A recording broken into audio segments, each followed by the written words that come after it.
Why, hello everyone. Happy Sunday morning. My name is Aaron, owner and operator of the YouTube channel Action RPG, and today we are back playing a little LE. And I know what many of you are thinking, Aaron. I was told that today you were going to be playing Borderlands 4, and that's true. I made a statement saying that we're taking a break from Borderlands 4 because of the last Epoch dev stream on Friday, and we'll be back playing more Borderlands on Sunday.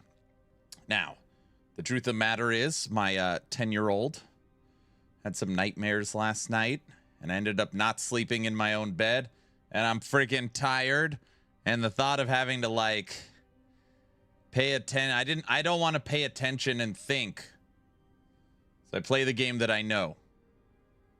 So, with that being said, tomorrow we'll play Borderlands 4. Okay? Today we'll play some LE, and tomorrow I'll go back to Borderlands 4. It's not a very good excuse. I know. John, how's it going? Hoofprint, good morning. I was thinking about trying a physical machine gun Spriggan. I was going to try that with the new set ring. Ooh, that's a good idea. Suck it up, Nancy. I mean, that sucks. Yeah, exactly. LE does not require attention. No, LE requires attention, but it doesn't really require, like, learning. Like, Borderlands, I got to figure out where to go, and I got to pay attention, and I got to aim for the, we got to aim, and I got to use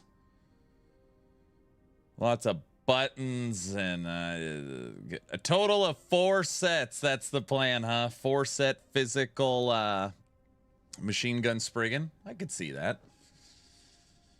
Yeah. With avalanche procking, I can't tell you how many times I've tried the avalanche proc. The problem with it is it doesn't fall quick enough. It's like a 1 second cooldown. And a regular avalanche, you could probably drop 20 avalanches a second. So when you only have one, it's just not enough. So you got to have something else with it. How do I get an abyssal depth to open? Oh, this is PoE 2 question. Anyways, good morning, everyone. Fallen Angel, hello. VC, Orange, Stav, hi. Brow, Toxic, Marek. What's going on, guys? Happy Sunday. Happy Sunday. So, I went in, looked at all the skills, updated them, switched from Druid to Shaman, because I think I like Shaman better, and went through all the gear. And the first primordial we are testing today is Blossom of the Immortal Stone. Now, I was thinking what primordial works, and there's technically nothing. So you can use the Mask of Indifference, which is good for staying alive. But then I was thinking, attunement scales with this build. We have a ton of armor. So maybe for survivability's sake, endurance, and tankiness, we try Blossom of the Immortal Stone. So that's what we're starting with today. That is the plan. What I'm going to do is I'm going to be playing the Black Sun. I'm going to push up corruption a little bit. And then we're going to be trying to get a good roll on the Spell Leech Blessing. At the same time, I'm going to be running every tomb and cemetery I can find, trying to get the Frostbite enchant on these idols. That's what we're going to be doing. Cool.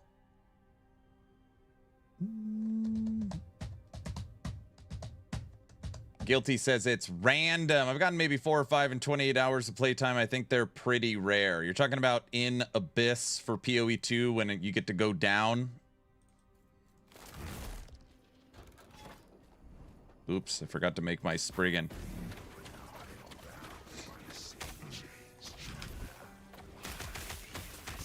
By the way, the new cold freeze effects, I didn't realize how awesome they were for Season 3 until I started playing this. I was like, oh yeah, that is very, very cool. Very, very cool. I'll show you guys when we're in game.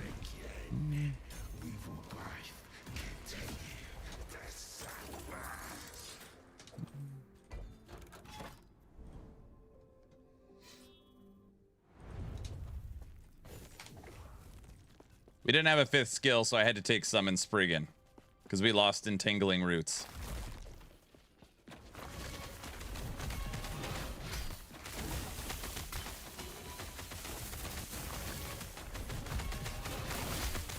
I was also messing around at the training dummy, just seeing how many stacks of Frostbite I could get. I peaked at 1,200 stacks of Frostbite. I know it's not too bad.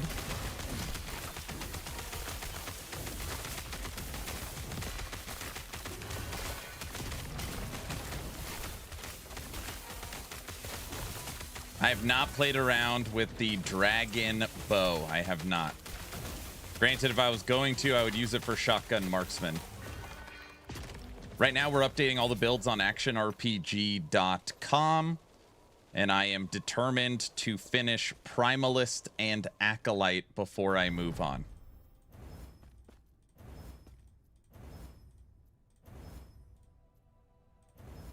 Bring it down to 300.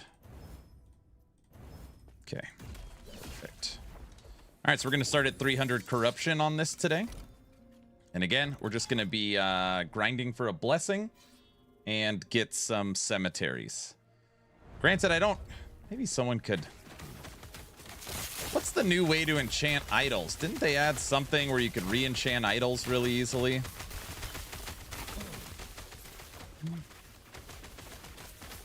I didn't know you could keep clicking on it. I just keep rerunning it. Oh yeah, you can click on it as many times as you want. Hey, see? Good thing you came here today. You learned something.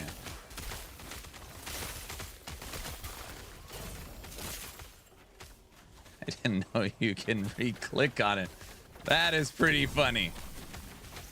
You can reforge or re-roll the base affixes instead of enchant.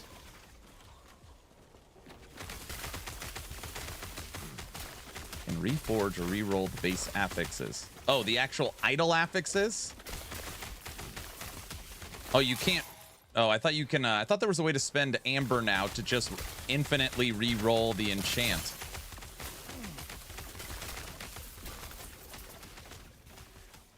I found out the hard way and re-rolled my good idol. Not that I found. All right.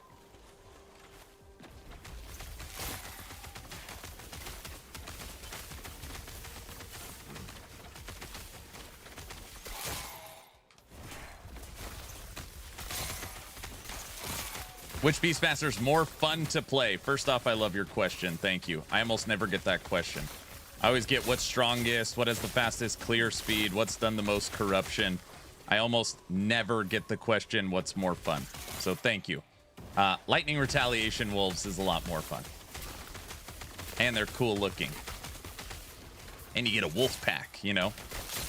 So it'd be like you're in the movie The Hangover.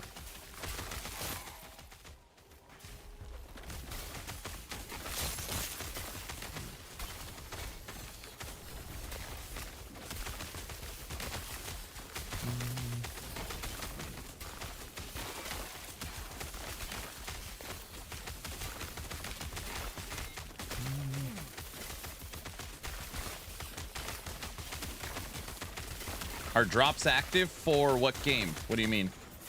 Last Epoch drops? No. Doesn't say drops are active. Double check. Do I have the... Oh, my drops that I have command up for is for Borderlands 4? Turn those off. All right. Yeah, last Epoch drops are done. We're in week 4 of the new season now. Come on. Dang, it was physical too. Oh, it was void. It was taken as physical. That's why every death is going to be physical. Damn. Hey, what's up, Epic?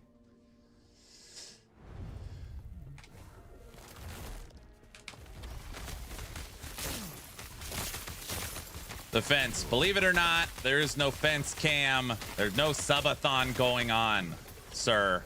The fence, he says. Good, thanks. Good morning. Good morning. Good morning.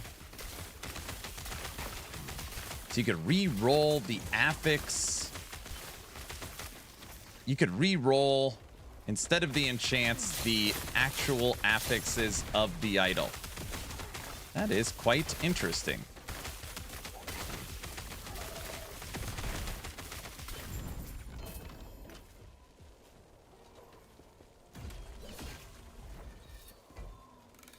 That is interesting. What is the weirdest possible build? Don't think anyone asked you that. Rage, what's up? I mean, I don't. You know, there's only sets. Weirdest build? I mean, I guess we played Coldstone Elemental before. It's the minion build off Avalanche. That one's pretty weird. We played Spell Bear. So instead of your summon bear is a ranged spellcaster. That one's pretty weird.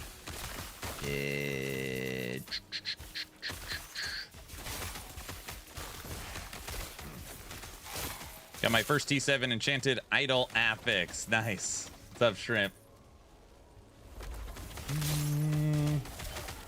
Weird builds.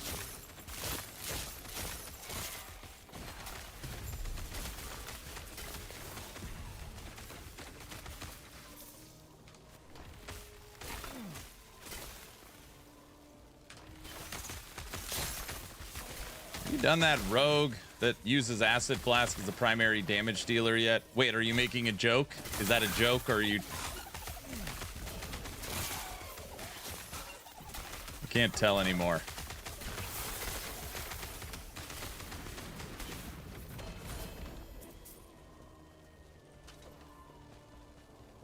It's a meta build? Not this season. Last season, we spent 4 days working on Acid Flask as the main damage dealer. Not a falcon throwing Acid Flasks. Not setting traps and having fire Acid Flasks. Like, poison, I throw Acid Flasks. I had all 4 LP gear. I was decked out, and it was terrible. I can't believe how much time I wasted on Acid Flask. Everyone told me it's not possible, but I really gave it a go. I would be shocked if there's an Acid Flask build out there that uses Poison Acid Flask, not a Falcon, not traps, and you actually throw it. I wouldn't believe it. I'd have to see it for myself.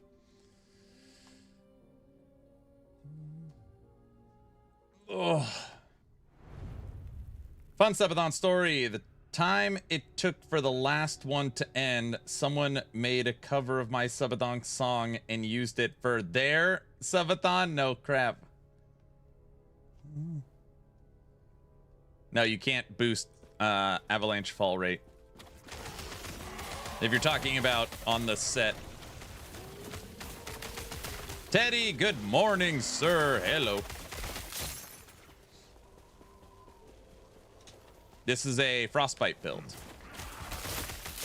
You guys see, have you noticed the new freezing and shatter effects? They are very, very cool.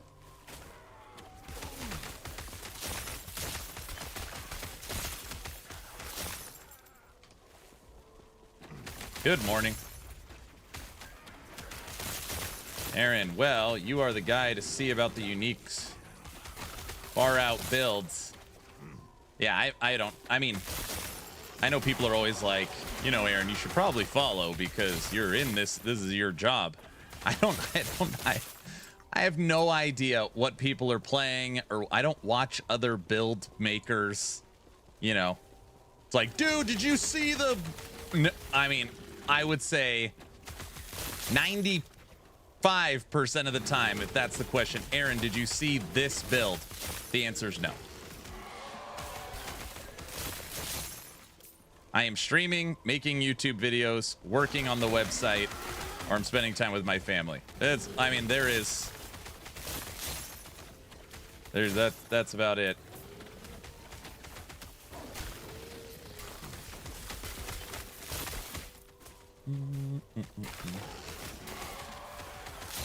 Yeah. I've tested that set. I've literally tested that set at least 3 times with this build, always thinking I could figure out a way to manually proc Avalanche, which it does work. Just Avalanche is not a dot skill. It's a crit skill. So you can't play Frostbite. You have to play crit, which is fine. But the problem is that it only drops once every second, which just isn't enough. So you're getting 1 Avalanche crystal falling every 1 second. Just not enough damage.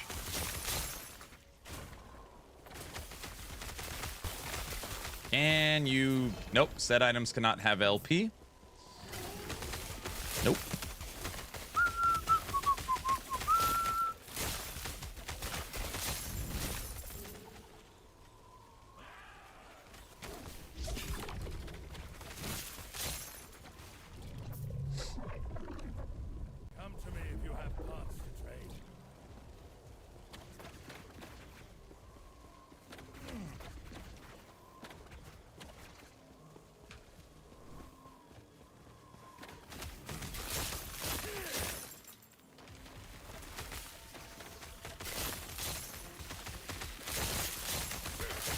Maybe you should do the frog build that the max roll guys made.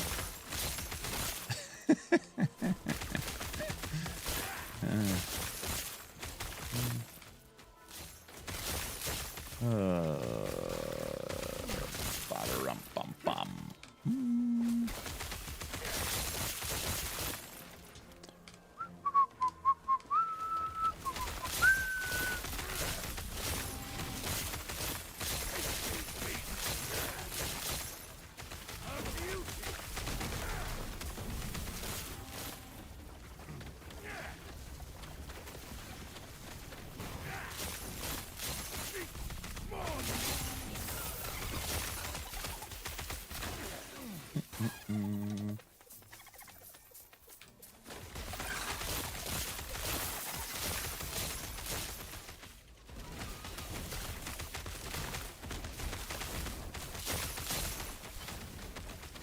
Come here, bug.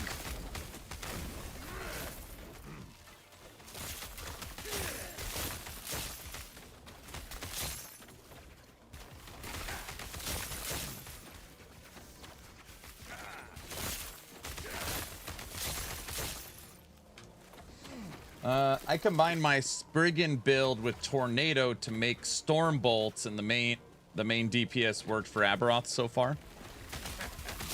How are you proccing tornadoes? Are you using the gloves?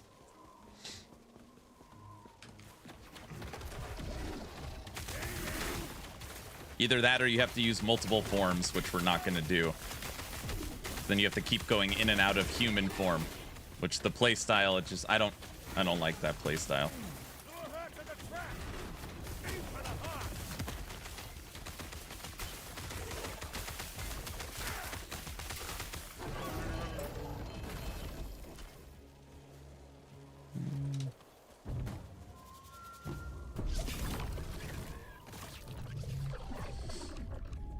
You don't want to see other people's builds. You subconsciously start using their stuff. It's yours and new, right? Correct. Along with Soul of the Mountain to get enough procs. Yeah. I missed the intro. Is this Reflex Spriggan? No, it's Machine Gun Spriggan. This is Frostbite.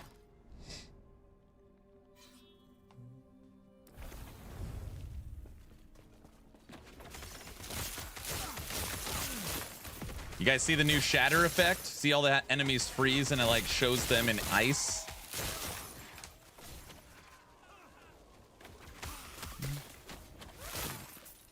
Yeah, there's nothing wrong with active play styles. You know, like builds that require extreme micromanagement. I don't think there's anything wrong with that. But if it's like, okay, pack of enemies, human form, ton of tornadoes, Spriggan form, shoot. Next pack. Human form, tornadoes, Spriggan, you know, I'd rather just run up, shoot them. They explode with ice, move on.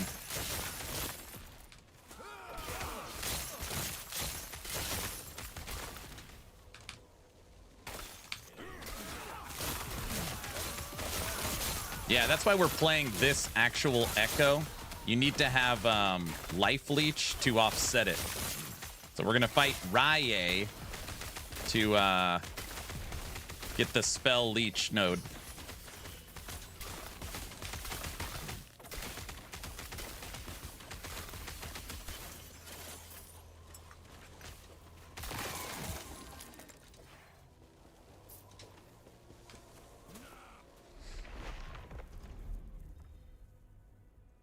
Yeah, I agree. If I didn't use the gloves, I couldn't play Tornado. Yep. I like the idea of the gloves, though, like fire and ice. You got fire tornadoes and shooting ice. I like that. We just don't, I don't need the procs for Storm Bolts because I get the procs off Maelstrom. So we take Maelstrom in the biggest AoE, and then anybody that gets close to me gets hit with the cold Storm Bolts, which also applies Frostbite and Freeze. It's like added defense.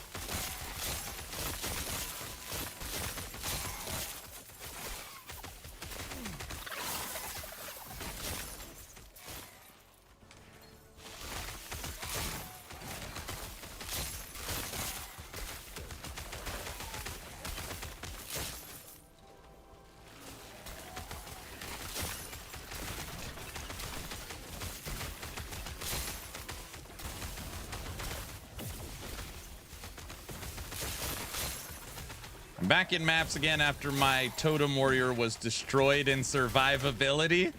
Wait, what happened? In PoE 2?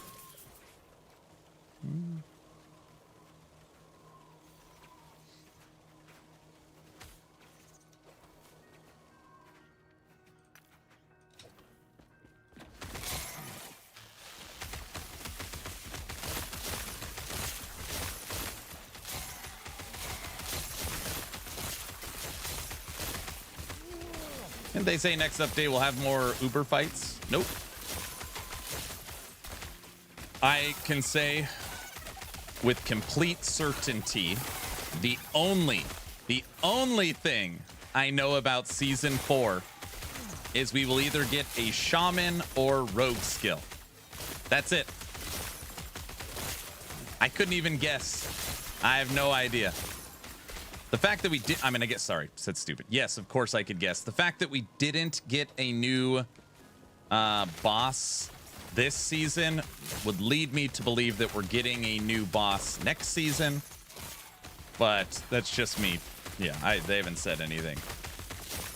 They really need to release a new roadmap.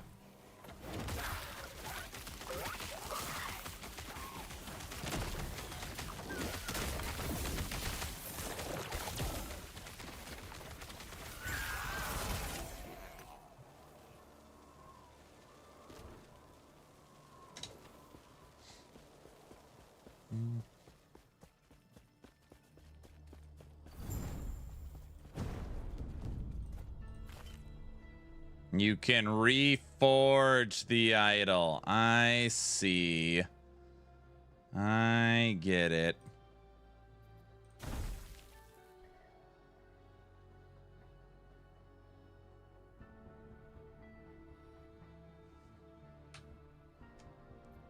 Frostbite. This is gonna take forever.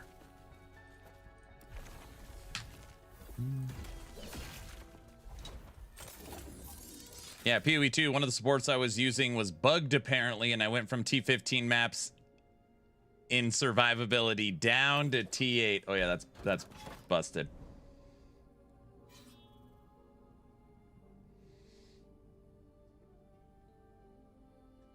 I think if you want a 10-button Ultra Zoom Boss Crusher, you might want to get it from the 20-year-old streamer, not the old man with arthritis. Exactly. That's what I'm saying, you know? Oh. Yeah, that's all we know. Amulet option if we don't have Nihilus yet. I'm actually, I'm testing right now Blossom. So we've got over 6,000 armor. And Void, Necrotic, and Poison all taken as physical. And then armor, you know, armor has 85%. You can get up to 85% damage reduction as physical. I don't know. It just felt like the right one. We could use this or Mask of Indifference or a T8 FX.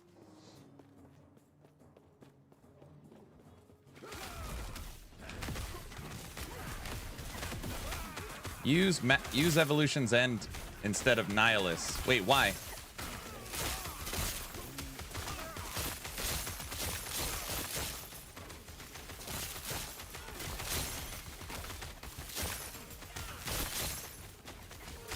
Nihilus has 2 to skills.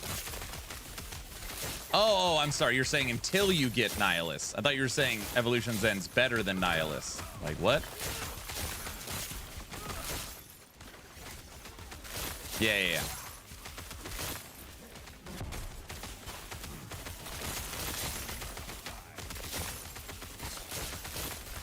Yeah, that's a good offer. That's a good one.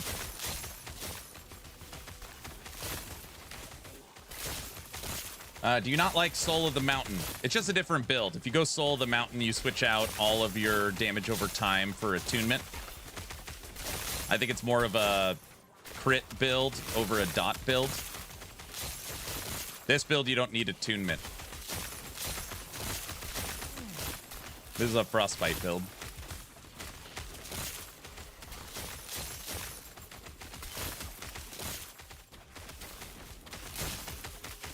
It can work. You just have to gear it differently.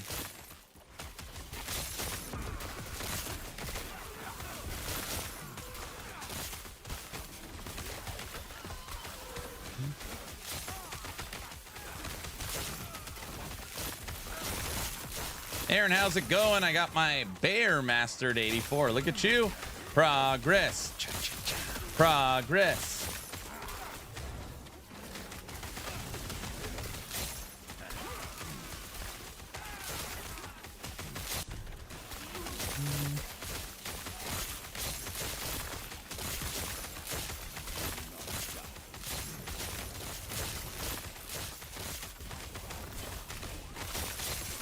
I'm not awake. Don't mock me.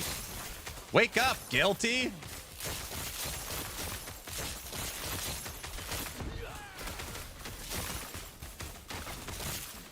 It's time to wake up.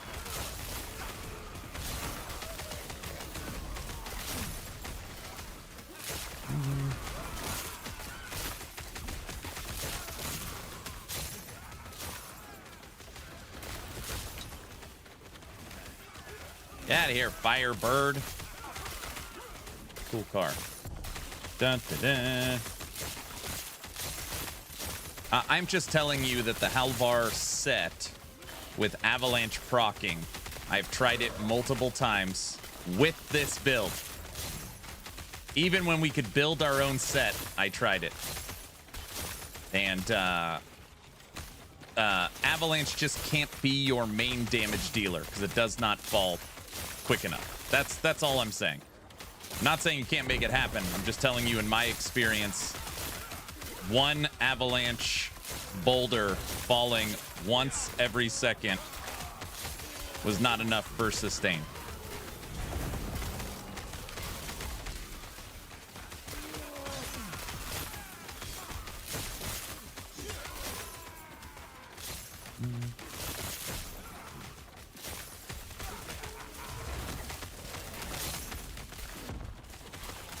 Come here, Scorpion.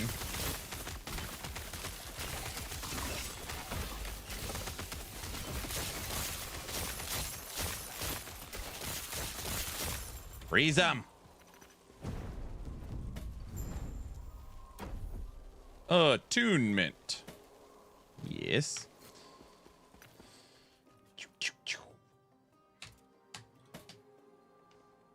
All right.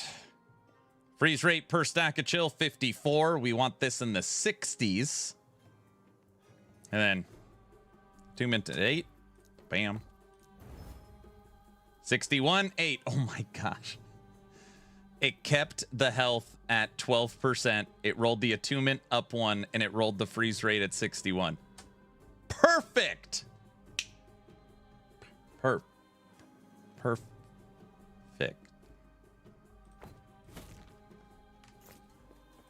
Okay, guys. Guys, it's a streamer client. There is no streamer client. Everybody knows that. Jeez. Orange? What? Orange?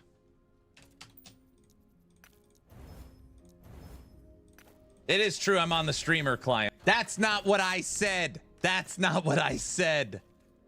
Guys.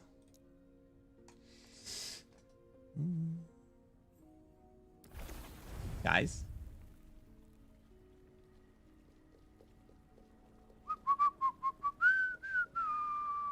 Come on, guys. I'm telling the truth this time. This time I am telling the truth. I just want to get to the bazaar.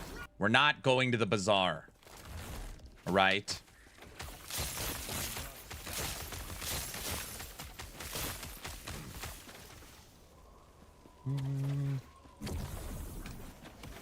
All right. Sweet. That helmet is done. That is perfect. Now we need to get our Rye blessing. The blessing, Orange.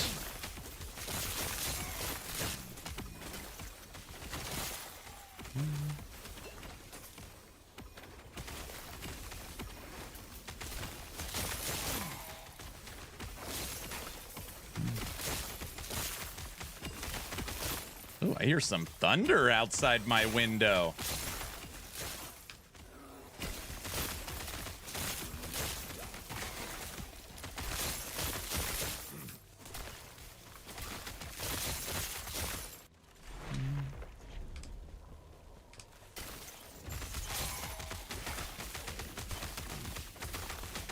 Send it to Vegas.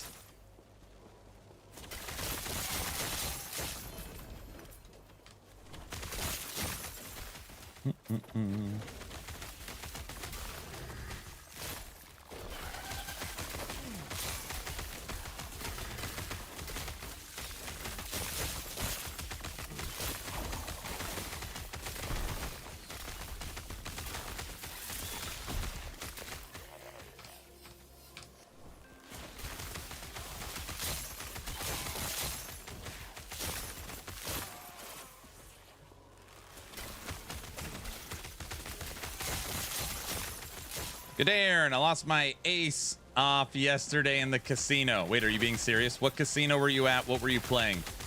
Let's hear it. Come on.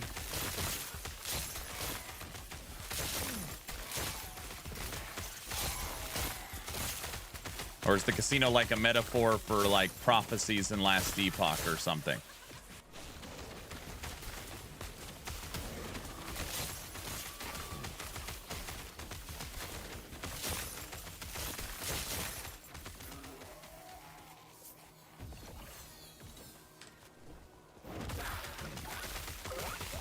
Probably the bazaar. Could be.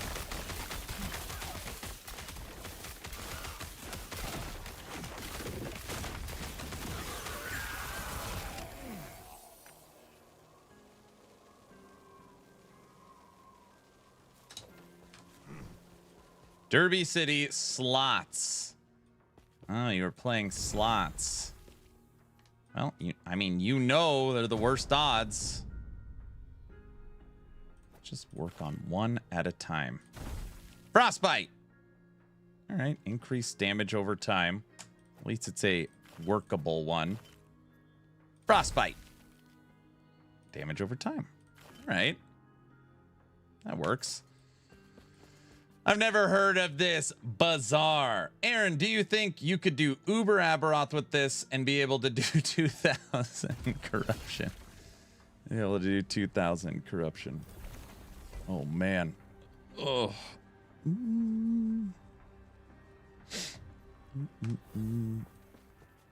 No. No. I don't have that expectation right now. 2,000 corruption. I said I'm going to play Borderlands 4 tomorrow. I already addressed that I said I was going to play it today, and I'm not.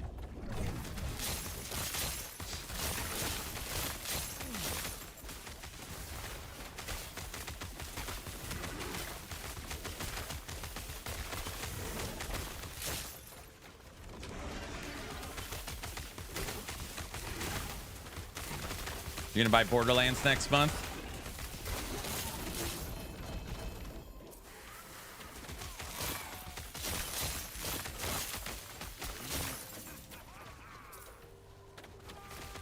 He sits on a throne of lies. Tomorrow I'm gonna play Borderlands. I'm gonna get a good night's rest. I'm gonna be prepped and ready for all the borders that we're gonna travel through on the land. The borders, lands, guys.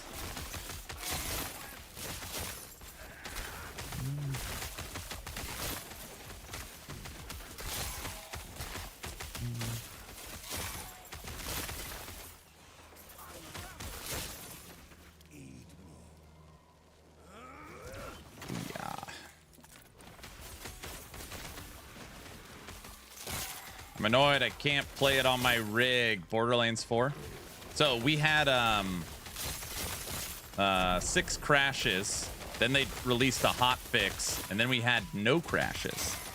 So at least in my case, whatever that hot fix did, it took care of the problem for me. Well, I guess kind of.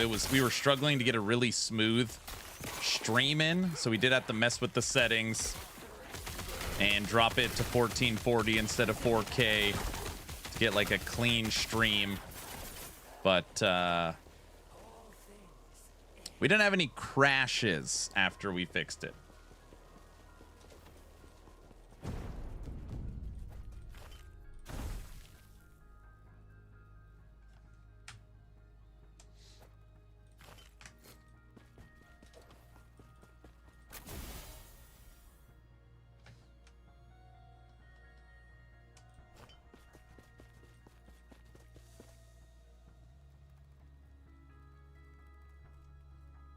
Oh, brother. Trevor, it took me a second to see what you were... I'm like, what? Oh, I'm happy I read that one in my head beforehand. All right. Yeah, mine actually never crashed, just runs slower. Oh, the good old RX 580.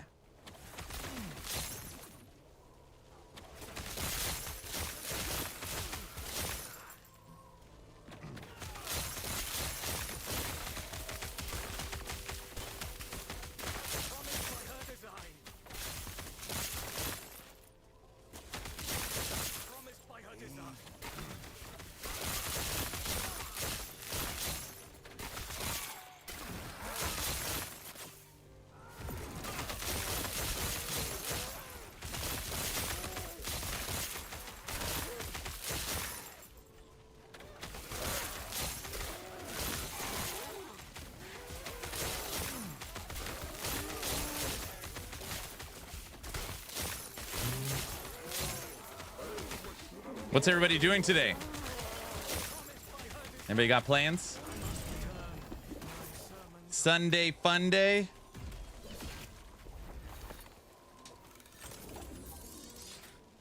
I watched Hardware Unbox, did a full test of Borderlands 4 with different graphic cards. Let's just say you're basically alpha testing the game. It is bad optimized.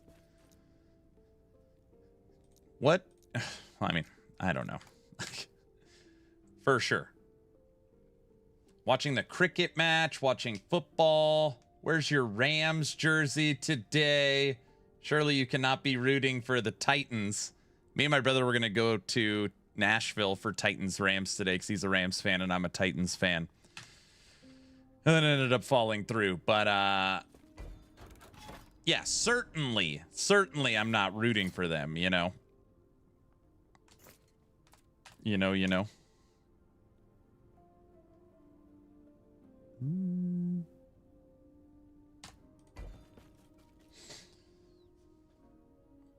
Playing PoE 2 till the family wakes up might be an easy day, might not be.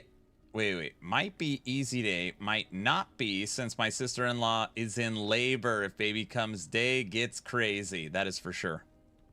Obviously, it's just me, but Borderlands 4 is smooth as butter on GeForce Now. Yeah, I've heard a lot of people say that. I would take the Titans over the Rams any day. There you go.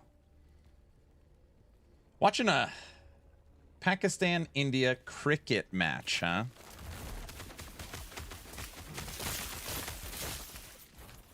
I'd watch that. Blasphemy, Zerdan. This isn't Kurt Warner's Rams anymore, okay? There's no Isaac Bruce. There's no Torrey Holt. There's no Marshall Falk. You got to move on, dude. Those days are over. Do you understand? Gosh. He's living in the past.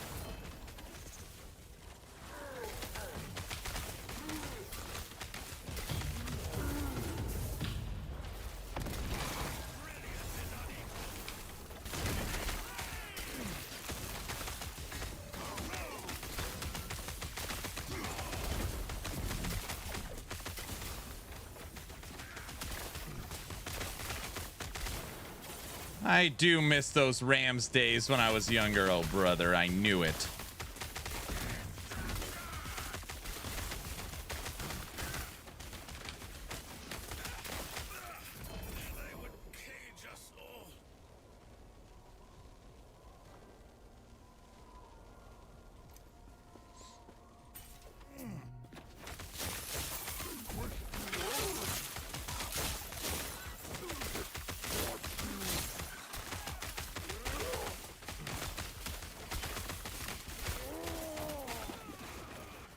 I watched the Kurt Warner documentary. Thought it was all right. I don't remember where I was going. Watched it on the airplane on the like the little 4-inch screen or whatever.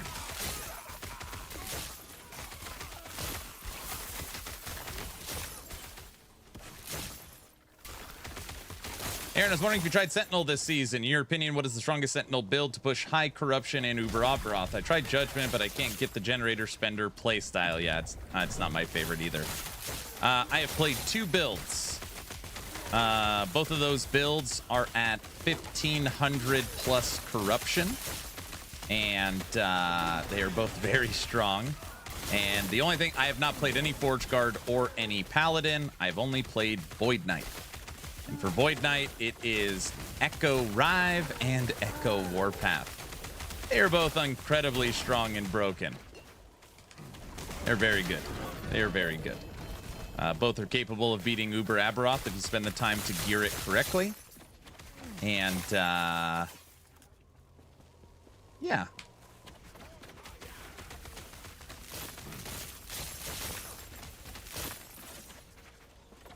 Aaron, on your Discord.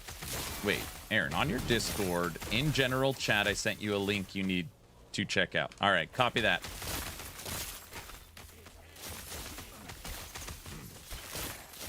Is there any build that uses Harmony? No, I haven't tried Harmony.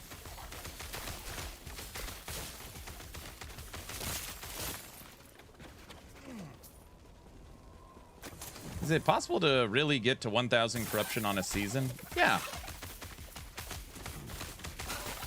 Yeah, if you know the mechanics and how to push corruption, yes. As long as you have a build that's strong enough of doing it.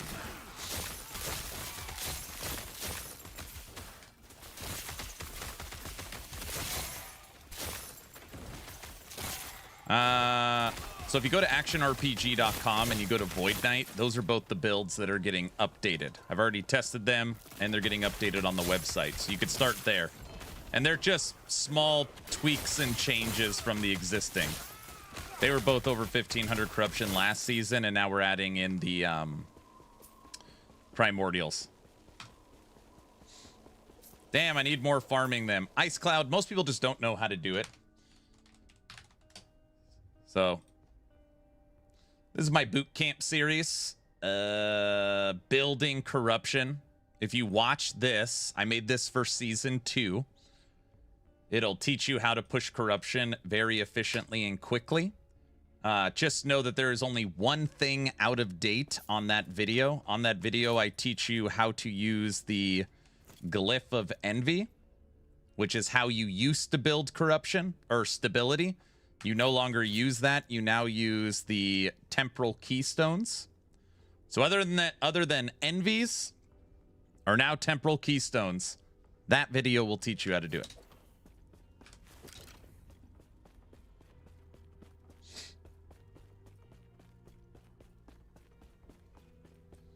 feel like finding a build that can push corruption and you like is hard here. Well, I mean, you know, I think the trick is if that's how you really feel, you should just, I would make my own build. Make you feel accomplished. It's fun. I also think people sometimes don't, you know, it's like the idea of pushing corruption is you're just looking for a challenge, which is fine. Like, it'd be like, all right, I already beat Donkey Kong, but now I want to get every single side quest. You don't have to do that. Like, you already won. Like, if you beat the whole campaign, then you beat normal monos, then you beat all the empowered monos, then you beat all the harbingers, then you geared out your character, you ran all the dungeons, and you beat Aberoth, like, you won. Now it's just, all right, how much more can I win?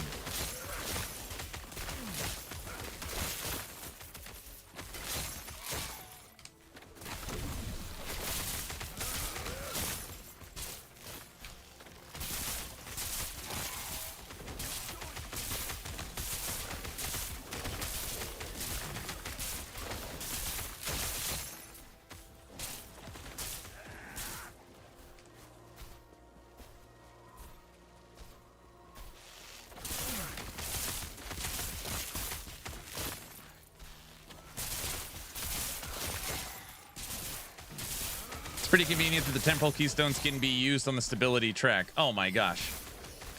Well, one, it is actually decently hard to explain to people how the Glyph of Envies used to work. Like, oh, it's a crafting material, and it changes all the affixes. But really, it's for pushing stability, and people are like, wait, what? You're crafting an you know. It was probably one of the weirdest things they ever introduced was the Glyph of Envy. So it's just easier to understand, way more straightforward, easier quality of life because it doesn't require an item. You can use it directly in the UI. It's very nice. Very, very nice.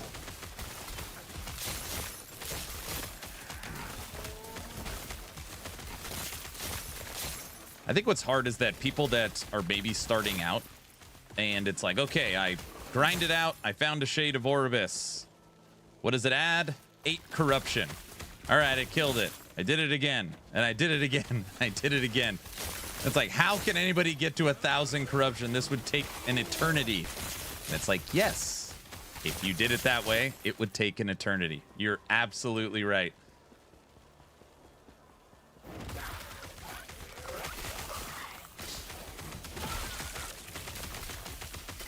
That was me before your boot camp videos, yeah.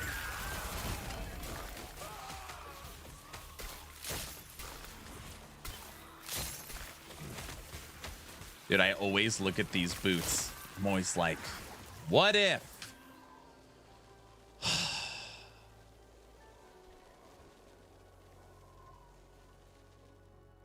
These are the Spirit Thorns boots. But you're rooted in place. You turn yourself into like a Wraith Lord. Oh, they're still not good enough. Legion, what's up?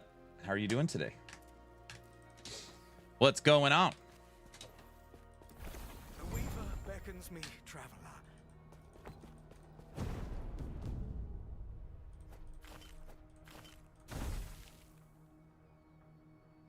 No.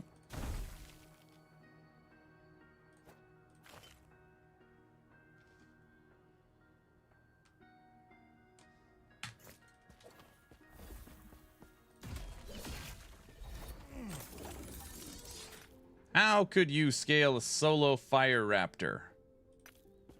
How? Wait.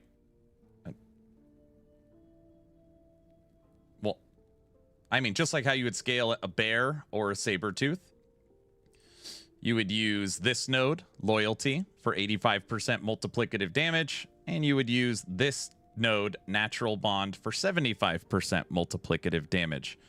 And you would have one big raptor. I actually have a build for solo raptor. I don't have a build for solo Spell Raptor, but I do have a very strong solo Raptor build. It was like a 1300 corruption last season. It was a good one. I thought it was a good one.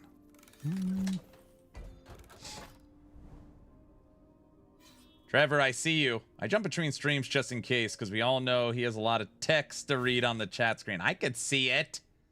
Thank you. You're very welcome. Solo Dragon Raptor focuses on minion dot.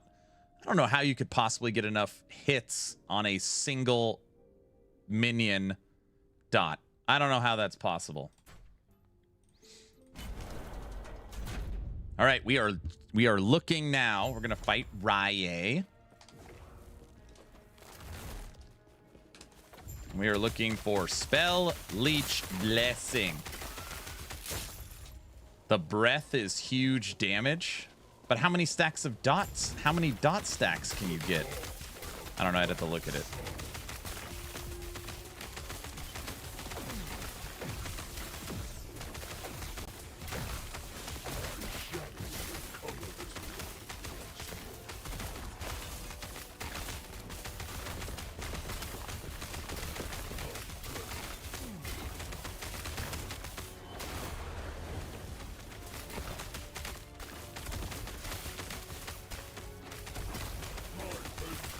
Doesn't apply any. You focus on the breath because it itself is a dot, but that means it can't crit, right?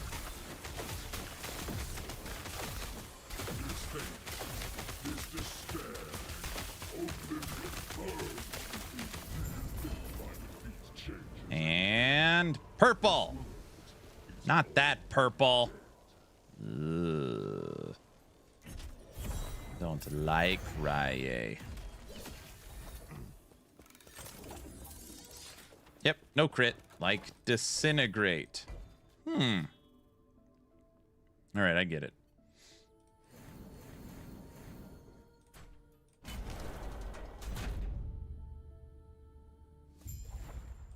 Please make a build on Harmony. Awesome concept, real challenge to get the items. Right now, I cannot make anything new. I am like frickin' determined right now to get the website up to date. We didn't get close to we unfortunately didn't get close to getting it up to date last season. I mean, we got semi-close, but we didn't finish. So on actionrpg.com, my website, we have 37 build guides. 37. And I want every single one either removed or updated for season 3 so that we go into season 4 fresh, good, everything tested, everything with the new video. So we're like at square one. I hate always having to play catch up. And we have 21 left. So I've gotten like, we have 2 that are almost done. This one's going to be done. So it'll put us to like 18. But we've done like 16 or 17 builds. And it's just so it is so much work. It's just a lot of work. We are not using any offline client. We aren't modding it. We are playing everything online with real items.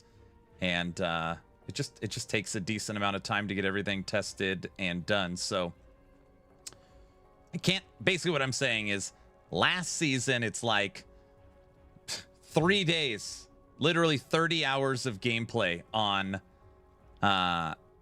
Acid Flask. Like, I'm not doing that. I'm going to knock out every build on this website. And then we could play, all right, pick something silly. Let's go, you know.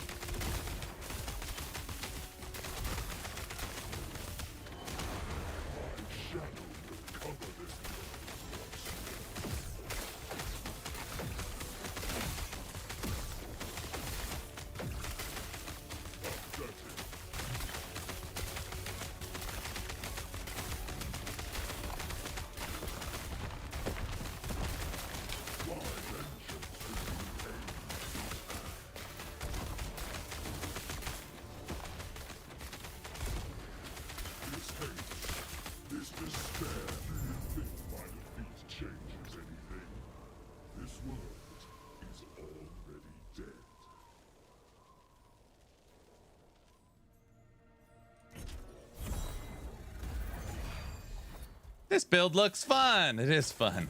It is fun. You're a cold Groot.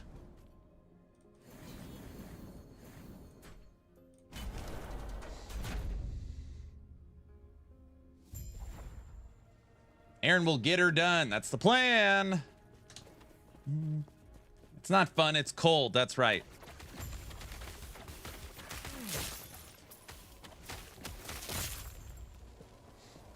Oh my gosh, I just thought of a fun intro for the video. I could use Mr. Freeze from Batman 4. A freeze is coming. That's not corny, right? Guys.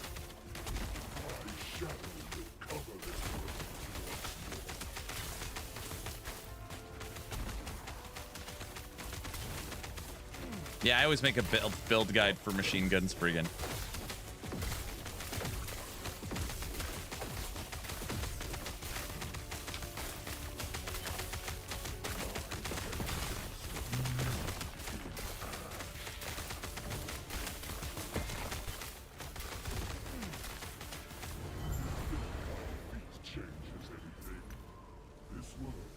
What is it with this bird? I don't know. Like, it could just be, I don't know, confirmation, but I don't know. Every blessing is easy to get for me other than this timeline, the Black Sun. I do not know why. I'm actually playing this build with friends. It's one of my favorite builds. I want to get into the game as it seems my type of gameplay. Loot. What is the grind you are working towards as a player? Okay, well, you play PoE 2 or PoE 1, I think PoE 2. So, you beat the campaign, which you're used to. You then go into the Endgame mapping system. And in this game, you play regular maps, then you play empowered maps. You can semi-juice your maps a little bit through the corruption system. But ultimately, you have... I mean, you know... I mean, it's a lot to... It's a lot to explain, but it has a standard, for the most part, action RPG progression system. You beat the campaign, you start the end game. The end game gets progressively harder until you fight the pinnacle boss. You have deterministic crafting, you have factions, you have solo self-found mode, you have player-driven economy. You've got full online multiplayer up to 4 players. You've got cosmetics. You've got insane character customization options. We got the blessing perfect roll. Thank you.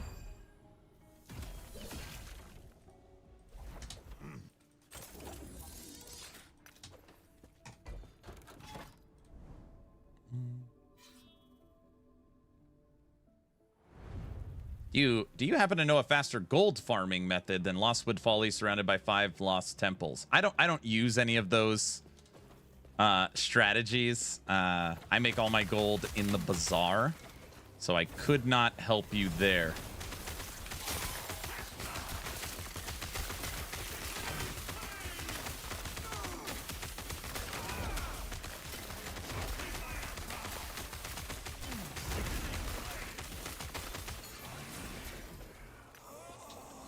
Prize in COF gold. Yeah, I've got over, I think I've spent a bunch of it. I think I've got 2.5 billion.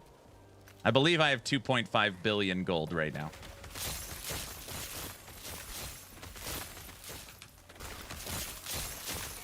Is that why people use that strategy, the Lostwood whatever thing, to get gold? Is that what it's for?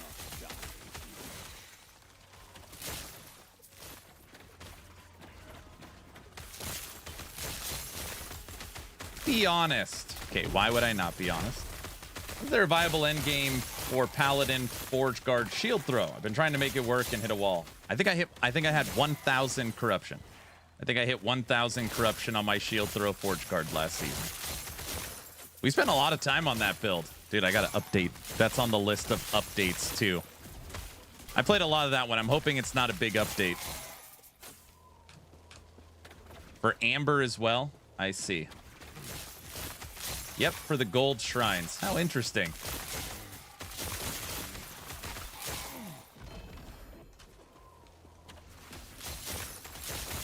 I only have 20,000 gold. And I have a character at level 70. Characters at 70 and 80. That's okay. What do you need gold for as COF other than stash tabs? Or is that what you need it for?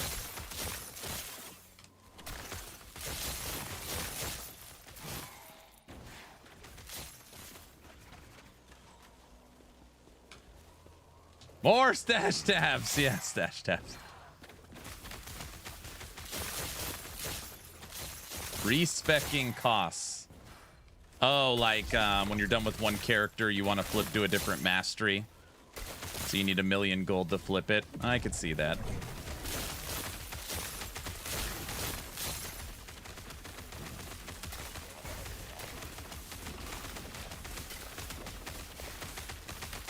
The Rift Beast is trapped in the wall.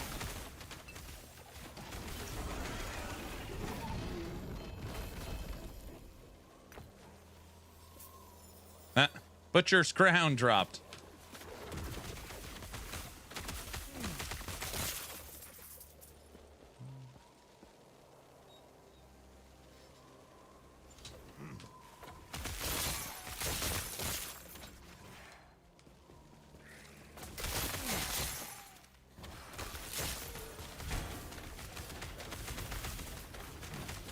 Freeze it all. You can't spin if you're frozen. I've been getting all the primordials from farming Rift Beasts.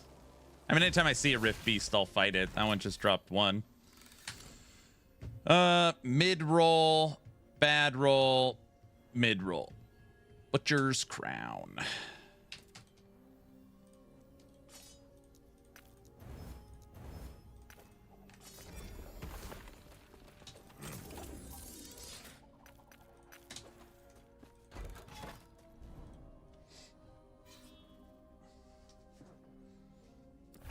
One node guarantees they drop a unique on an Echo Lizard. What?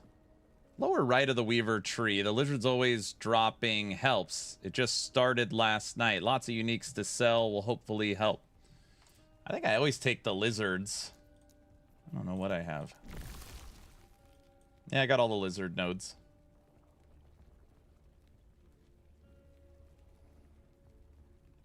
Guaranteed unique item. Double lizard tail chance. Oh my gosh, why have I never noticed that?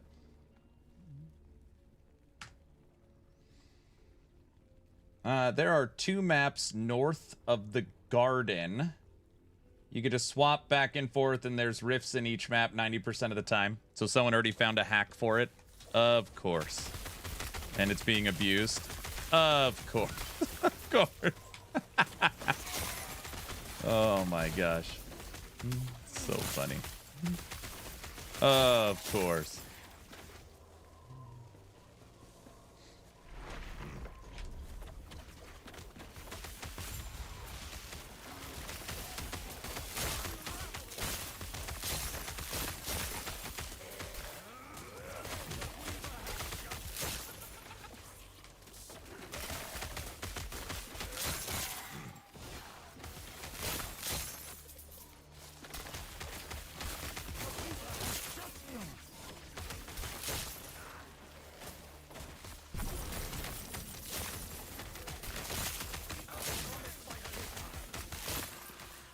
Come here.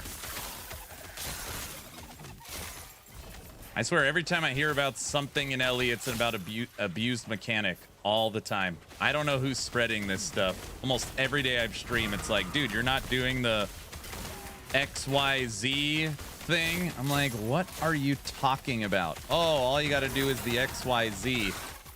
And it's like, oh my gosh. No, I'm not doing the XYZ. No, thanks.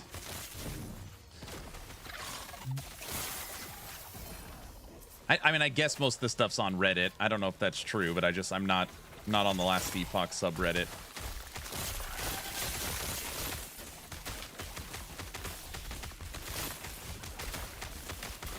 Because the game is so easy, you need to cheat. I mean, I don't know if it's cheating. If they find like, hey, we could guarantee a Rift Beast every time we play within 3 seconds. It's just someone that noticed a trend and posted on it. Like, I mean, it's, you know, it's not like they're hacking the game, I don't think. But, yeah.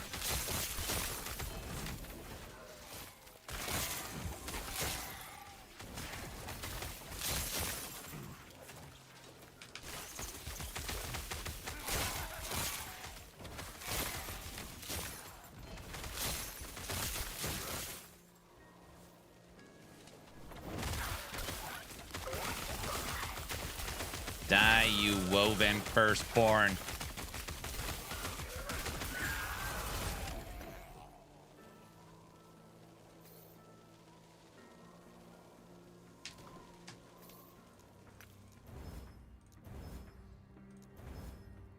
Fire. No.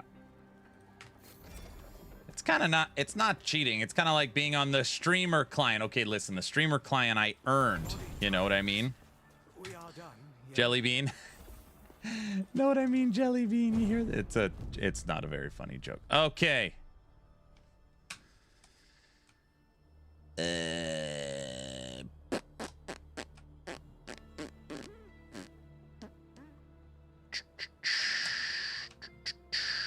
one's okay. Turrets are you. Frostbite. Frenzy effect.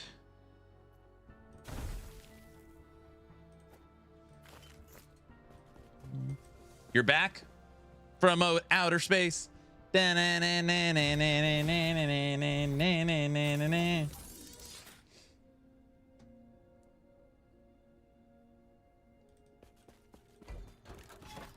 Okay. Well, we flipped our helmet. We got our blessing. Blessings feel good. Gear feels okay. We didn't get the enchants we wanted. Every one of these is supposed to have the Frostbite enchant, and we, I don't know, maybe rolled 20 of them and not gotten it yet. But let's move up to... That's a good jump. No, let's see. Gone? Oh, whatever. Let's go to 600 corruption. This should be good. Oh, brother.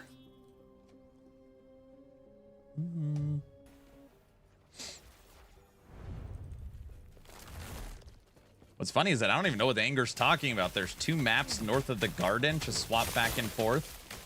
I don't know what that means, Basil.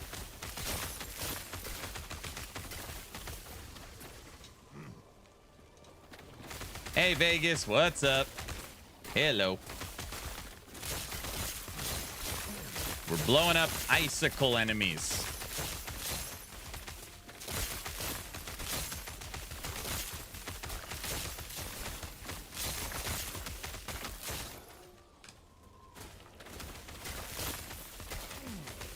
Looks fun. Yeah, we're at 600 corruption. Here, we'll fight a nemesis, see how it goes. There's a quick way to reset an echo web without getting more corruption.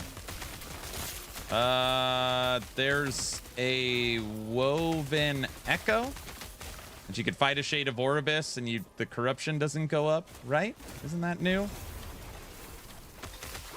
Or you could do what I do. I just let the corruption go up and then I pull the corruption down. So it's right where I want it. Dude, that nemesis was easy.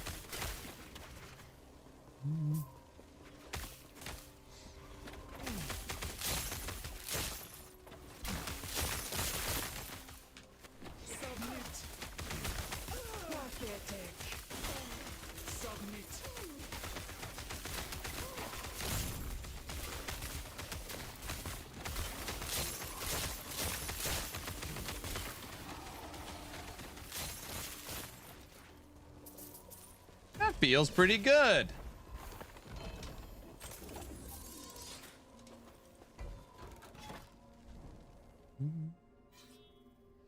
We're testing Machine Gun Spriggan at 612 corruption.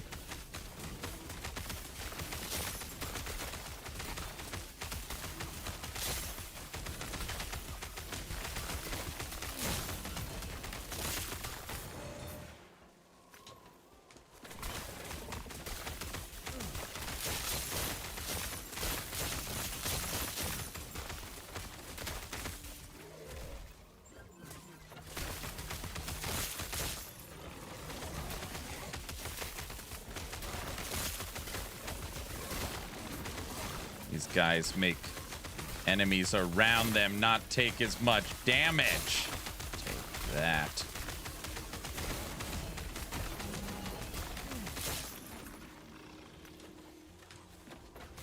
Mads, how you doing today? What are you working on? Oh, I need temporal keystones.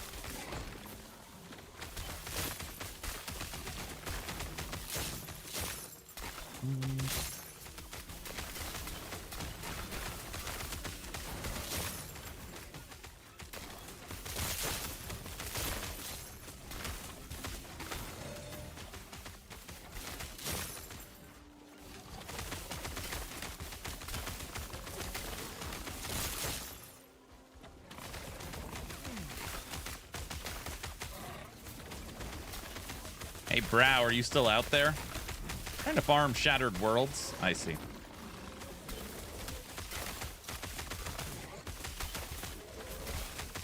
We're gonna need a new Druid build. I like Machine Gun Spriggan. Two of the Druid builds that we had, I'm flipping to Shaman. Reflect went Shaman, and now this is gonna be a Shaman.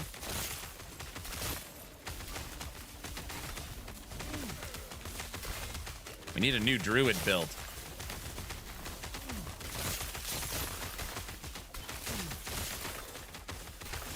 Brother Bear?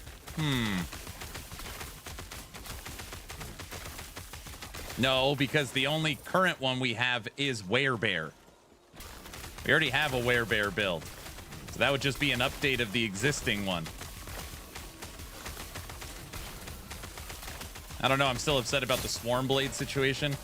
Somebody was telling me there's some bug with Swarmblade where people are abusing Locust or something. Who said that? Or maybe they're right. And maybe that's just all action RPGs. I don't know. Anytime anybody tells me anything, it's something like, oh yeah, that's some abuse thing. Like, what? Yeah, you don't care about the Locust. You're just using them to one-shot everything. It's like, oh.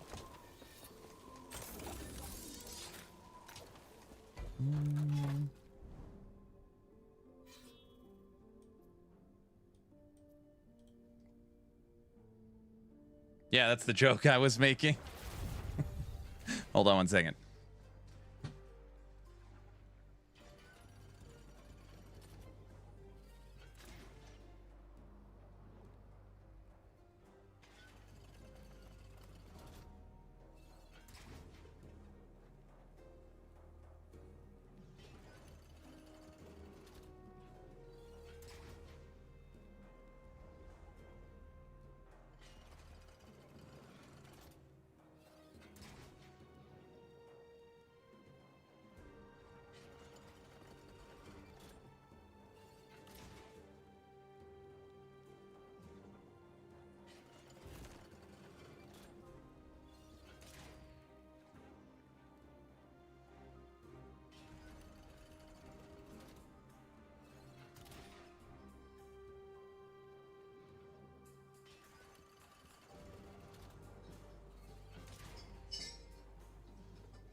Such an amateur. I started the stream without water.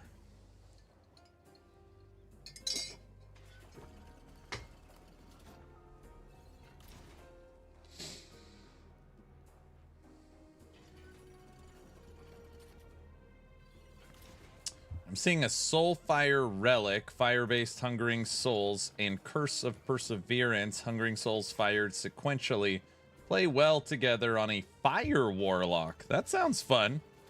We're probably going to need a new Warlock build, too. You came up with that?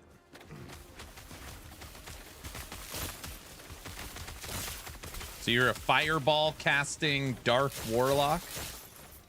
That's pretty neat.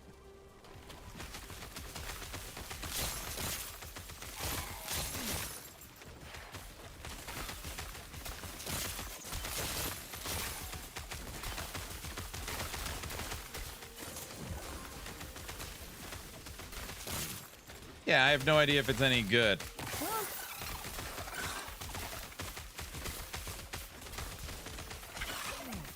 Running your Blade Dancer with the new dagger and Traitor's Tongue. I had pretty good... Yeah, I think I did. Actually, I don't remember. Pretty sure I had pretty good build gear on that Dancing Strikes build. It's fast. That makes sense.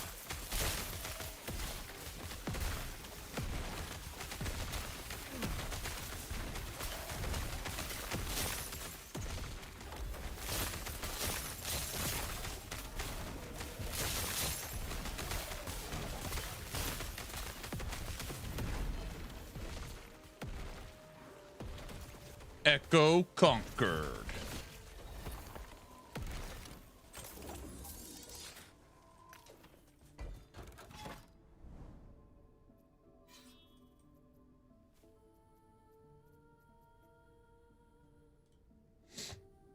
You also have +6 to both throwing skills. I see.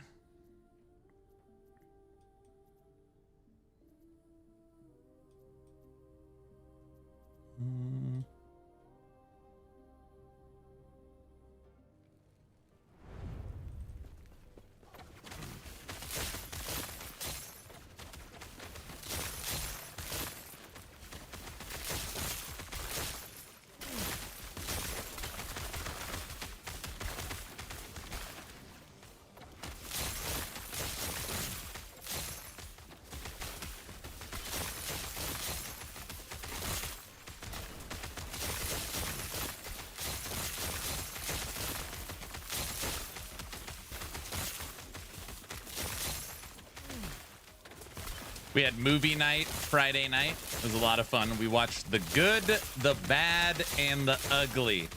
Oh my gosh. I really like that movie. We got to come up with a category for the next movie night.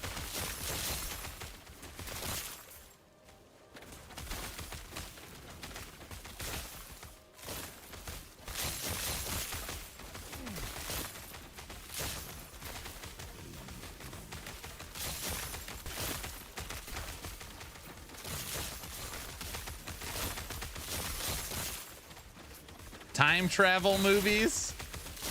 Snakes on a plane.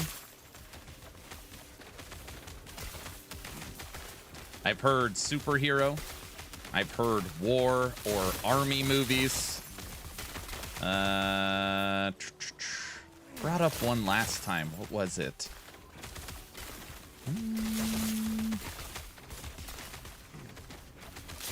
I don't think Back to the Future would win.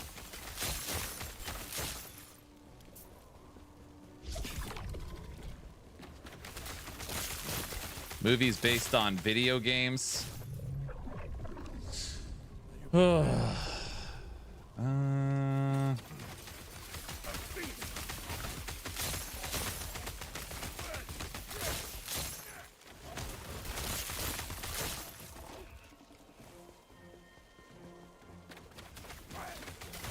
Scary movies for Halloween.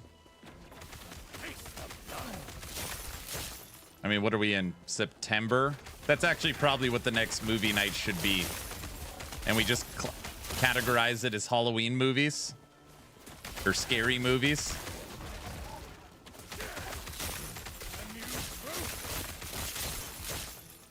But what if I'm too scared, guys? Am I allowed to cover my eyes? Everybody would vote Ernest scared stupid. Sinister. Enough said. I don't know what that is.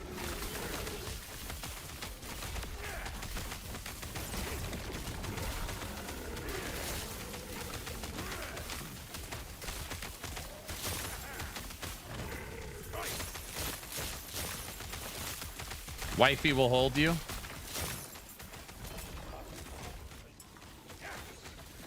Ethan Hawke, it's really good. I don't watch any of that evil stuff. Is it like your house is haunted type of movie?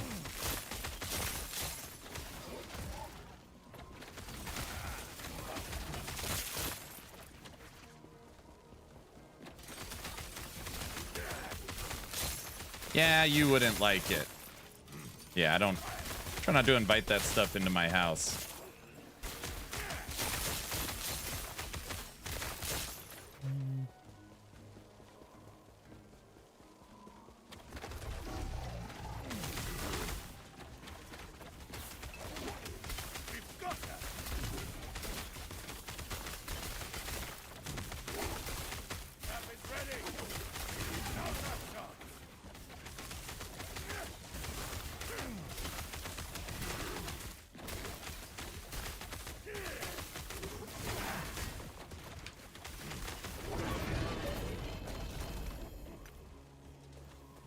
Get out of here, Rift Beast. I need to go to the northern shores so I could proc you more often. Everybody's talking about it.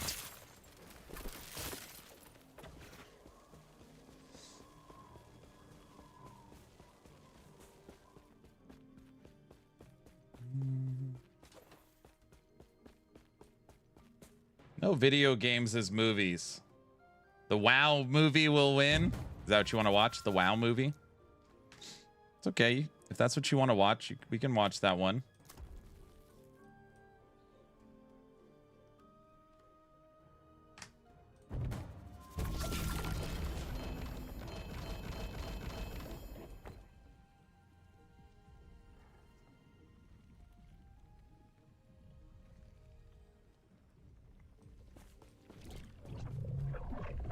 Home Alone?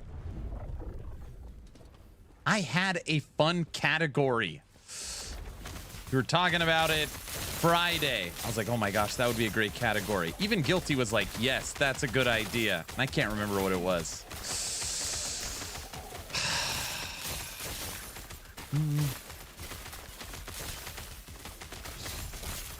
I guess it wasn't that good.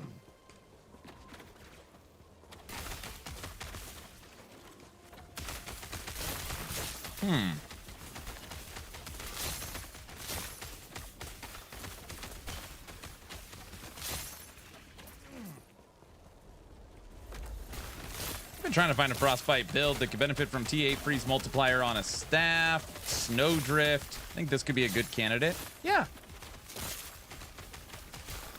This technically does not have a primordial that is needed. We could generate about 6,000 armor, so I'm just using Blossom of the Immortal Stone right now. We're at 615 corruption.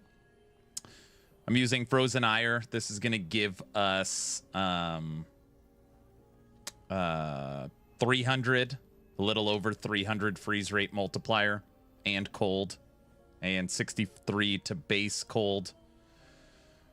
And then on the offhand, I'm using Volatile Ice. This is 4 LP that also has freeze rate on it. So yeah, this is giving us Frostbite on hit plus an additional 300. So from the 2, what does that put us at? 3, 2, about 650 freeze rate. With obviously the damage.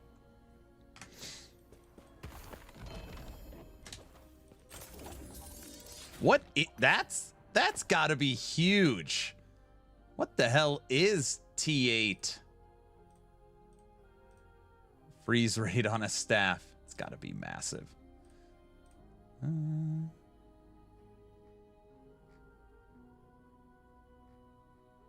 Checking. 2,500. 2,500. Holy smokes. 2,500?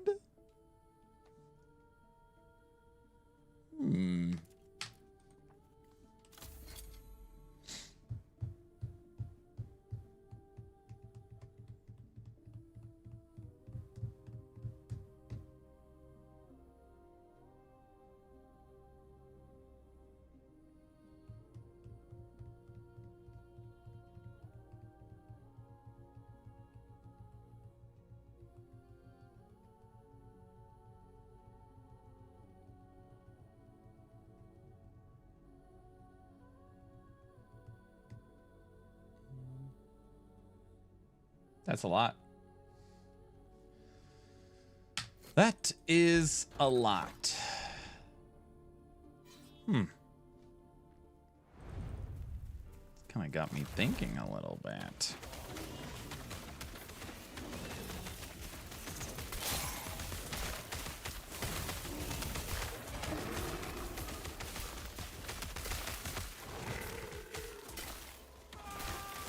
So this old build had entangling roots.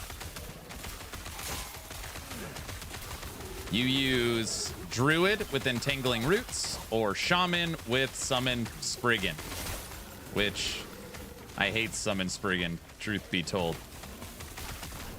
And I don't have my summon Spriggan out right now because I always forget to summon the stupid thing.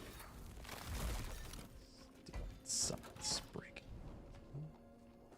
Seems you just realized why I've been looking.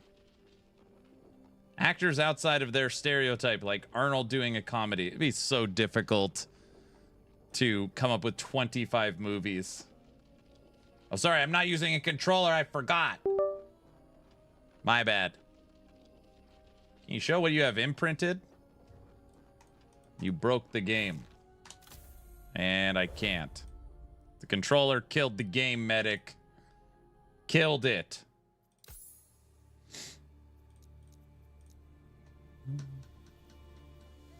I don't even know what I have on my Weaver tree. It's probably red rings, just as a joke.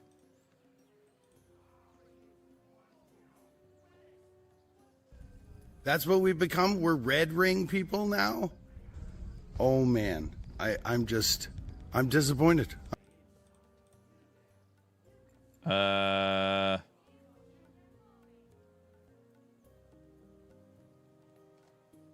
Maybe we'll reset the game. I don't wear red rings in any build. You can go look at every VOD. No red rings. Build guides posted with red rings, 0. No red rings. That being said, we will make an Uber Aberoth run this season, so I'm just gathering a bunch of them.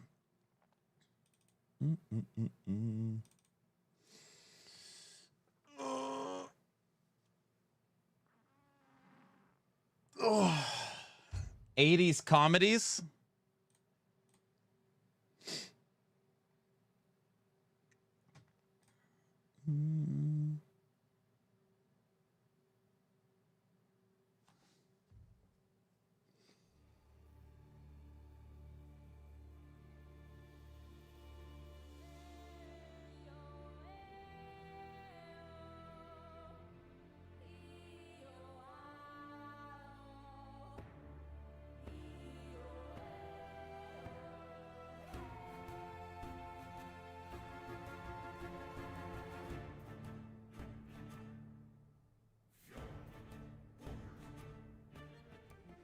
You probably put it on like a dragon staff for 1 to elemental skills.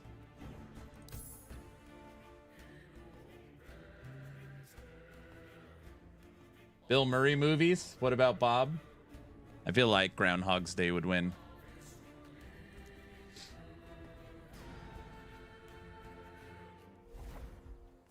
I finally killed Uber Aberoth last night and didn't even have to equip a red ring to do it. And I'm sure you didn't use any S-tier bugged mechanics. Here's my Weaver tree. Look, I just don't even care. I don't even...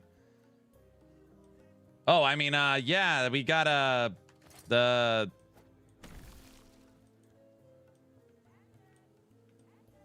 I don't even have anything in it. Oh, it's pretty funny.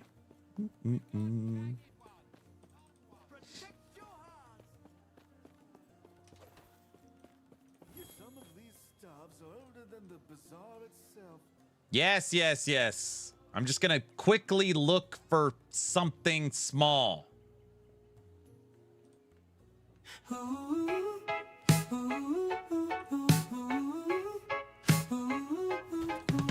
Stream is live, chat says go. Aaron's deep in the scrolling flow. Tabs on tabs, gear to chase. He's not fighting, he's marking. marketplace. Boots, a belt, maybe a ring. Doesn't even need the thing. Just one more, he starts to say, but he's shopping the whole day. Get in, loser, we're going shopping. No kills, no drops, just deals popping. Forget the boss, forget the plan. He's back in the bazaar again.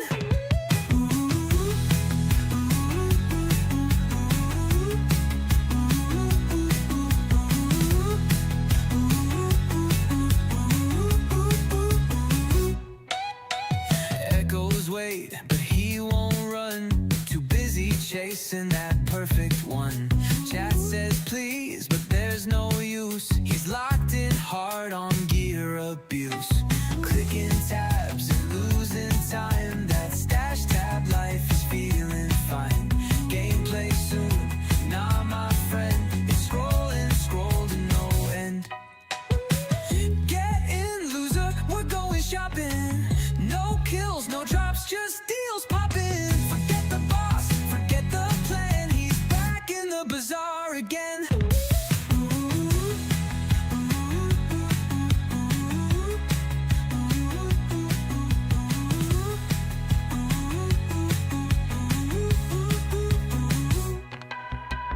Filters tight, eyes on glow. Crit and life, that's how it go. Game on hold, stream on fire. Buying gear is his true desire.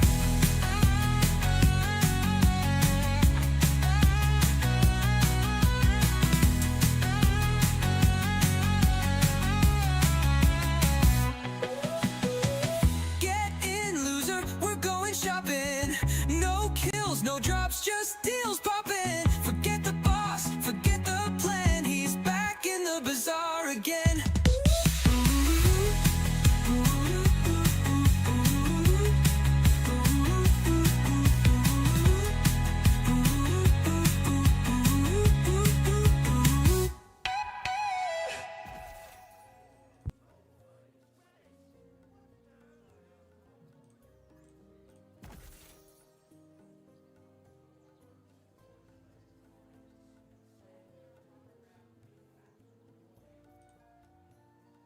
All right, we bought a few. We just bought a few to see if we can make something work, you know. Not saying it's gonna work because this is very silly, but I'll try to make it. It's gonna work. It'll work. It has to work.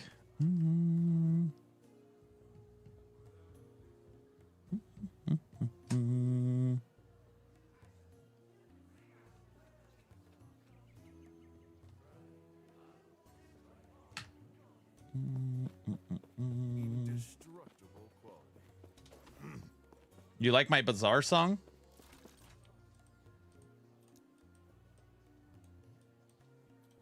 All right.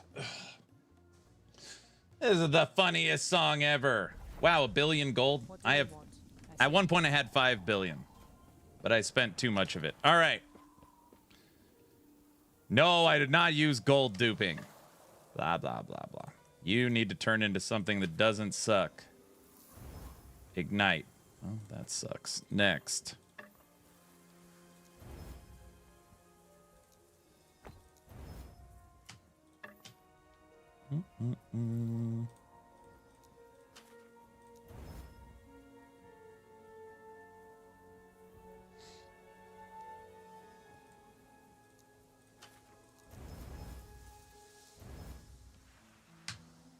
That's pretty interesting. Elemental damage over time, cold penetration, T7 freeze.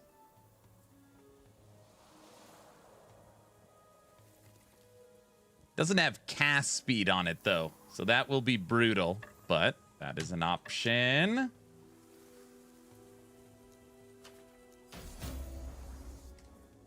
This is the one I want.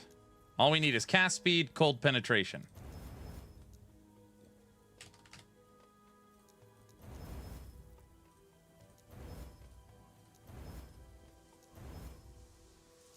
No, so close. No.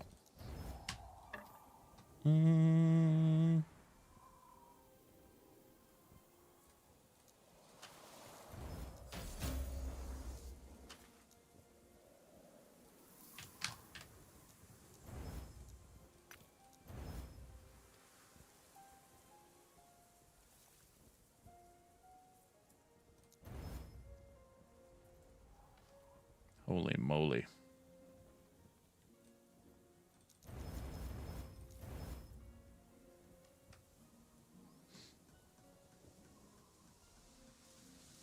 Who won the treasure hunt? Banana won it. Banana.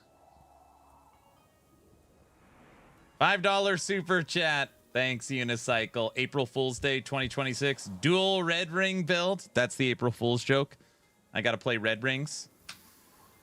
What would be elemental damage over time T8? What is that? Elemental damage over time T8 is 1408. 1408. 1400 elemental damage over time.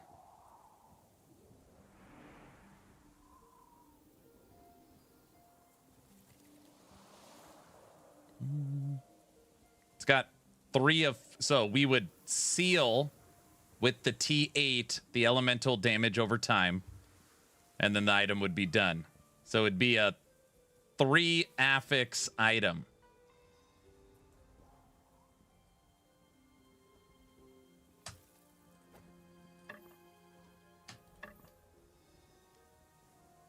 This was the best rolled one. Double damage over time, cold pen, freeze rate, but there's no cast speed. How fast would we shoot?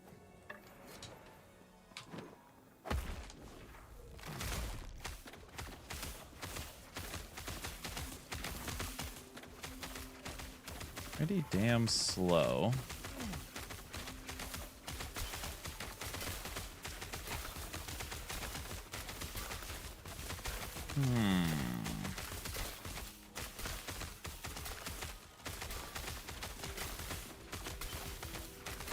No, we have to have cast speed on it.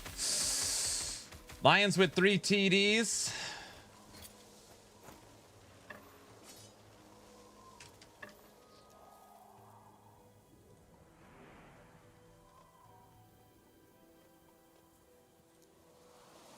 It's got the...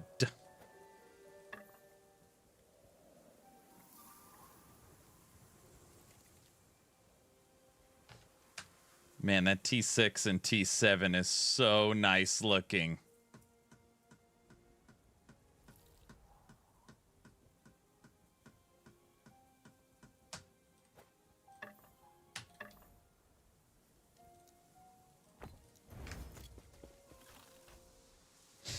Oh, that's pretty. Wondering if elemental, maybe freeze rate's not the way to go T8. Maybe the elemental damage over time is the way to go. I don't want to hear it. Just listen to the songs. They're better than yelling at me. I click the stream, what do I see? No mobs in sight, just loot on screen. Scrolling tabs like it's your fate. New gloves drop, you hesitate. Compare it all, recheck your build. Still wear the same boots, pure coat, not scale.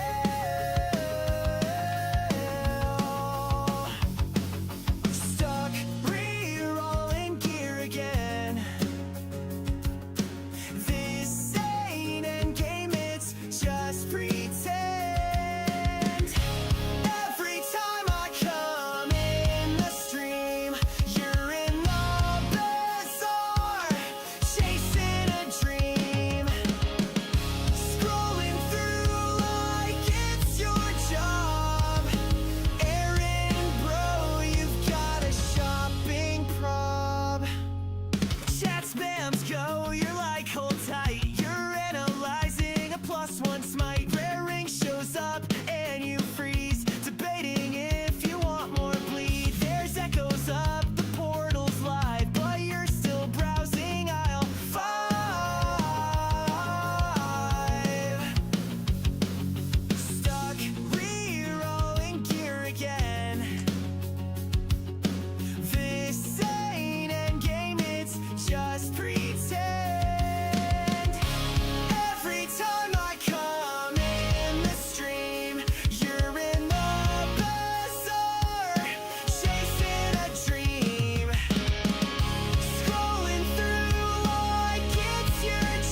Yeah, I'm in the bazaar. I don't feel shame. Min-maxing gear while you die in flame. Your King Cobalt built just fine. Still in town, but the W's mine. Everything about that song is inaccurate. So anybody, oh, that's a funny, that's funny. That's a good, it's not funny. So you should all know that.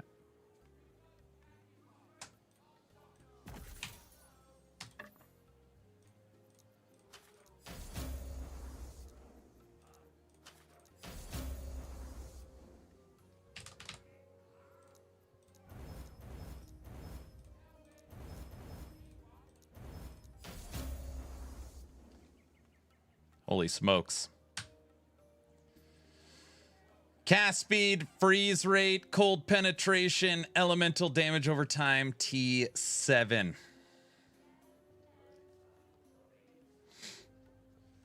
And mana is in the sealed. 4 forging potential. Do you have a cool sound for COF? Yeah, I've got a COF song.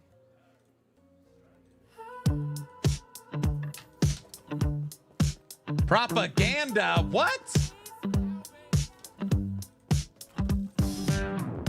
Burn through maps, no end in sight. Another echo, another fight. Prophecies lie, they're dressed up nice, selling hope at a gambler's price. I roll the dice. I Thought that chant song the was a lines, documentary. stacking up like it's divine. Oh, Stars just brother. shrug at me while I chase that rarity. Told myself it's fate, but I'm circling the drain. I keep playing brave, but it's always the same. This is circle of fortune, feels like a cycle of futility. Every lead's another ghost, every drop's just a possibility. I've been chasing that spark in the dark, like a fool with the need for clarity. This is circle of fortune, but it's fooling me beautifully. I've memorized the drop tables, wrote my luck in twisted fables. Farming bosses, bruised and blind, still convinced there's gold to find. Skies are silent, or they lie. Another altar, another try. Just one more, I always say, but the dream just drifts away. Thought I had the plan, but the map just folds. I'm a junkie for the hit, but it never holds. This is circle of fortune, feels like a cycle of futility. Every chest just laughs out loud, like it's in on the conspiracy. I keep dancing alone with the ghosts, trading sanity for mystery. This is circle of fortune, but it's fooling me beautifully. You maybe are the chase. Brow is the song maker and songwriter, my channel moderator.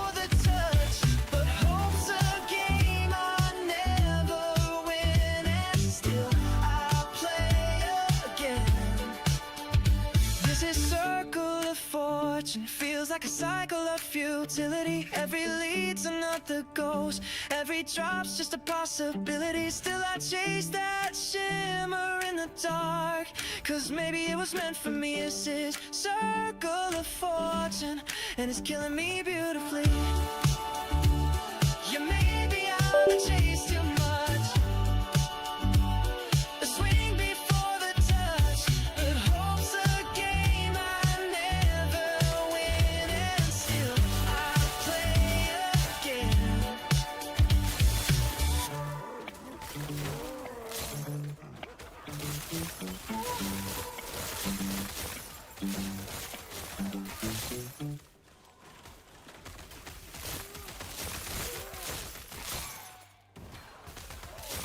Sounds like a Disney song. Come on, Solo. That song's been around for ages.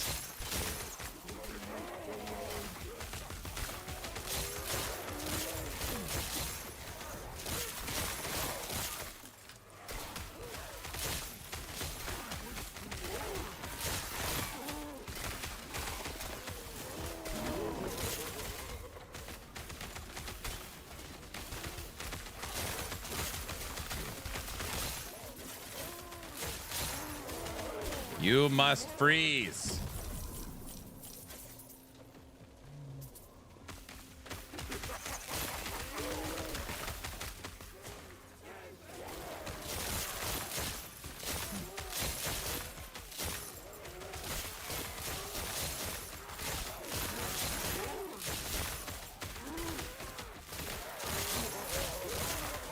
The shatter effect is so satisfying.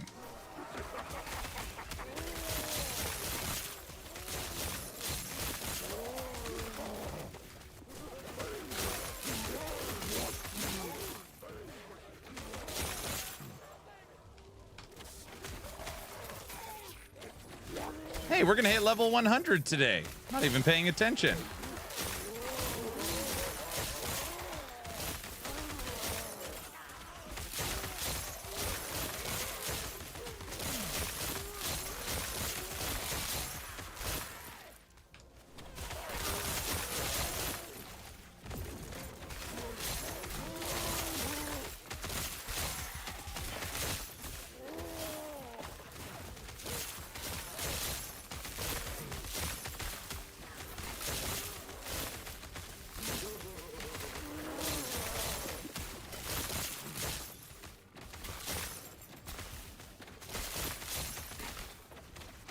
Got that JT vibe, right?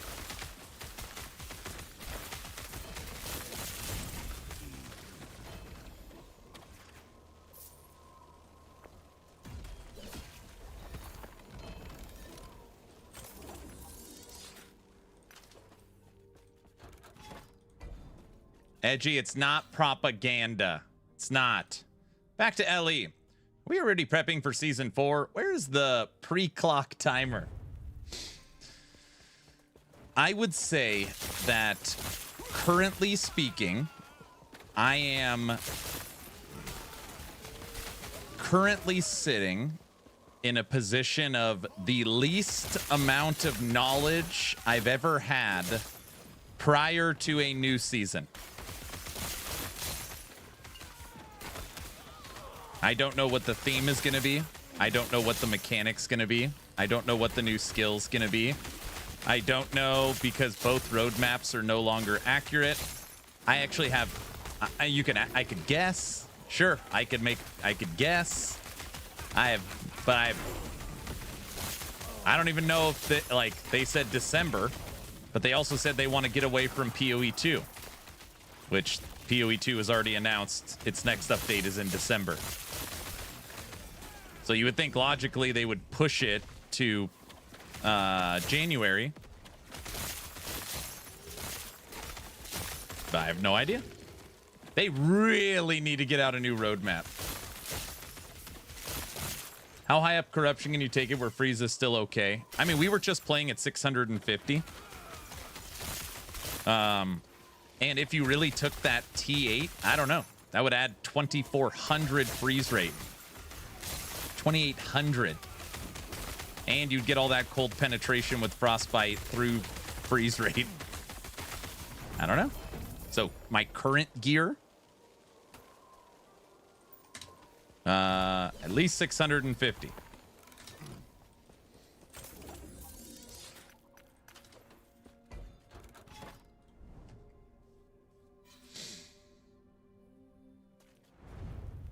New season. It's only been 3 weeks. Joe, it's more than 3 weeks. We're in the 4th week. Everybody knows that. Joe. Or maybe it's today's week 4. Joe?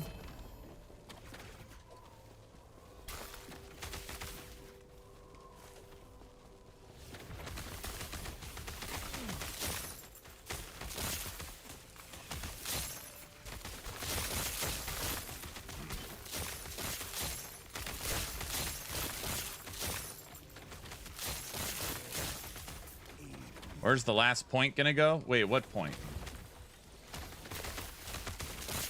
I normally farm about 500 corruption. Sounds like a winner to me. Yeah, that's normally... Well, actually, I don't think most people do that. But, yeah. I would say most people are probably in the 1 to 300 range. Pushing 500, that probably puts you upper echelon of the 1%.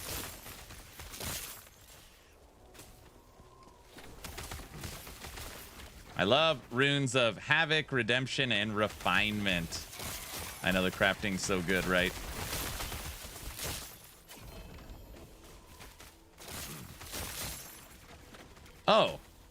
I wasn't even paying attention. I leveled up.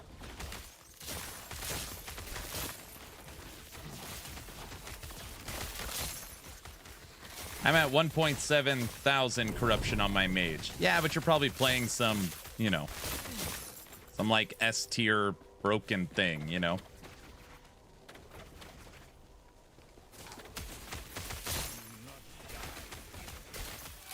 Nice, just got my Blade Dancer to 500. That's awesome, dude.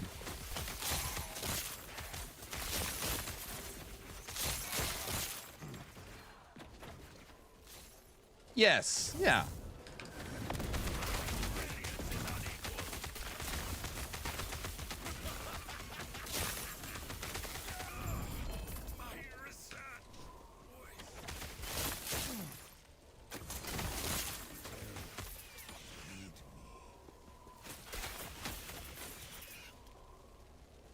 What's the max woven echo corruption requirement? Corruption requirement.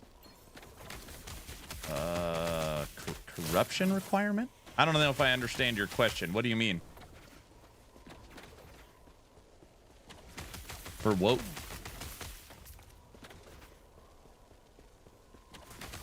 Like to unlock content?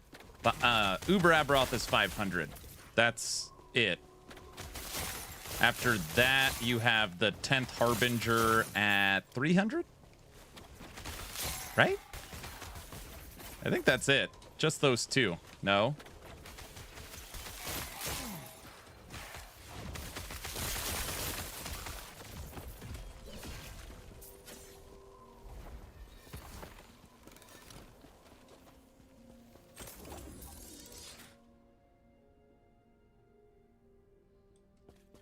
Can you safely keep Rip Beasts locked down? Yeah, for the most part.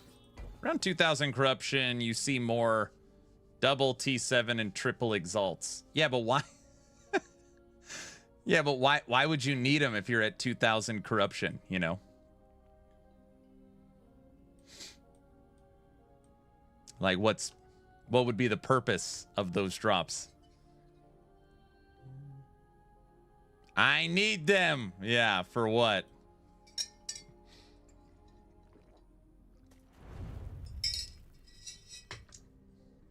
To go to 3,000, duh. It's so interesting. Just like the action RPG community. Maybe they've always been like that, I don't know. Like when someone's like, dude, I made my own Scorpion build. I followed nothing. Completely 100% on my own. And I got to 300 corruption. That is so, like, to me, that is so unbelievably impressive. And then someone will be like, dude, my mage is at 1.7 thousand corruption. And it's like, I just followed the broken, bugged mage build. That's not as impressive to me. I mean, it's still a feat, and that build's still going to be nerfed. But it's like, I like the other way better. I like the other way better.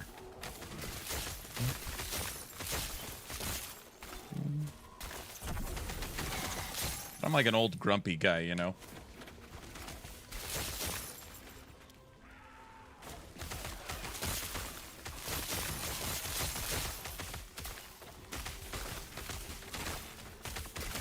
It's hipster versus mainstream. Is that what it is? I'm just so old now. I'm so old. I can openly admit that I am a grumpy old man. I love that question that opened up stream. Hey, I'm looking for something fun to play. That question's also not said very often.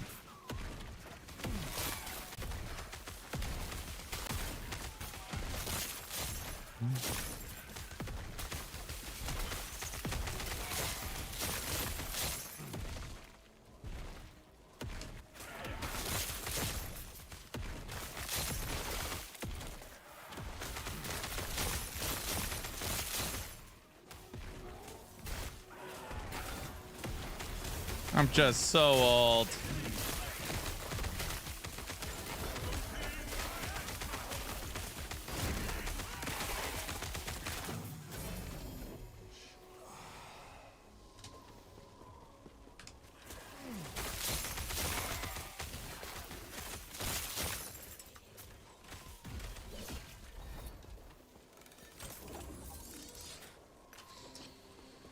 200 hours, 1.7 thousand corruption, max gear, not a broken build. And you made it yourself? If that's true, that's very impressive.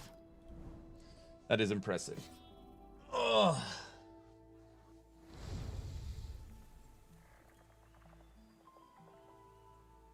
Aaron, you need to mod another dude over here on Kick.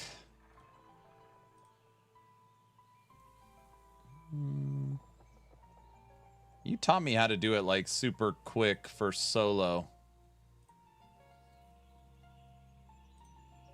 What is it? Send me the what it is on Discord for the quick command.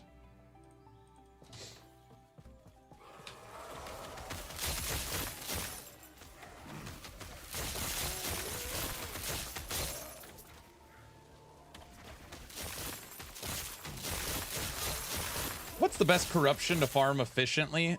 I mean, technically speaking, like that number doesn't exist.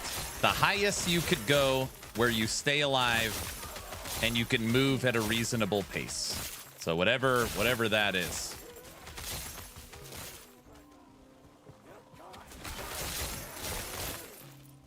Quick, send him the kick demands. Oh, brother.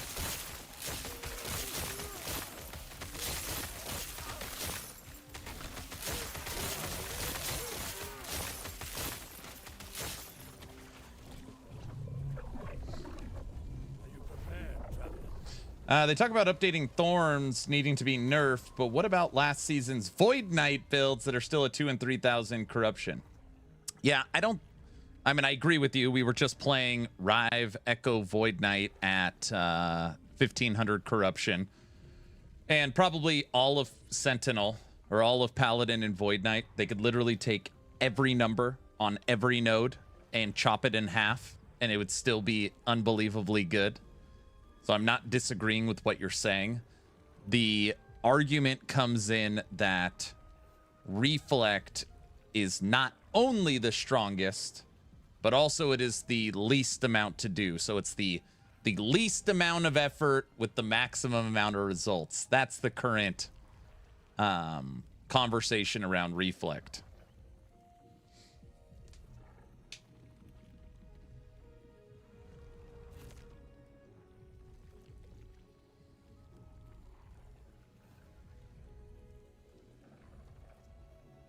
Does going over 300 corruption and do anything other than increase difficulty? Yeah, it gives you better rewards and higher experience. I think they should put sigils further down the Paladin passive tree. They could do that. Sigils locked to Paladin.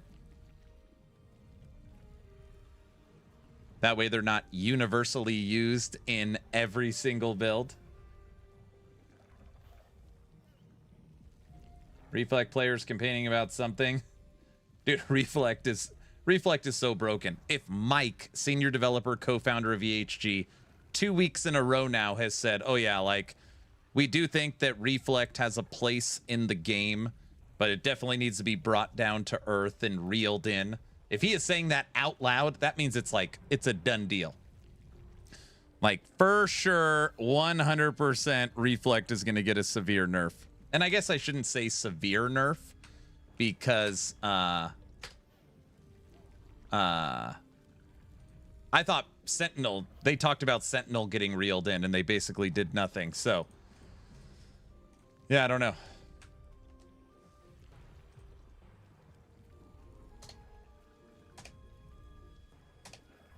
I don't know if did that work, Trevor? No, maybe it, I can't tell.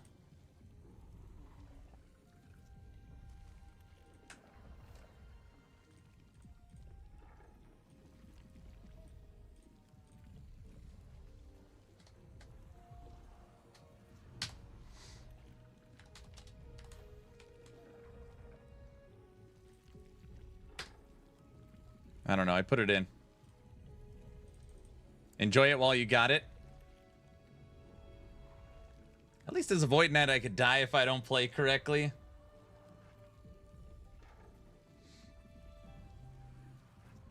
I'm going to get some lunch and watch some TV. See you later, Epic. Have a good one. I mean, Falconer has been nerfed every season since launch, and it's still the best rogue class. That's it. You convinced me. Reflex Shaman build now. It's just for speed farming, like 500 to 1,000. Man, people's expectations are just so blown out of proportion. It's only for 1,000 corruption. That is a lot of corruption. Okay, Rune of Evolution. It holds power, Give me that. but not promises.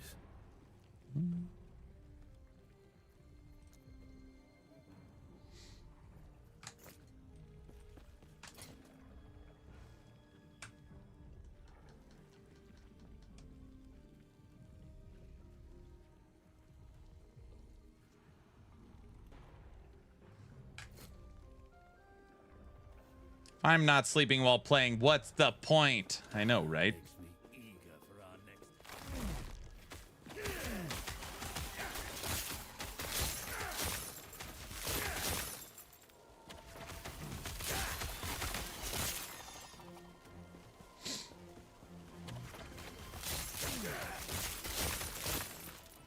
1,000 corruption doesn't seem like that much to the community based on the few broken builds.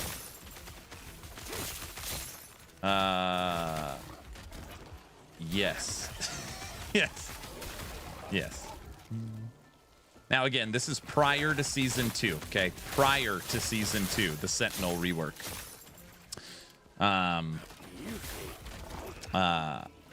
EHG said 90% of people play 100 corruption or less. So 90%. So if the game sold 3 million copies, you could do the math. 90% of people, 100 corruption or less. Prior to Season 2, 0.1% of the community attempted regular Aberoth. Regular Aberoth. Now, with the power creep of Season 2, I'm sure those numbers are no longer those numbers. But anybody that engages with YouTube or Twitch, you are probably in the 1 to 0.5%, you know, club for like pushing and engaging.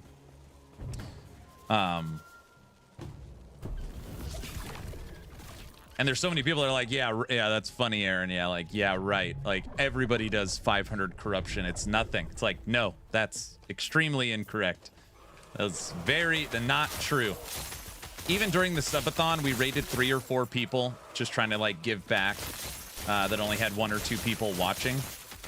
And there was a couple people that were just, like, using Nemesis drops. So, like, you know, an item with just, you know, a couple random legendary mods on it, you know, like, and, or you can look at Mike, senior developer, co-founder of VHG, streams every Friday. Every Friday. He died, I don't know, 5 or 6 times at 200 corruption. He's killed Aberoth 1 time, and he died 4 times before he killed him. Ever. He normally plays right around 100 or 200 corruption.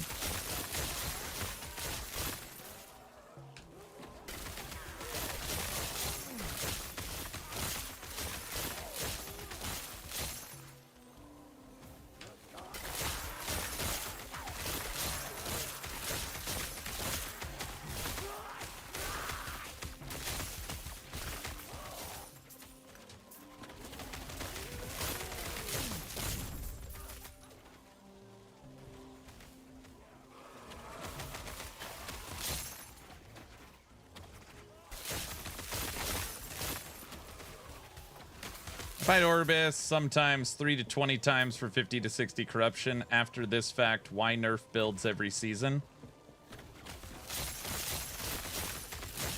Why nerf builds every season? I'm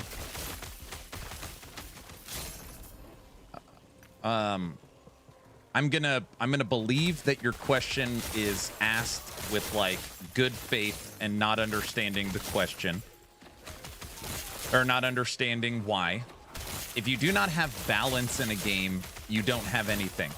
A lot of people are like, dude, this isn't a PvP, it's not a competitive game. Why does balance matter? If you don't have balance, you don't have difficulty. If you don't have difficulty, then there's no friction. There's no reason to play.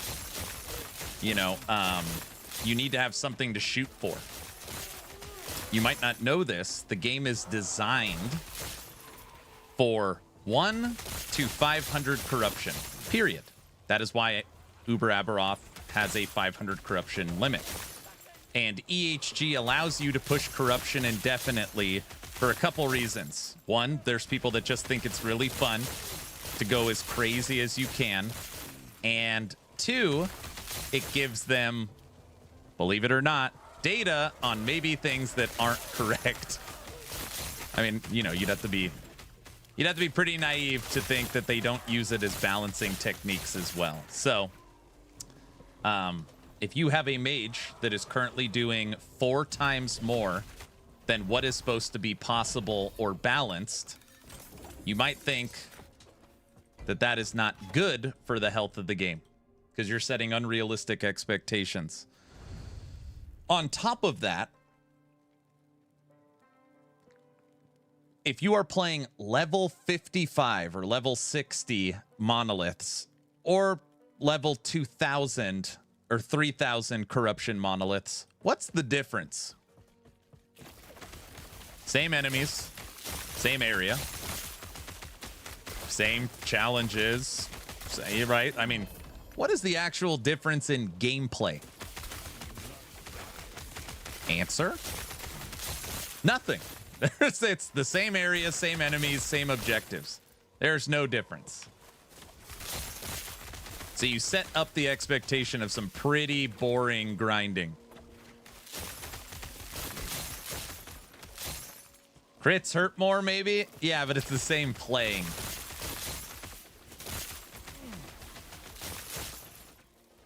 It's not like you open up these new levels at level 1000 corruption. You now get to go to super empowered, where the maps change. It is the same game. What's been your favorite build this season? Well, my favorite build normally changes as I finish builds, but my favorite build this season has so far been I really super empowered confirmed. Oh gosh, I really like Lightning Retaliation Wolves. Lightning Retaliation Wolves might actually take over Cocaine Bear as my favorite companion build. And it's not working right now. Might be my favorite companion build. Super empowered. Is Aaron pitching to Mike? No. I haven't even heard about that one. Lightning Retaliation Wolves? Yeah, that's what I play. Wolves are better than frogs. I mean, frogs are fun. If you ask me what's my favorite new build, it would be frogs, because I think that's the only new build. But wolves are awesome. Wolves are awesome.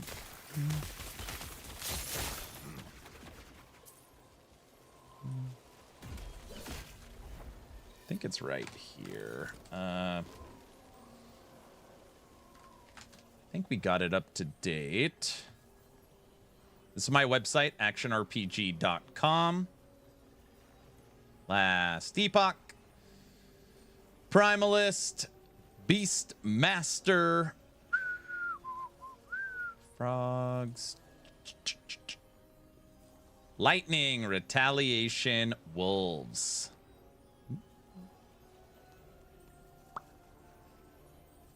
Yeah, it's up to date. Mm-hmm.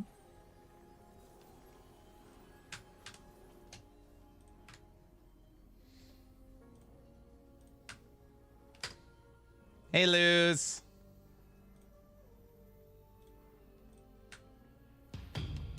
Wolf suit next subathon.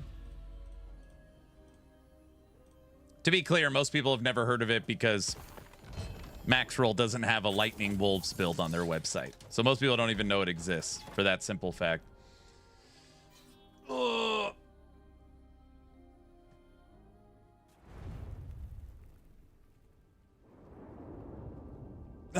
I find it funny you say nerf Sentinel, it's so OP, yet saying nothing about the OP Beastmaster. Yeah, I mean, Beastmaster's broken too. No, you're right. You're right. That's not fair.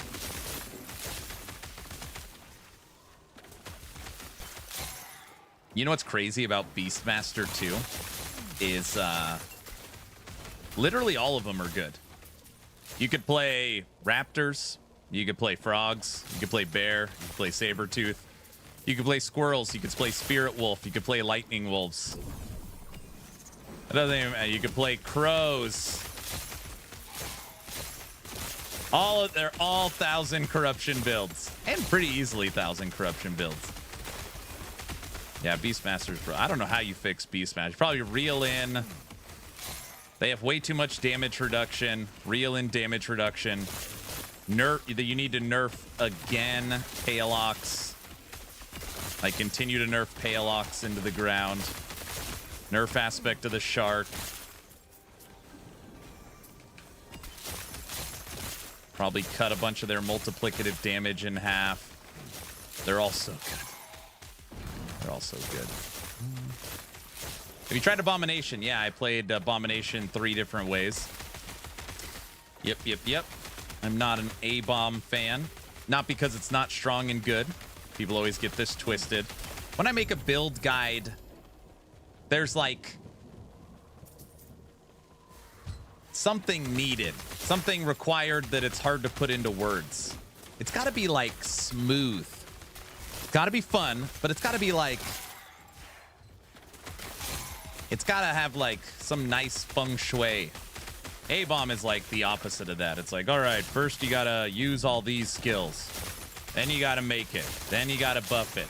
Then you got to follow it around. Oh, it died. Now you got to redo. Like, it feels... I think it's horrible to play. I know a lot of people love it. No disrespect. We tried it. I don't like it.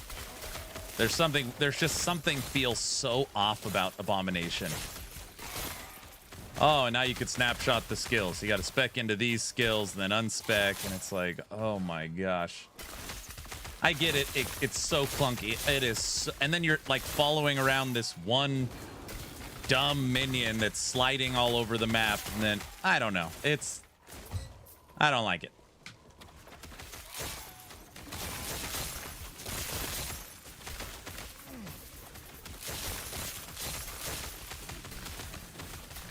Now Aaron is a Beastmaster hater. That's Hoofprint's a Beastmaster hater. Hoofprint's calling me out because I always call out Sentinel, but I don't call out Beastmaster.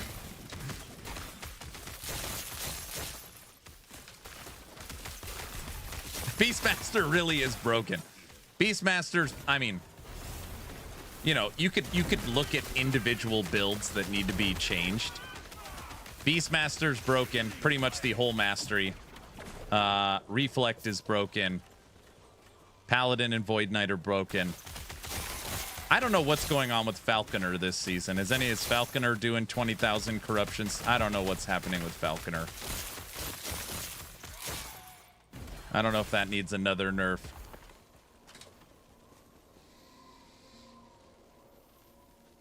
Make other classes up to par and make certain content push more difficult? No, because now you're going to start getting into Diablo 3, billions of damage. Now you're pushing the expectation that it's not 100 corruption or 300 corruption, it's 1,000. So you're making people grind longer. You got to understand, again, once you hit monoliths, the first monolith echo to the 3,000 corruption monolith echo, there's no difference. So why would you want more engaging content, not longer grind content? That's not like there's no benefit. Hey, you need to get an extra 800 corruption to what? For what's the purpose? Well, I play longer? No, that's not. A-bomb looks as clunky as it plays. Yep. I mean, they nerf builds based upon the 2 to 3% of players. Some people have fun. What about the rest of the 95? Well, the top 2 to 3% of players are using the broken stuff, right? So, you know, that'll lead more people to use that stuff.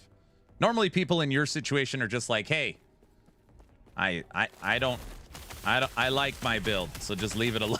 You know, that's just, but you are looking at it simply from your perspective. You're not looking at it from game balance, game difficulty, new user experience, Steam reviews, sales, imbalance. Like, you are not looking at it from their perspective or the global in any way.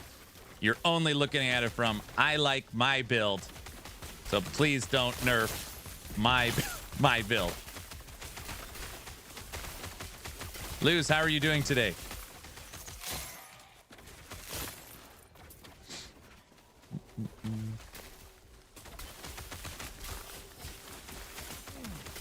I like how the season was the Acolyte update rework and the real winner was Beastmaster. I know.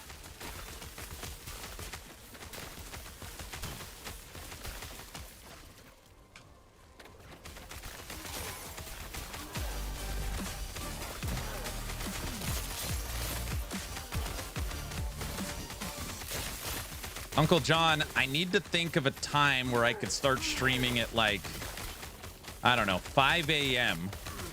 So that way I could stream for a few hours and then raid you. I got to figure out a way to pay you back for all these raids. I don't know how I can ever repay you, sir. Hello, how are you doing? What's up, Neon? Uncle, how are you doing today? What are you playing? Let's see. PoE 2 is still pretty fresh. Borderlands 4.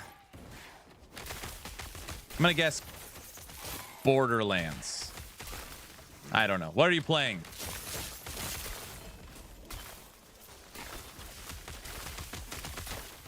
Chronos: The New Dawn. I don't even know what that is.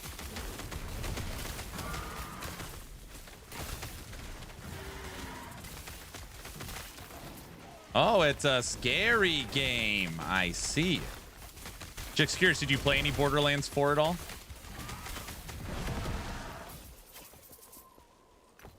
I want to play Borderlands 4 sometime. It's pretty fun.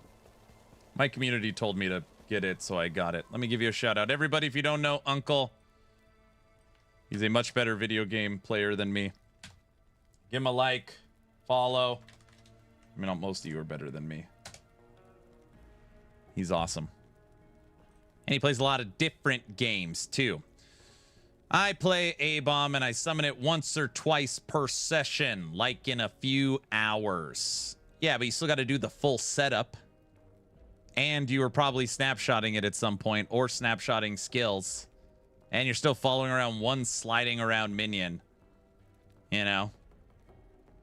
I don't know, it makes me laugh, too. What's the strongest minion for Necromancer? Abomination. We're getting a Necromancer rework. What did Wraiths? What did Skeletons? What did Mages? What did Zombies? What did Golems get? 0. What got the update? Abomination. Out of everything. Oh my gosh. Out of everything. Need to make some PC upgrades. Oh, I see. Skeletons got turned into food. Yeah, that's right. And you can now you can find a way to auto summon them to get them blown up. Granted, frogs auto summon for free. You don't need anything. They just work perfectly from the beginning.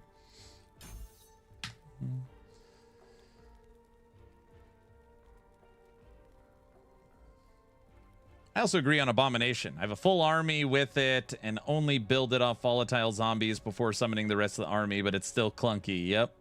I feel like I build like you, Aaron. If I can't find a build guide, that's what I want to play and try it. I like that.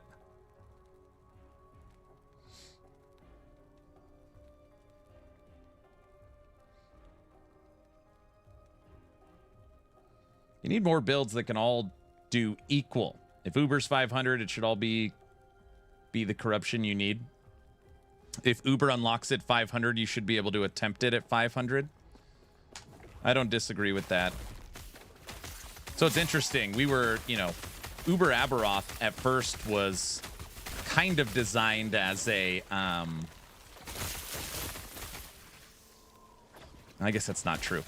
It was designed for a, you know, I have put 2 months of work into the season. I have perfect gear on my S+ tier build. It was supposed to be a nearly impossible challenge just for people to have something to go after. Like, that was kind of the idea. And anybody that has played and fought Uber Aberoth know that it requires, you know, either bugged or broken, which is fine. Like, you know, action RPGs are meant to be bugged and broken. You need to find something bugged or broken, or something you have like S tier perfect gear, red rings, you know, really good items, or you can find a way to lock them down, like stunning, freezing, stuff like that. It is a very difficult challenge.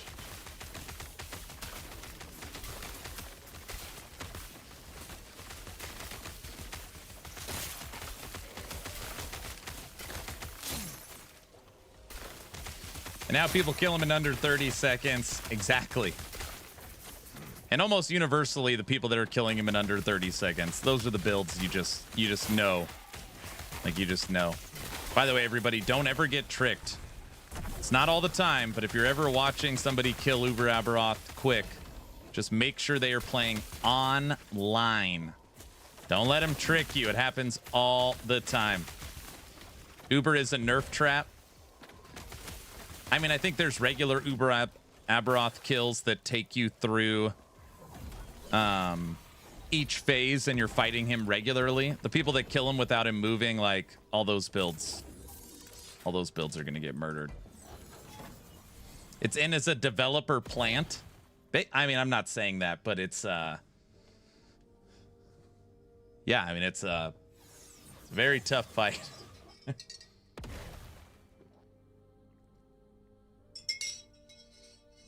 Green bars are a must on those videos, correct?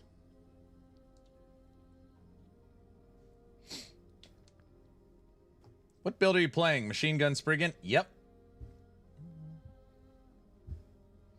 I'm playing Spellblade. I think I'm safe from the nerf hammer. Yeah, you're fine. Most people, when they I can't even tell you the last time I heard somebody playing Spellblade that was not Shatter Strike. Spellblade probably needs some love.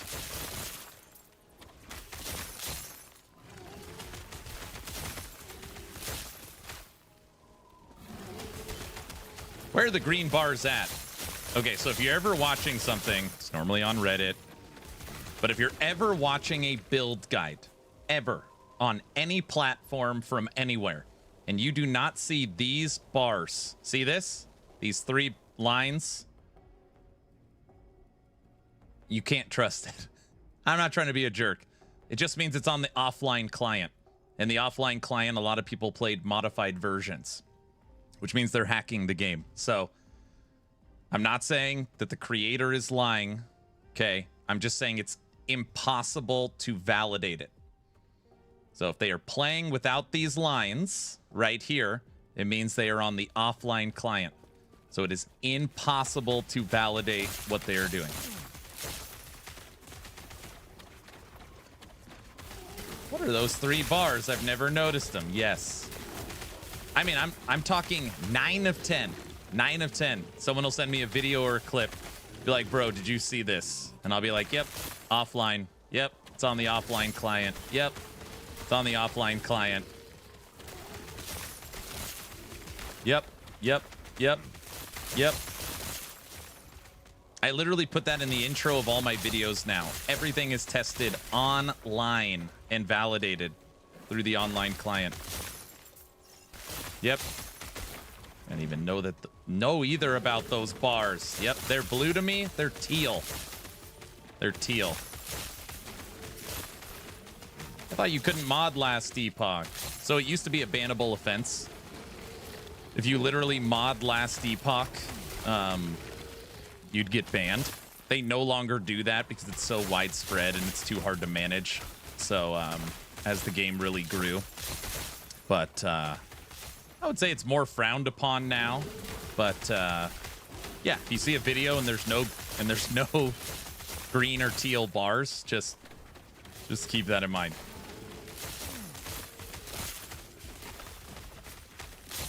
I play online only, but I just noticed them. I'm UI challenged. Yeah.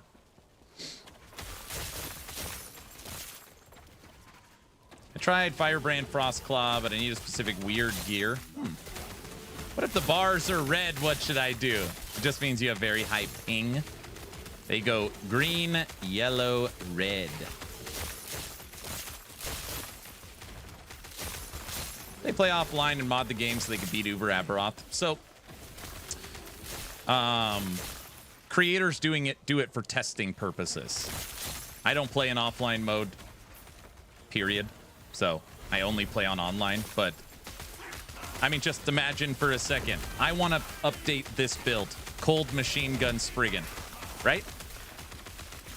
You could go into offline mode. Make a build planner. Perfect rolls, perfect ranges, perfect LP slams, and then go like this. Boom! Level 100. All my gear perfectly slammed, everything perfect roll ranges. 1000 corruption. All right, it works. I got a new build guide for you guys. Done. So and people don't know, you know, and people don't know. People don't know.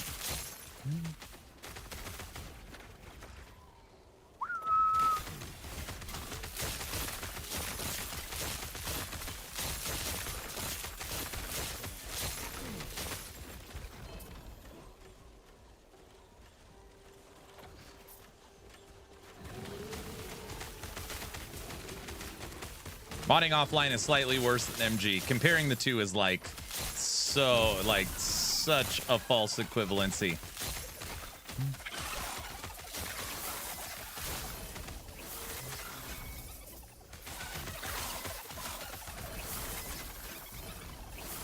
Holy moly.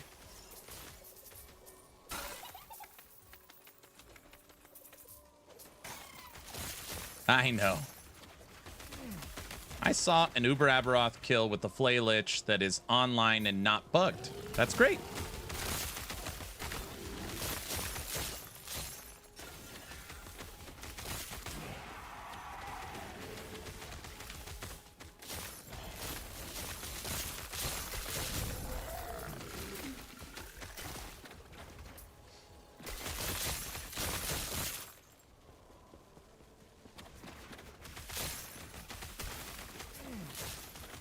In PoE, we have Path of Building for this, so you don't need to cheat. You just imagine your build. But Path of Exile doesn't have offline mode, so you still technically have to test it in online mode. The hunt calls, traveler.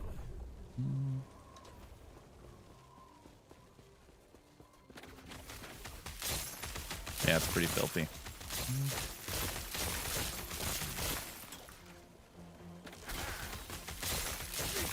More meat.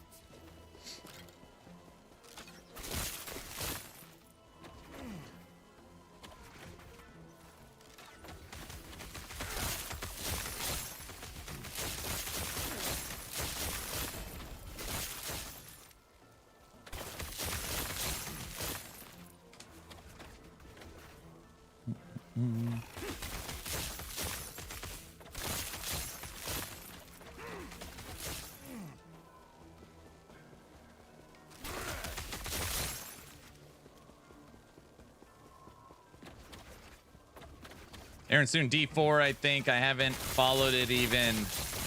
When is when's the new season of D4? I should probably know. Couple of weeks? I don't even know when it is. It's a good question. Wait. I know how to find out. Oh my gosh, please don't be it.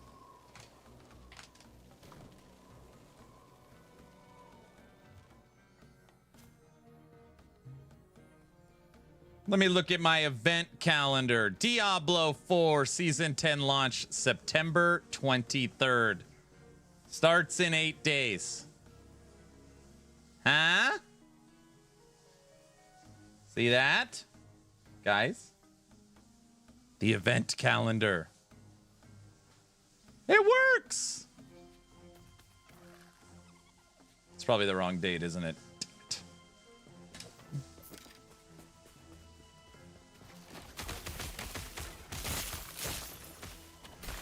I forgot you had that. That's right. Dune is free tomorrow.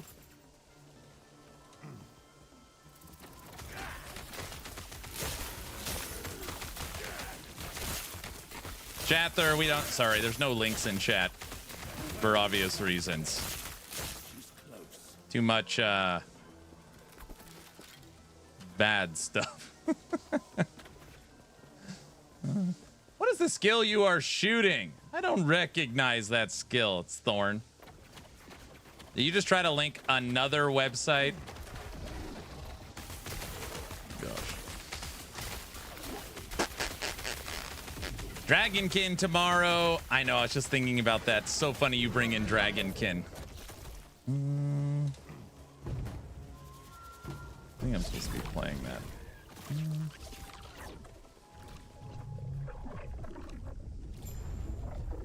Well, I think I'm done with PoE 2. I got to T16. There's nothing to do. Yes, you could grind for more gear. Everybody knows that.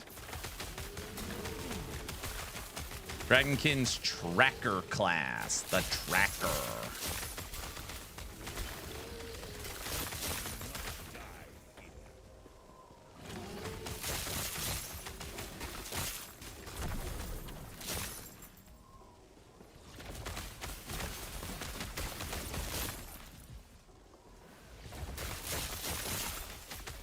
I'm not hunting for 35 divines for my upgrade. Oh, is that what it is? I actually haven't looked at I would guess PoE 2's retention's pretty good. Unless Borderlands hit it hard. Hold on, let me.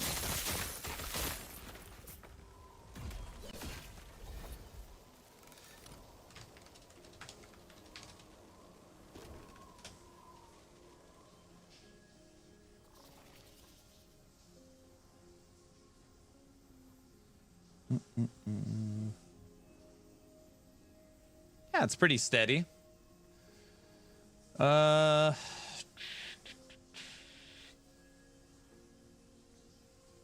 335, 353. How many days now?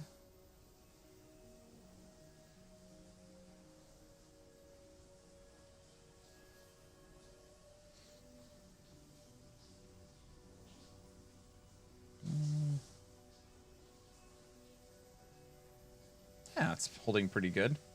I got my first red ring with 1 LP today. Woohoo! PoE servers are so bad. Are they still bad? They were pretty bad when I was playing. Aaron, I've been playing Borderlands 4 while listening to you. OMG, it's so fun. I just got my first primary hideout. How long you been playing for?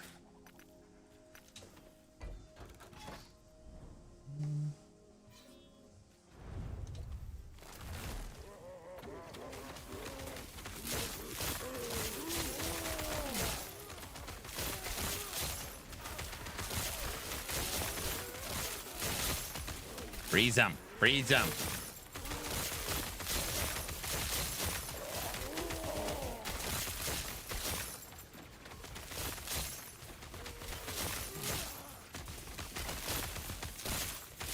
Long way to go.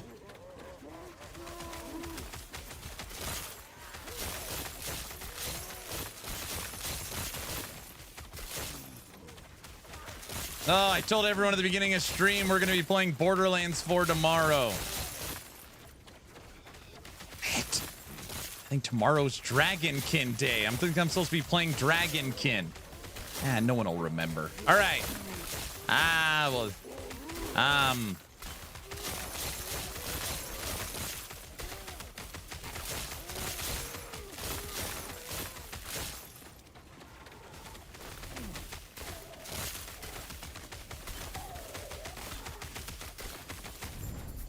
How about both?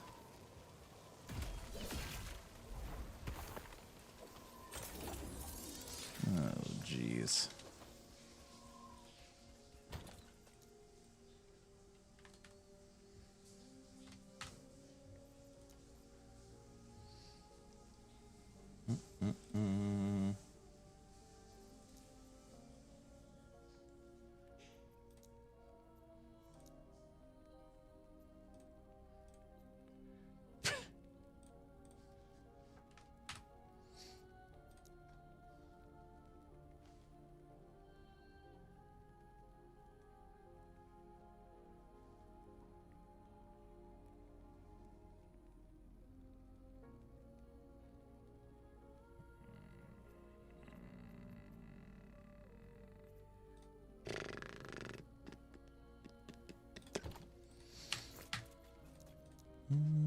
Here, you like that link I sent? I did not see a link.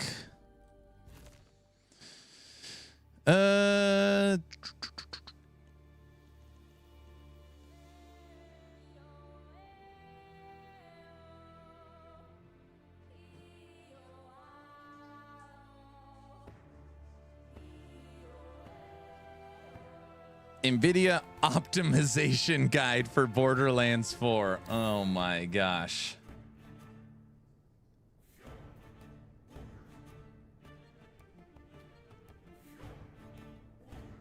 Imagine having plans, am I right? I know, right?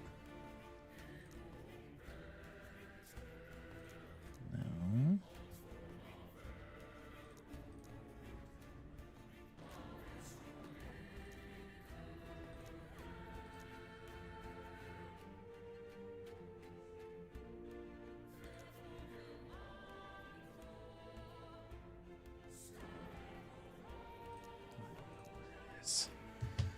Sharkhead. Sharkhead. Well, if you don't use frame gen, you can't reach 144 frames with DLSS only on a 5090. I have a 5090. I click the stream, what do I see? No mobs in sight, just loot on screen. Scrolling tabs like it's your fate. New gloves drop, you hesitate. Compare it all, recheck your build. Still wear the same boots, pure cope, not scale.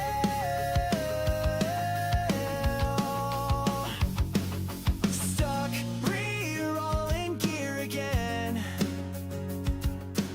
This ain't endgame, it's just pretend.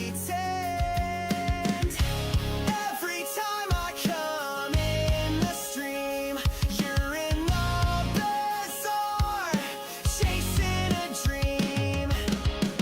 Scrolling through like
Don't listen to that song.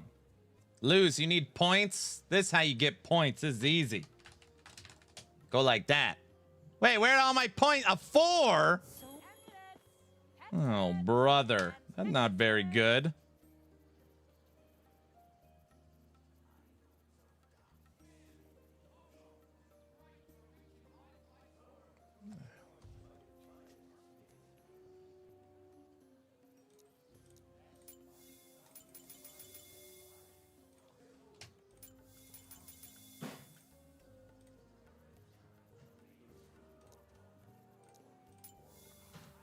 Brother.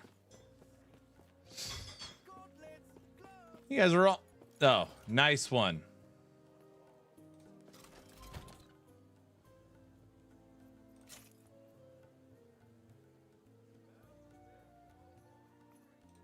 I need an amulet.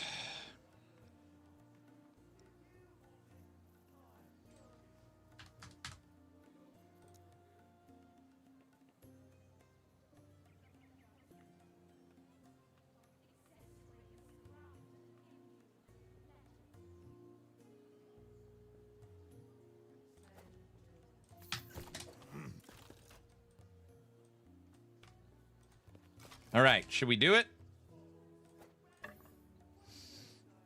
Ugh. If we make this tier 8, it can potentially go up to 1,400 increased elemental damage over time. 1,400.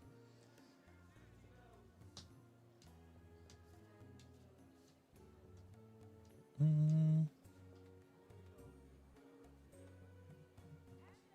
1,400.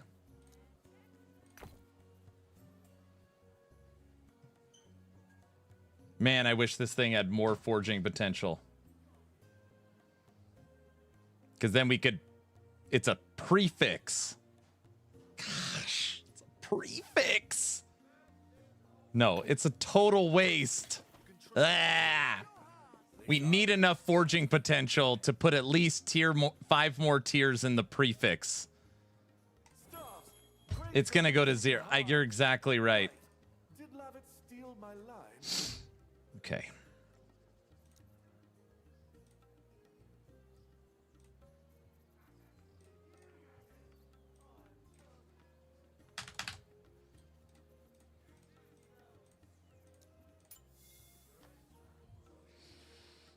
We need some with a ton of forging potential. 40. Freeze.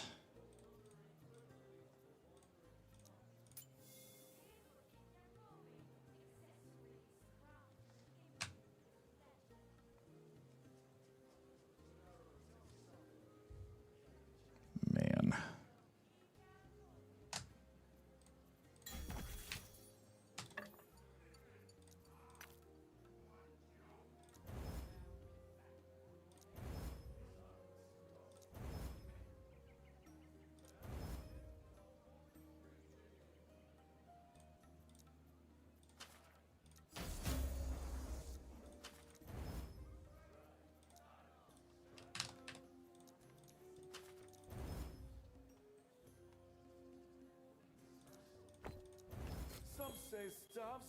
It's worth a try.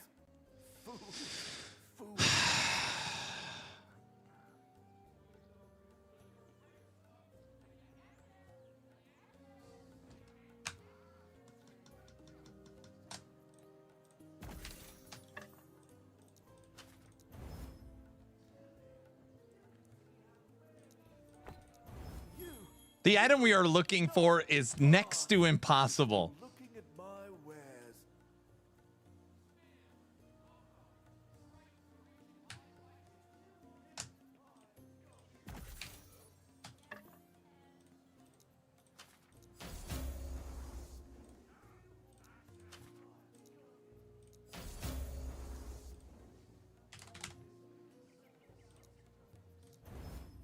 Holy smokes. Okay, now it's the wrong base, though. That's what sucks. We're going to eat forging potential, switching the base.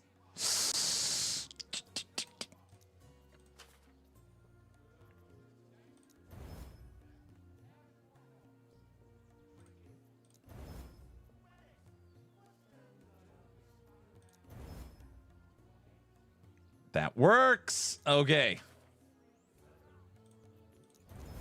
No! Oh my gosh.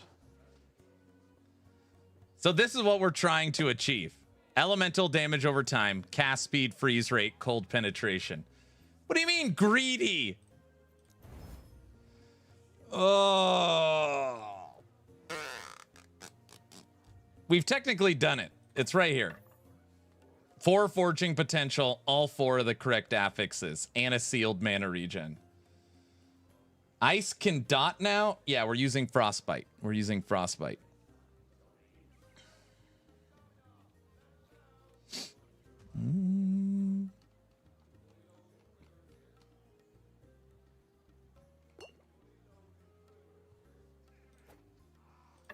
Some say staffs are just long sticks. Damn, we almost had that one. We almost had freaking envies. Damn it.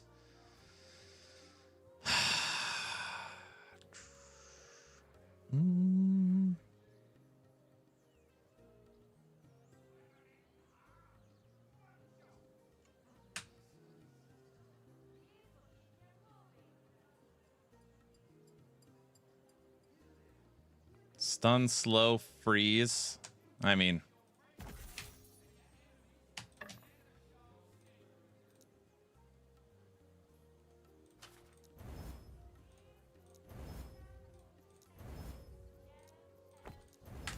Staffs, great for reaching high.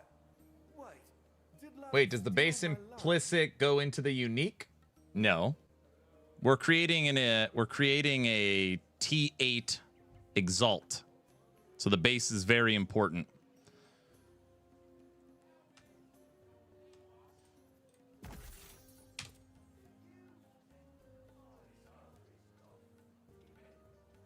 They need an Uber Abbey fight with an altar that adds forging potential back on an item. No. That would just push people to use even more meta broken stuff to use it.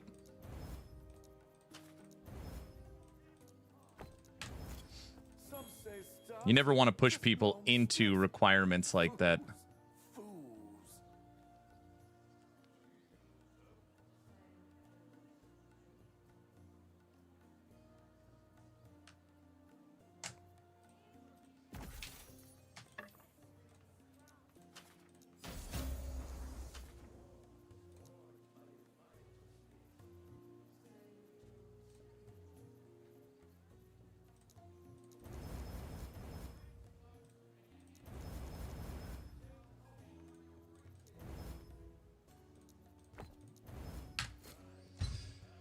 Or just a regular pinnacle boss like Abby. Yeah, I mean the crafting right now is so forgiving that I don't know. I feel like if they added a way to make it even more forgiving, I don't know. And like you're already getting so much loot, and you have COF, and you have the bazaar. There's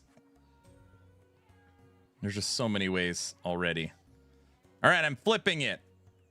I'm going T7 freeze rate now. Maybe I could find something better here. Holy moly.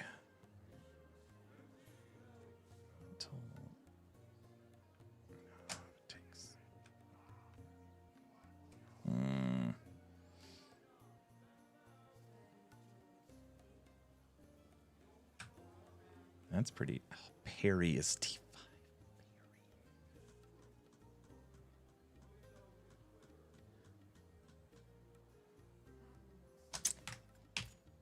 Screw it.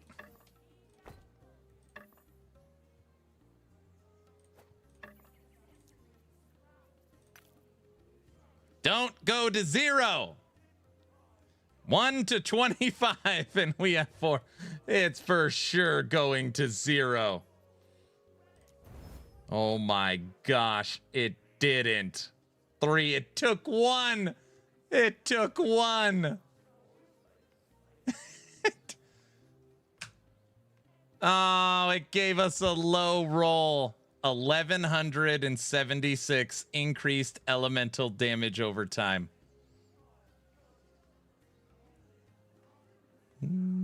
Look at this item.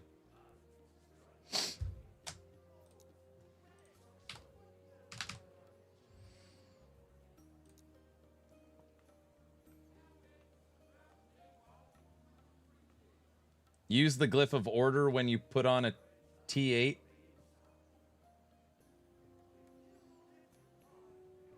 Item looks pretty sick still. Cast speed, freeze rate, cold penetration, mana, elemental damage over time. Now, this base does have the increased spell cost, but I think we can offset that. I don't think it'll be a problem. All right. What's your guys' guess? 3 forging potential. I'm going to add on to this damage over time. Do we get 1 T4? You're tripping. I'm hoping 2. Give me 2. Tier 2.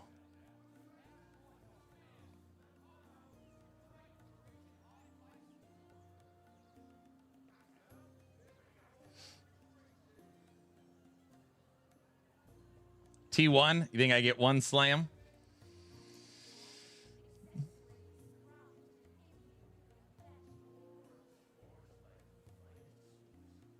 You think I should have used the glyph of order?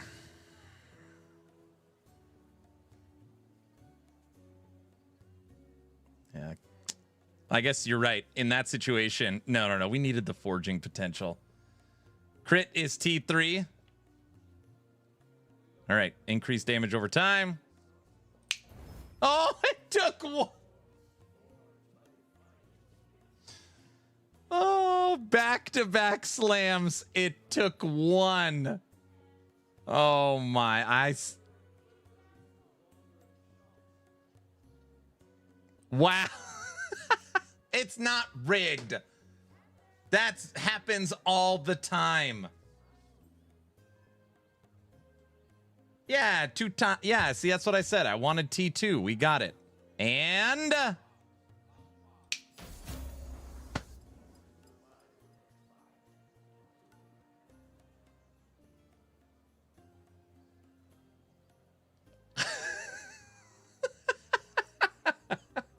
what the frick?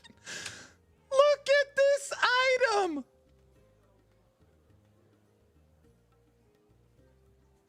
Cast speed, damage over time, freeze rate, cold penetration, mana, elemental damage over time. And done. T4. There we go. Complete the circle. That's not bad. It is T28. We don't even know if I'm on the streamer client. I'm not on the streamer client. Everybody knows that.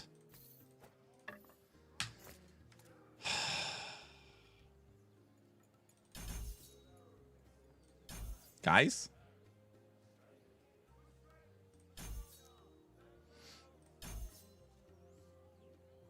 That was a fun craft. Log out.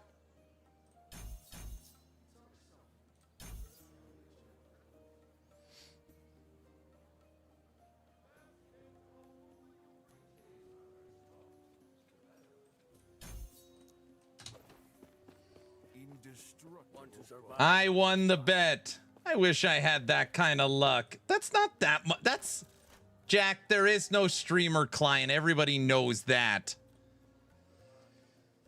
Happy hour for Aaron. No. We're just messing around with crafting. It's not a big deal. We're just messing around.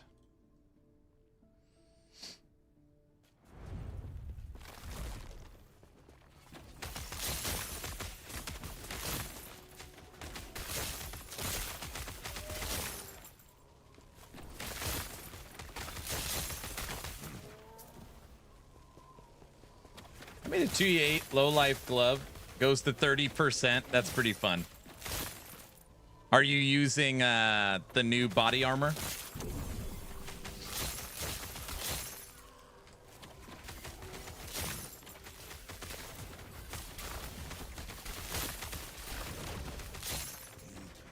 Four forging potential and we got 4 upgrades. That's pretty good.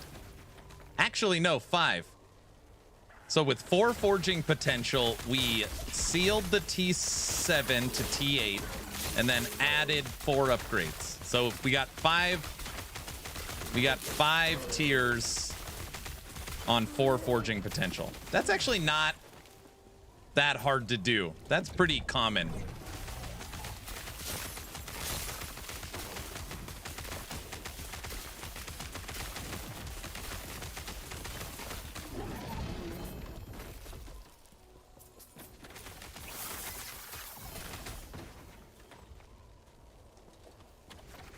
Guys?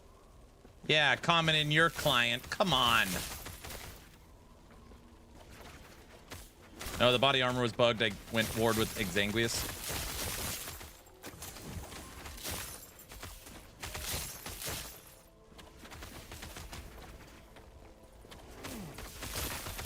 Mike almost every week now is getting asked about T8 exalted items. And like, oh, did they miss the mark? Why would anybody use a T8 exalt over primordials? I don't know. I think they open up so many fun alternatives and stuff to try. Sure, mainstream broken builds are going to use the new primordials because they're awesome. I like the T8s. They're fun. I don't know. I think they're fun. We would get negative 19 forging potential on the first click. No. No, you wouldn't. Right?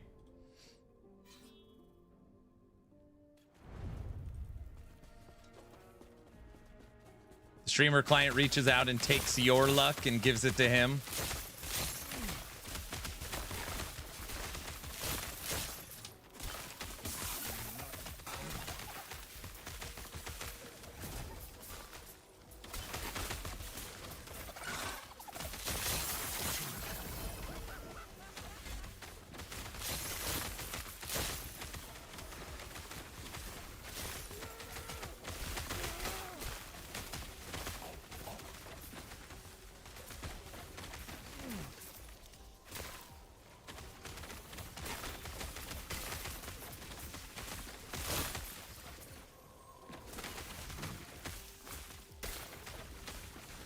Do you want to talk about power creep? If EHG ever allows a T8 Exalt and a unique, which is actually what I thought they were going to do at the beginning. Now I know how crazy that would be. If you could have a unique and an Exalt.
I'm going to play that build.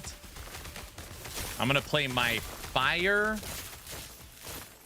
attunement stacking Rive Paladin with the new Gavel mace. That's my plan. That's on my list. But that's like, I think that's actually my first build once the website is done. Is that exactly. Fire, attunement stacking, Gavel, Rive, Paladin. Yep. Oh, that's going to be nice to see. I love that build. I mean, we got it to 1,000 corruption last season. I'm curious what that can do now.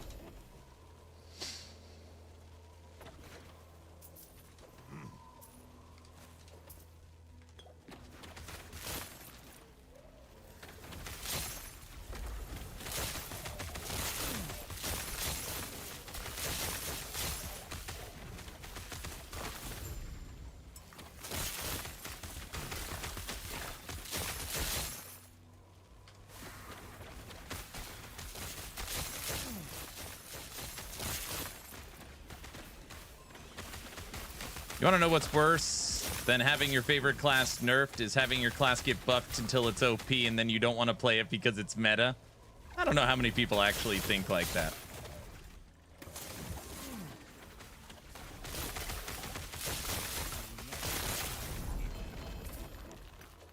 Yeah, I've got 2 new builds. I guess the attunement fire isn't really new. It's not on the website, but I did make a video for it last season. So I do want to try that. And then I think I'm going to play some Mage. I'm going to play some Mage this season. Necromancer. Mage. All right, let's go to 500 corruption.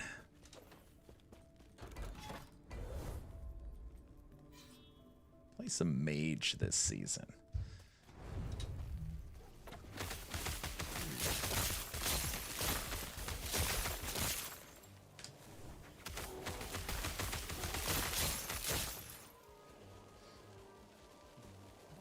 Mage Necromancer, I wish. I don't know, I got a couple ideas. Now, Aaron, you're talking about Archmage, right? Like one big mage? Nope. Mage army. Probably gonna suck.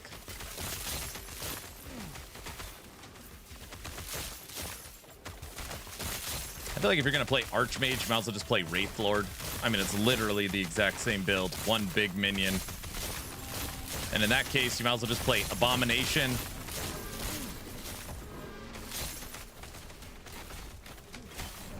Ow! What was that? Physical.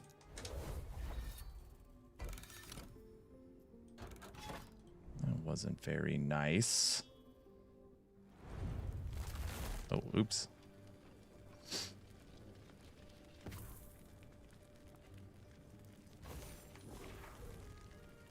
I've not looked at one football game score.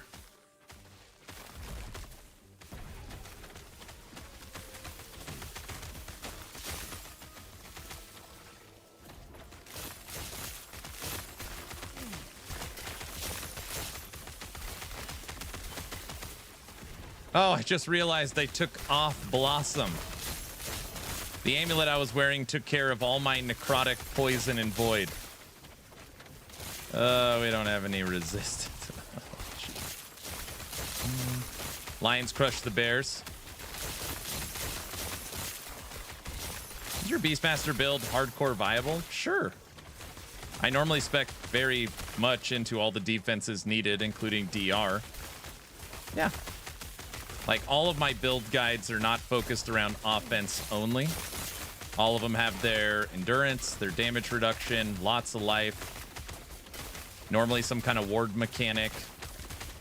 Crit avoidance. Yeah. Get out of here.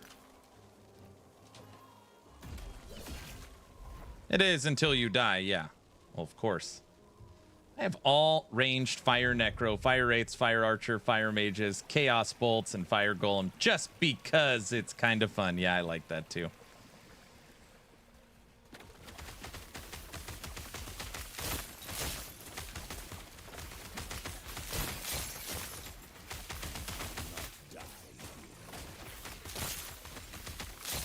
Set the building on fire.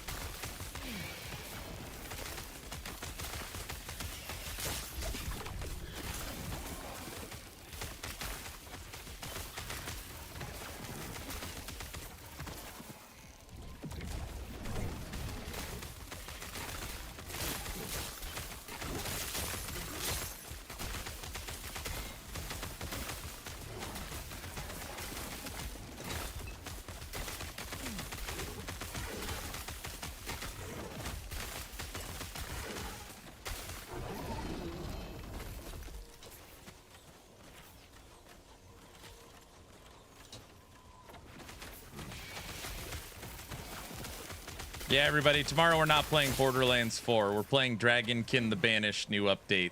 I'm sorry, I forgot. It was an honest mistake.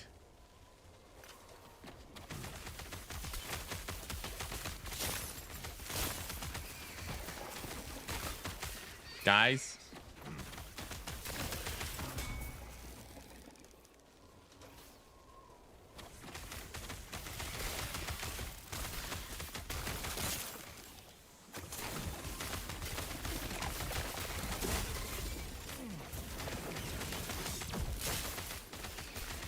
Thanks, Neon.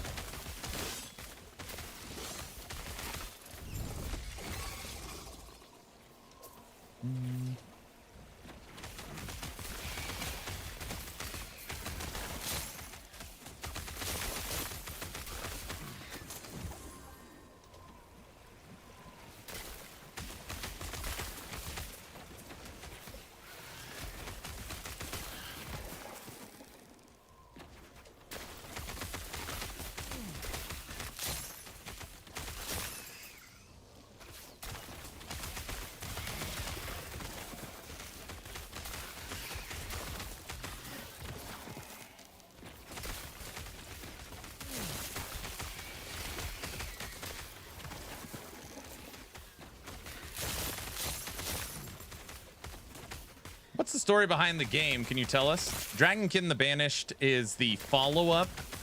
It is the second attempt from an action RPG studio. So these are the developers of Warhammer Chaos Bane, which is so interesting because my wife loved Chaos Bane. We actually played it together for a few playthroughs. I know it wasn't like commercially successful, but it is the successor to Warhammer Chaos Bane. So this is their second attempt at an isometric action RPG. They have borrowed a lot from a lot of other ARPGs. And yeah, it's going to have online co-op. It's going to have Endgame. It's got a campaign. It's got city building. It uses...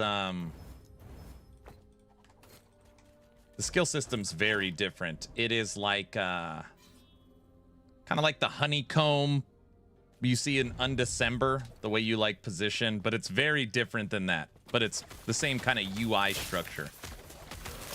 I liked Chaos Bane. Only the map sucked. Instead of a sort button, I think it auto sorts them, actually. I think it has like an auto sort feature.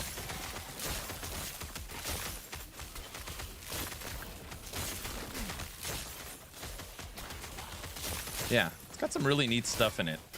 There's just like, there's just stuff in it that it's just like, man, you could be so great.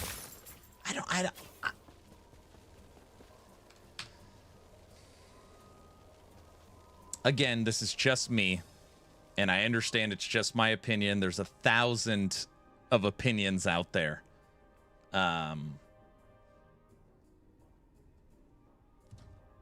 When I played Dragonkin the Banished,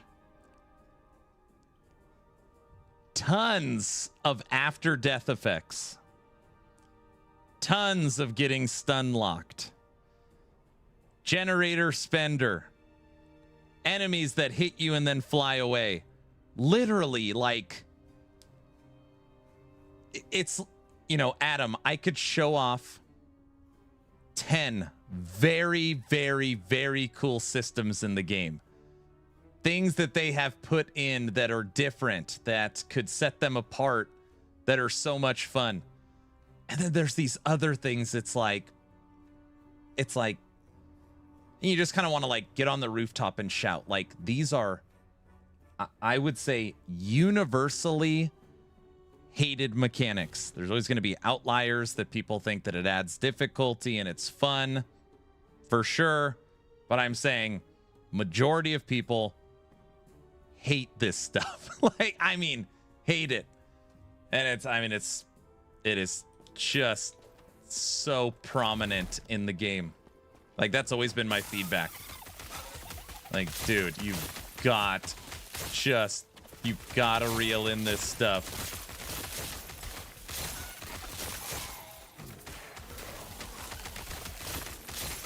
They came on the podcast. They gave me early access to play and give them feedback. I think they're a good studio. They're listening. But like it's my always pretty much always my same feedback.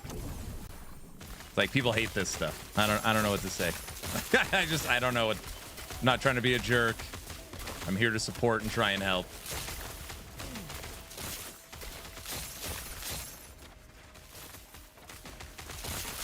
I got a crazy idea. Today is Borderlands 4 day and tomorrow's Dragonkin. Today is over. I've got church in 2 hours. You want me to boot up Borderlands right now?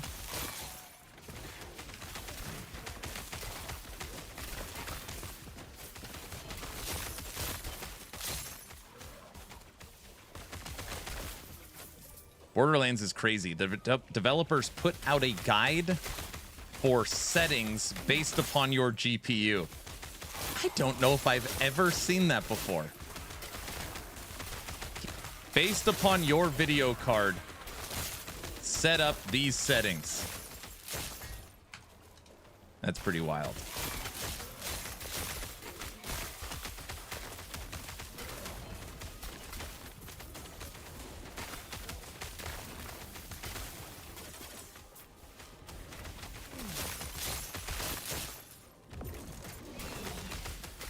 Do you want to boot up? No, not really.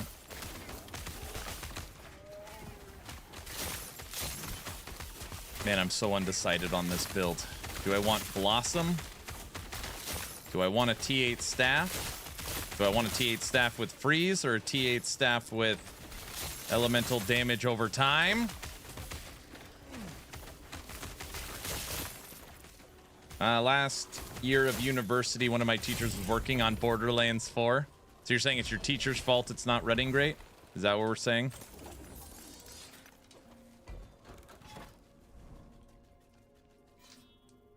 I am up for the difficulty scaling. Does not mean that the screen gets spammed more and more with those effects as you progress. Hoofprint. Send him an F. Hoofprint, friend on YouTube. He's in Kick too. We played Dragonkin, and yeah, I mean, just there's.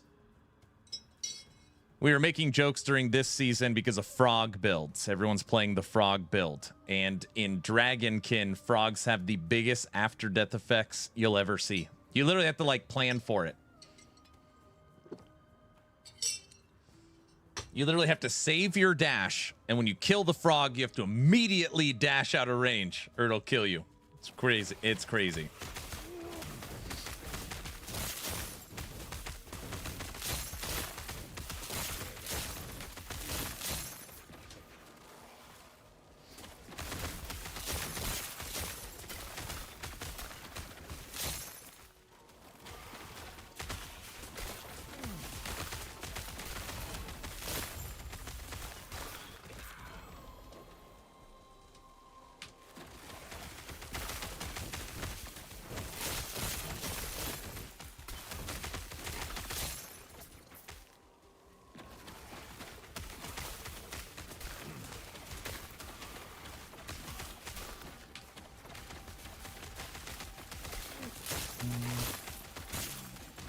No, we're not listening to Sort Button song. We're not talking about PoE, sir. We're talking about Dragonkin. Everybody knows that.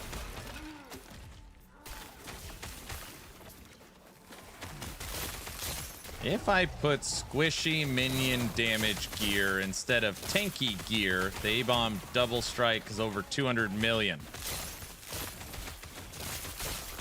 Yeah, but it's still A-bomb, you know? How do you stay awake when you play?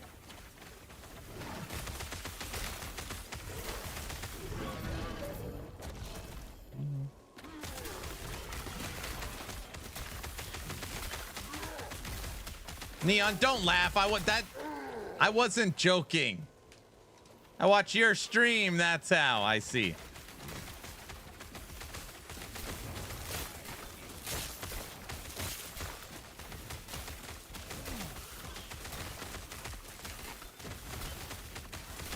I don't even know, like, what do you, is like max roll have an A-bomb build? Are you just following like a max roll guide?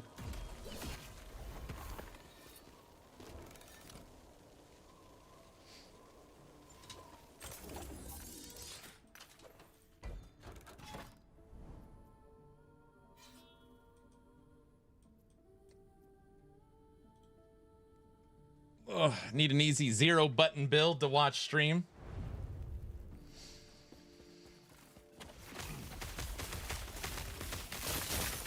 If you could snapshot it, Maxwell is a build for it. I don't think Maxwell does any snapshotting anymore. I think all that stuff's been taken care of. To be fair.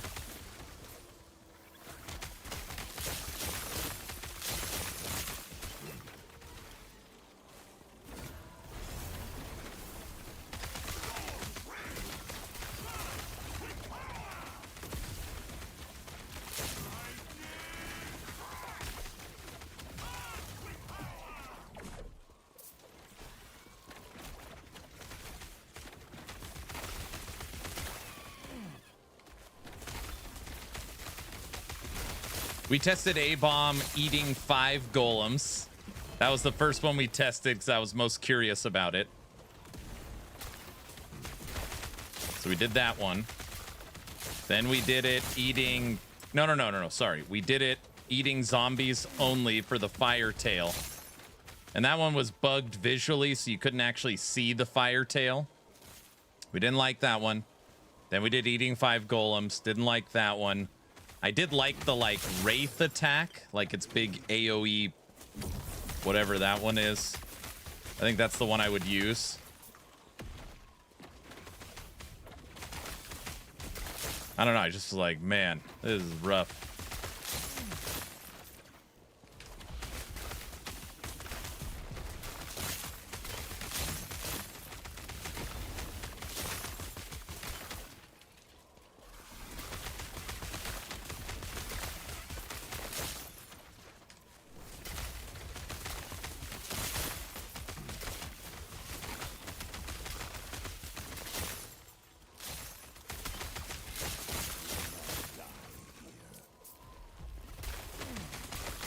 Isn't Bear even stronger? I don't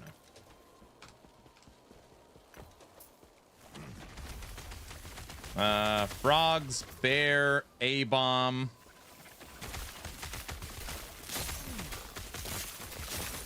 Saber-tooth, Raptor Pack.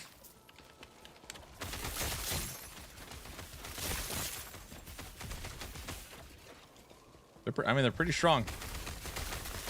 I think maybe, is it Bear for single target? Can't you go 100% damage? Like no defenses on summon Bear and basically stun lock Uber? Or kill Uber within a minute? Like you never have to move? Something like that?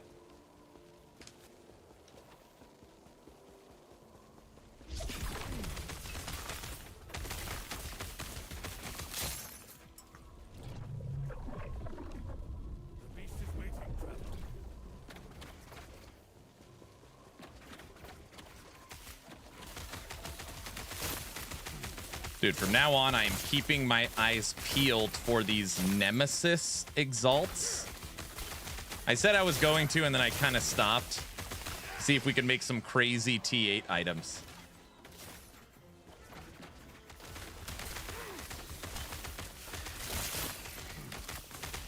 So until now, Ellie had reset my MTX on my character every time I logged out. Now it won't even load any. I mean, the only thing I get... are you playing offline mode? That's pretty weird. I've not heard of that. Not heard of that bug.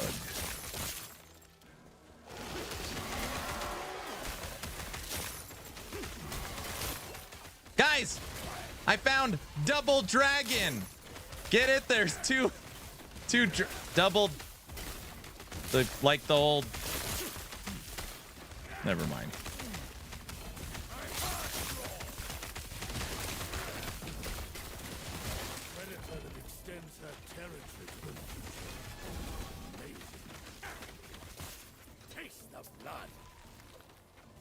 The red or the blue? Both.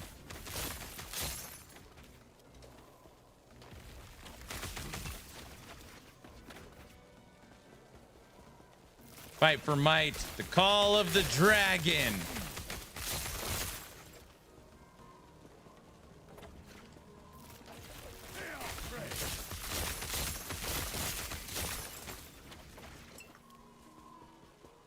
You disturbed their Netflix and chill time, oh brother.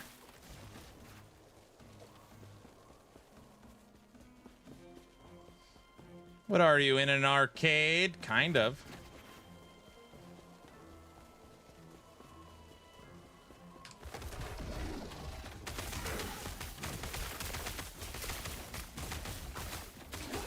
What in the world?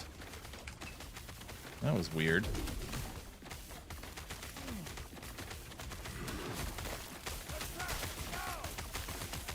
Stop moving.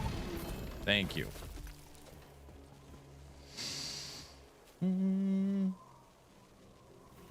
Okay.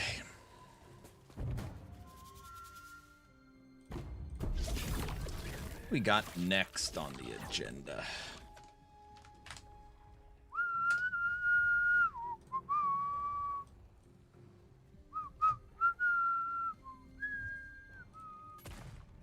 I feel like I'm ready.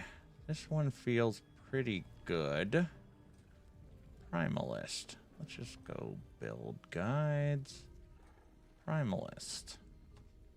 Frog's done. Sabertooth's done. Summon Bear's done. Raptor Pack's done. Squirrels is done. Storm Totem is not. Storm Totem. Avalanche is submitted. That's getting updated. Machine Gun I just finished. We'll finish today. Reflect is done. Storm Totem. And Werebear. Lightning Swipe Werebear. That's right. That's right.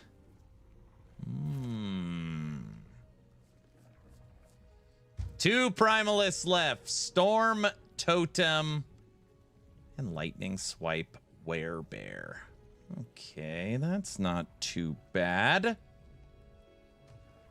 That's not too bad. All right, VC has put in Guilty Pleasures. You can enjoy a song. I always die to the Wandering Blade. I see. Two more and Primalist is done. I think we have two more and Acolytes done. Righteous Fire, Witchfire, Warlock. It's been submitted.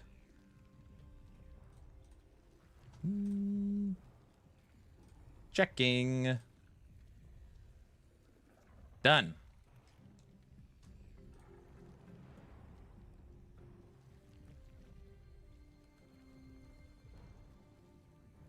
Just doesn't have a video yet. Witchfire Warlock. Dun dun dun. Woohoo! I don't hear it. Oh gosh. No patience with this generation. No patience. Close the curtain, close the door. It's getting too bright in here for me to say.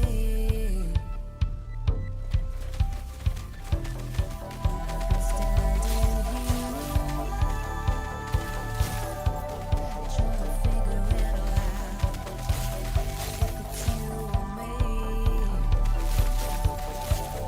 So do you feel my heart beating a little faster? Do you?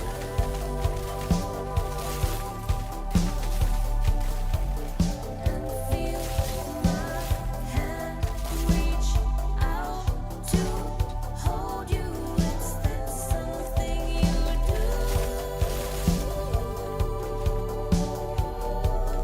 I'm alive.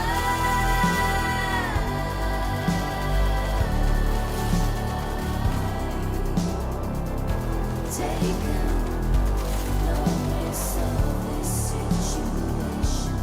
I'm alive.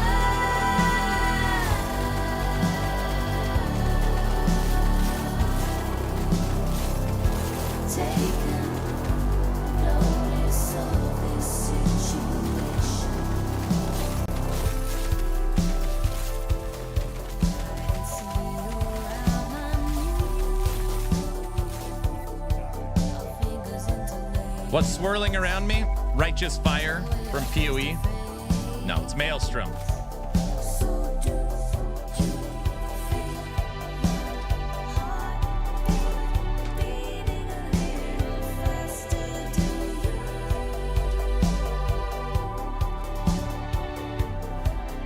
And feel my hand reach out to hold you? Is that something you do? I'm alive,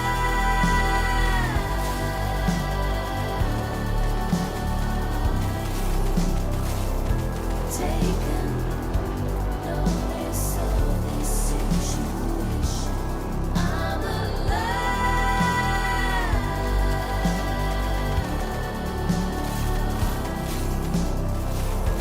taking notice of this situation. I've been standing here a while, trying to figure it all out. If it's you or me, I'm alive,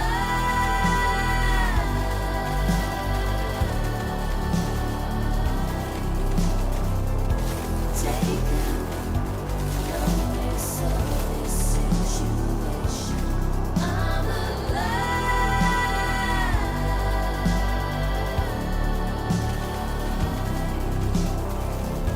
taking notice of this situation.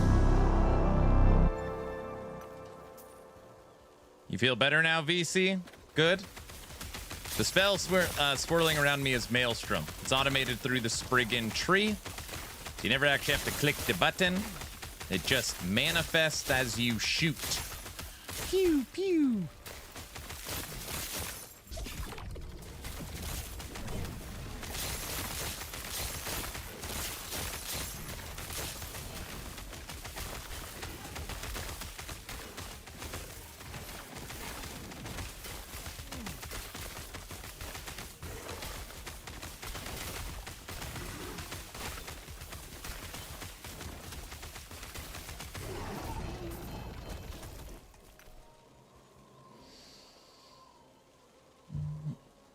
I thought it was already playing and the sound was low. Sure. Oh, sure. Sure. Yeah. Can't spin if you can't move.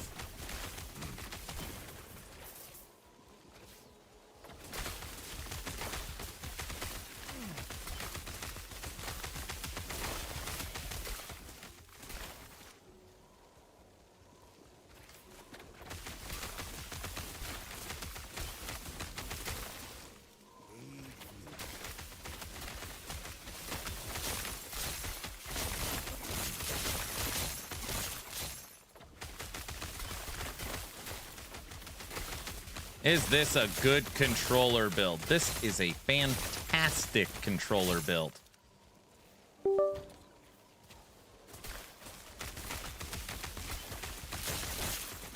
It's actually a build I normally play on controller.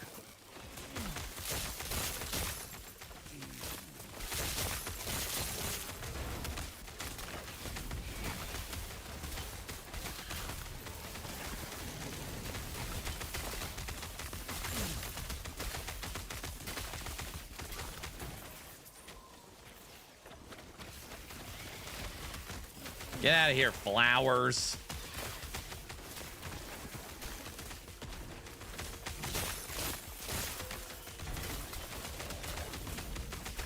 Can't hit me if you can't move. All right, right now we're on controller. Medic, where are you at?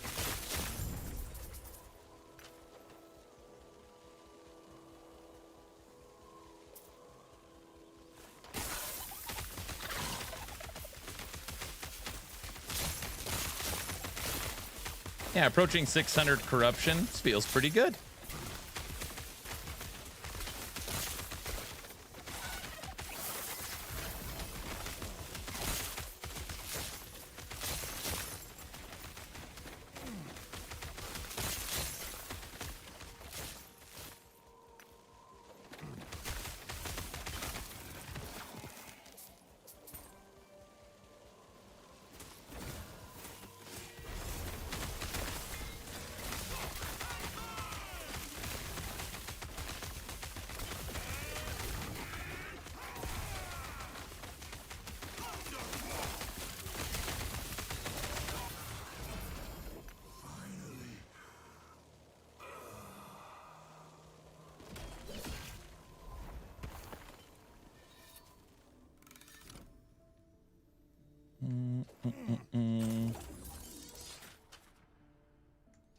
Totems. Ugh. VC, what are you playing today?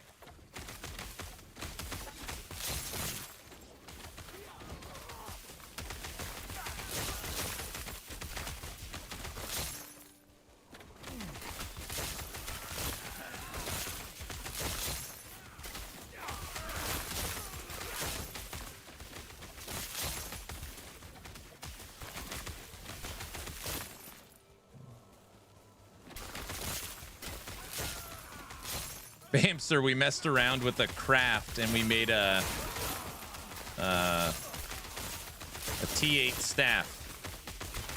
T8 staff.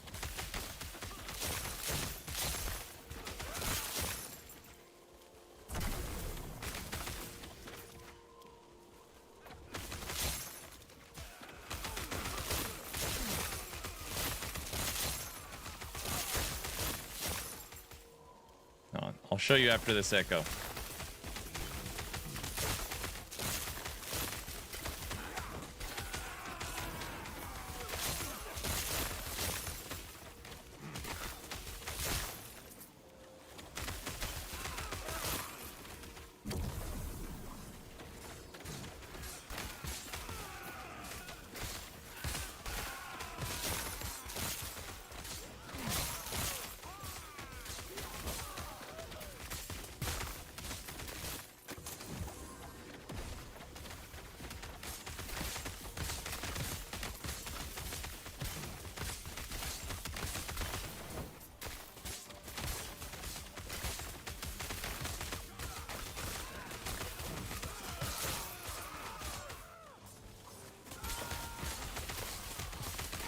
Is build feeling much different from last patch? No, not really.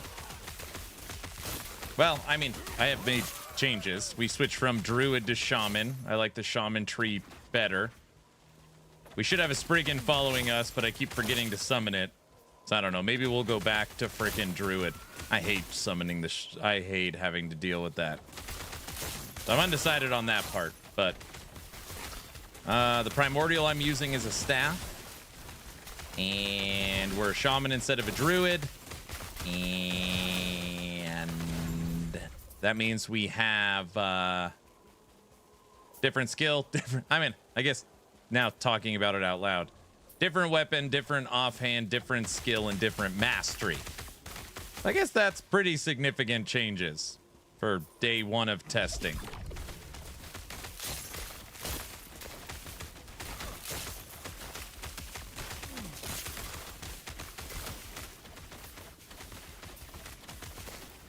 Why do I have to reapply cosmetics every time I log in? Believe it or not, I do not work for EHG. I don't know. I don't know.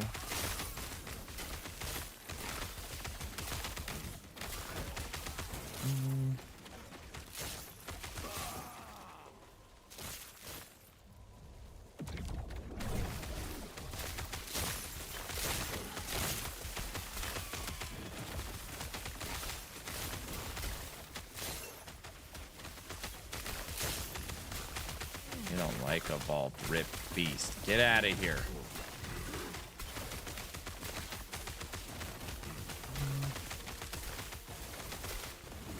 No, I had him. I had him. I'm not as like feng shui on the controller.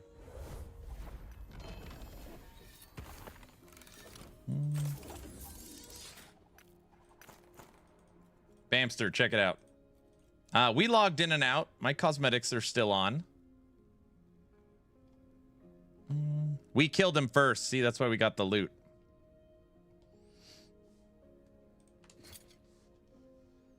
We made this. Base, 113 spell. T5 cast speed. T4 damage over time. T5 freeze rate. T5 cold penetration.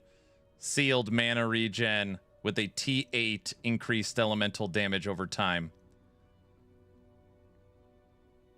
So it's 1,300 to increase damage over time. 1,300. with the 500 freeze rate, with the cold penetration, with the cast speed, with the base spell. And it's crazy. It could have been so much. It could have had 200 more if it rolled better. The roll range on the T8 sucks.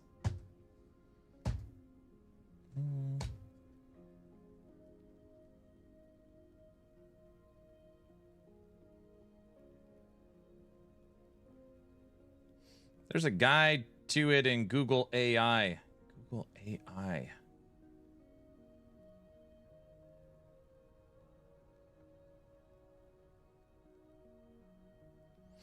I think I would probably do a T8 offhand. I see the damage boost looks nice indeed, but somehow maybe it's just me. It looks worse than last season. That's nutty. Yeah, we made this. Uh-oh.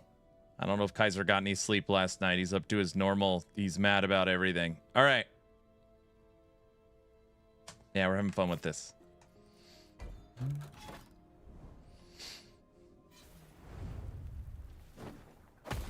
And it could be way better.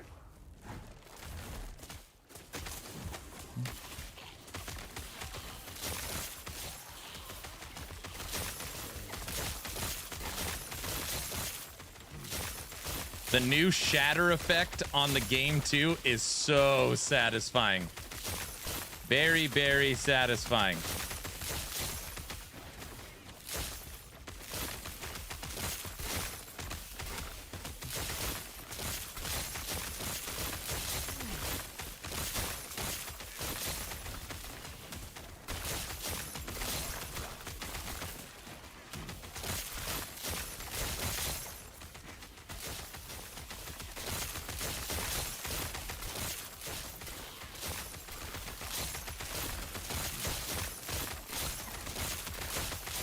Get up, Spriggan. Show him what you got.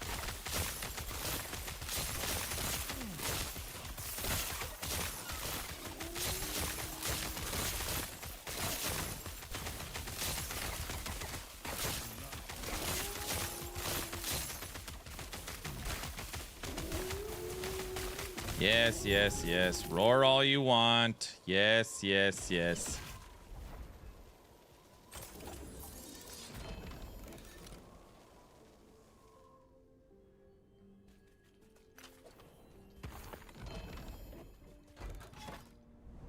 I played a physical Spriggan last season. Really want to play get a build with Soul of the Mountain to work. Yeah, Bamster was playing Soul of the Mountain, stacking attunement.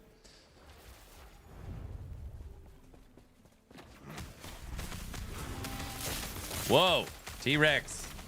Stop roaring at me. Just sit there and freeze. That is not what you're supposed to do. That's better.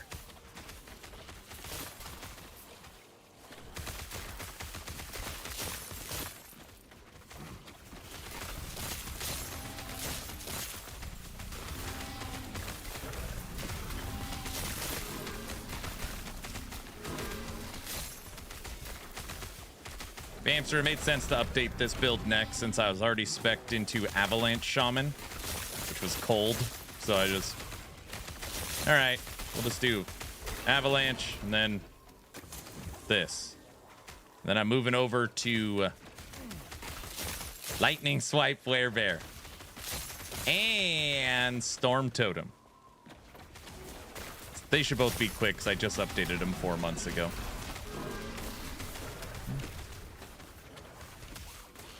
And that will finish off Primalist for Season 3.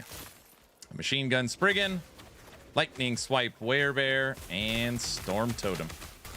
Then I'm going to move over to Acolyte.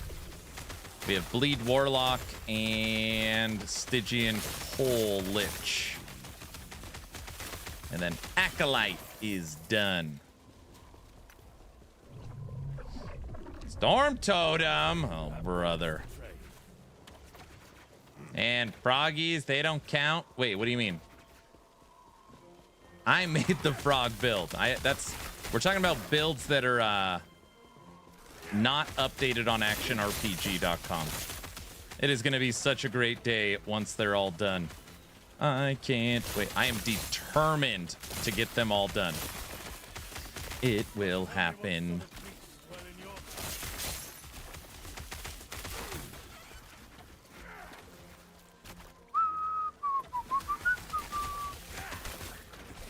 Yeah, we broke down the whole website, went through what still needs to be updated, and yeah, I'm just slowly working through it in online mode.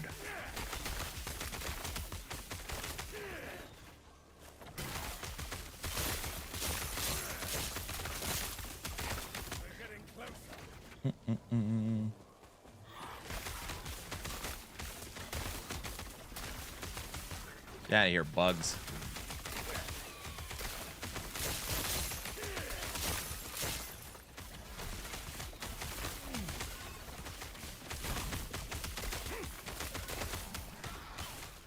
I'm trying to torture you? Wait, what am I? How am I torturing you? What did I miss?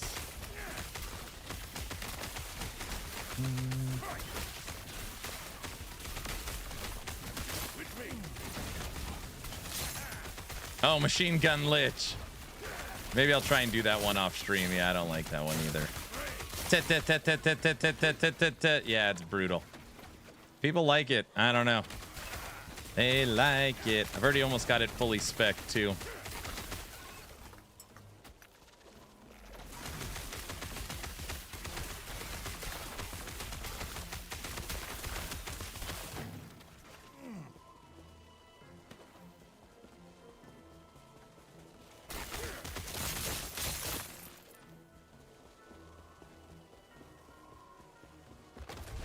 Ting, ting, ting.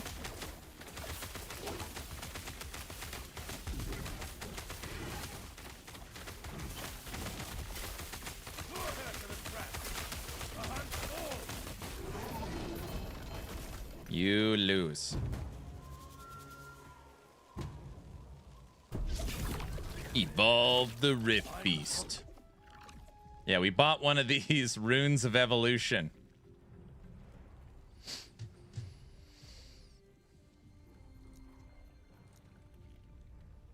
We should buy another one. Now we're ready when we find the next item.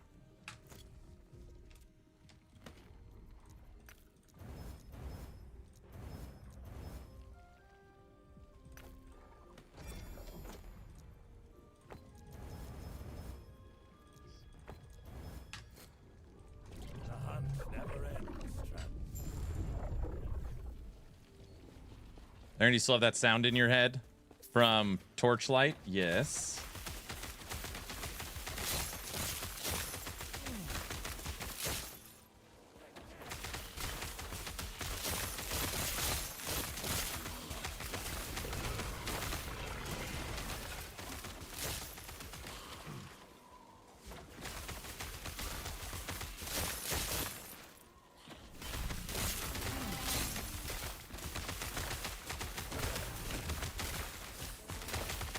Hey. Sure. Sure.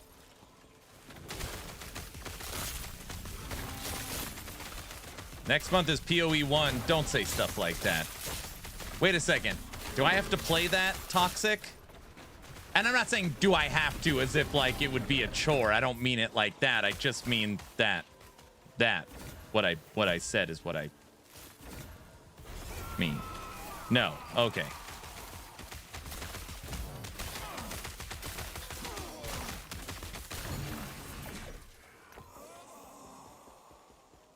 Cody, what's up? What's crack-a-lackin'?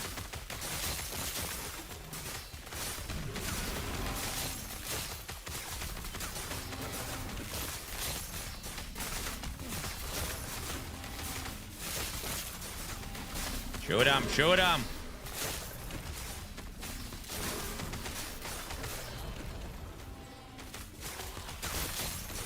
End of next month is PoE 1.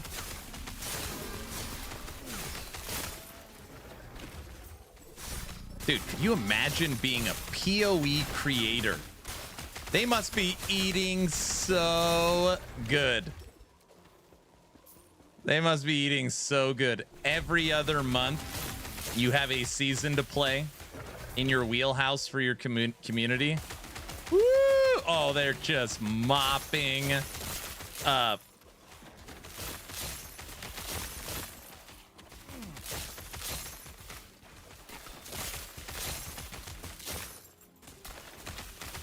If TLI is next month, you can skip PoE 1. Okay, that's allowed.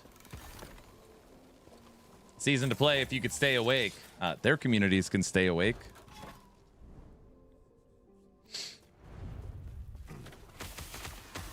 I mean, Kaiser, can you imagine if I had a last Epoch season every other month? It would just be the permanent subathon, right?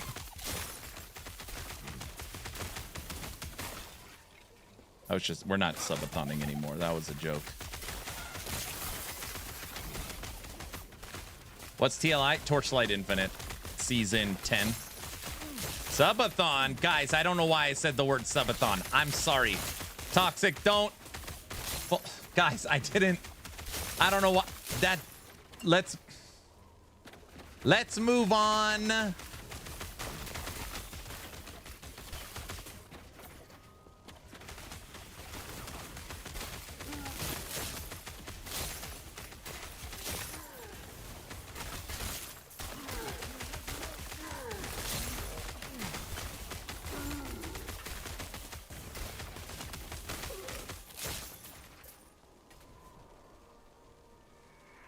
Subathon 5 is confirmed. There is no Subathon 5. Get it. And once it clicks, it clicks. There's no Subathon 5, guys. It's not happening. It's not happening. You hear me? I'm serious this time. No, we are taking a break. We'll do some fun mini event for season 4. And then we'll do a Subathon for season 5. So it'll be season 5, Subathon 5. A mini subathon. No, it's not subathon. Guys, I'm serious. Yeah, 5 to 8 days subathon. Okay.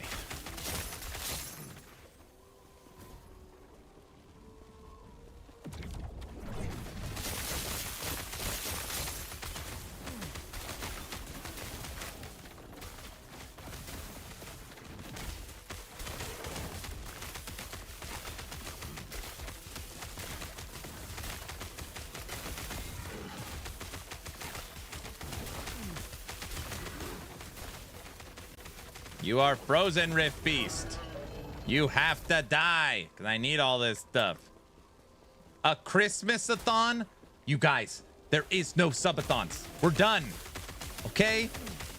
The rest of this year, we're done. We'll do a mini event, not subathon, later in the year in December, if that's when we get the next season. That's it.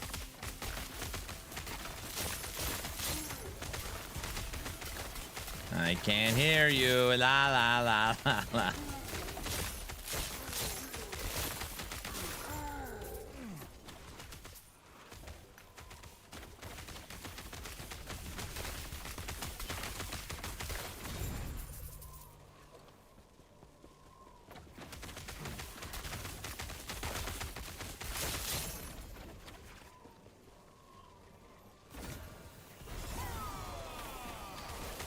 We'll call it a polka-thon. So let me see if I get this straight.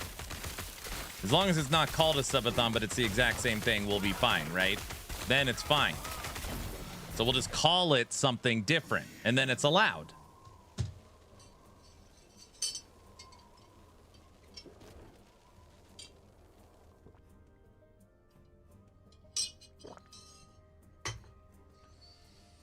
Hey, Aaron, I started this game in Season 2. I just went to check on my old characters in my legacy, and my stash tabs and faction are all blank. John, it's because you need to do this. You need to go to your stash.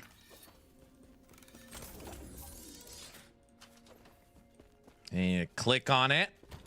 And you come over here and push this button. This button. Click. And you need to merge your items. You got to merge them. That's why. He's learning. Guys, I can see it now. I run downstairs to my jammies on Christmas morning, load up my PC, and there's Aaron.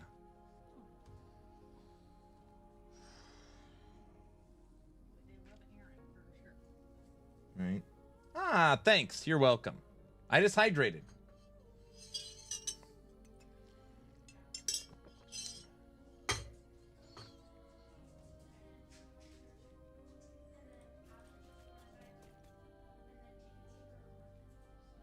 Do you have your bunny suit for Christmas morning?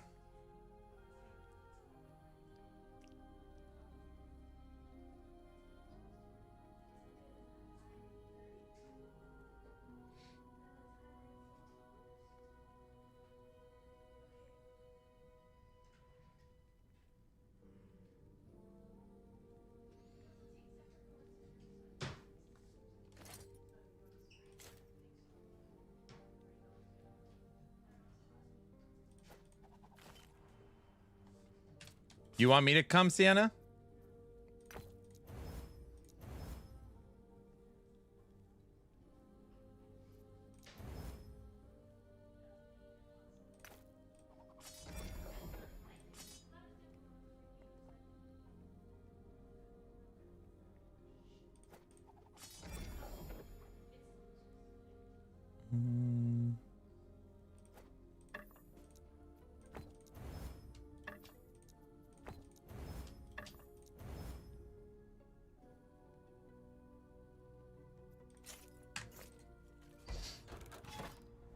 No.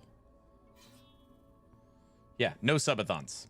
That ship has sailed, but in memory of the last subathon.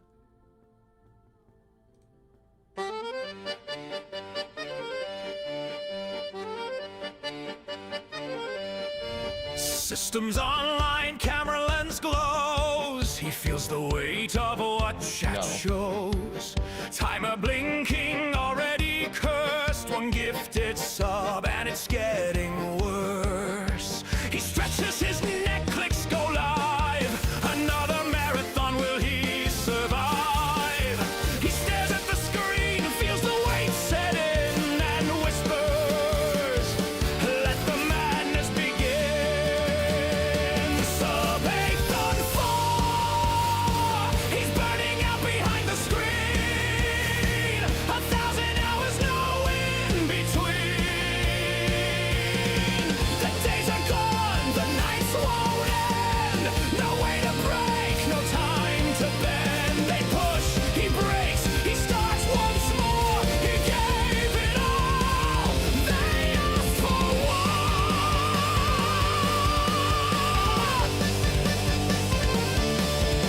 Wifey says he vanished last week. The lawn is dead, the pipes still leak. The sprinklers click, but nothing sprays. He blinks, the week has slipped away. He's lost the thread, his eyes go wide. They say his soul just all tabbed inside. He tried to hide, didn't get far. They found him looking in the bazaar. Sub 8 on 4, he's burning out behind the screen. 1,000 hours, no in between. The days are gone, the nights won't end. No way to break, no time to bend. They push, he breaks, he starts once more. He gave it all, they asked for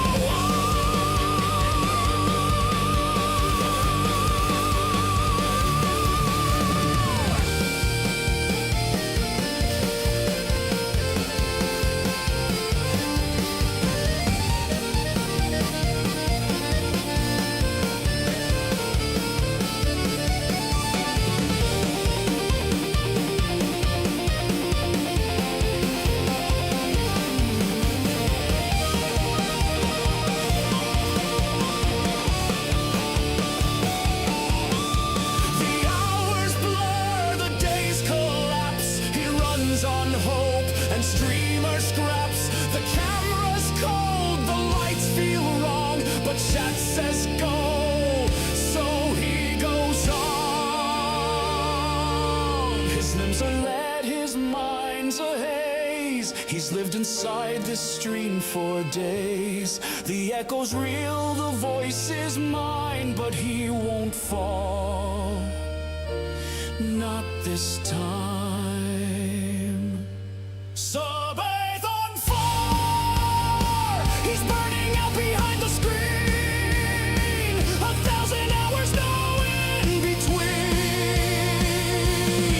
The days are gone, the nights won't end. No way to break, no time to bend. They push, he breaks, he starts once more. He gave it all. They asked for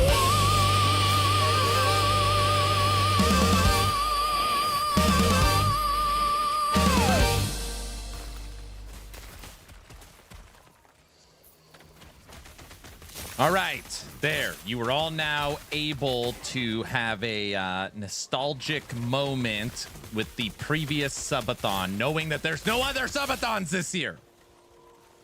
Whoa, Tiger got out of the cage. Okay, sorry everybody. I just wanted to make that clear. Cajun, don't bring Linda into this.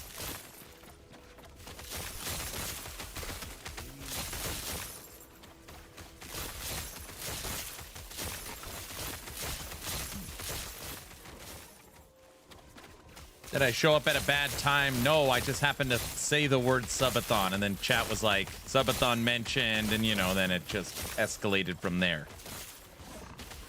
You know how it goes. So next subathon starts 1/1/2026. Peace be with you, sir. All I heard is there's another subathon.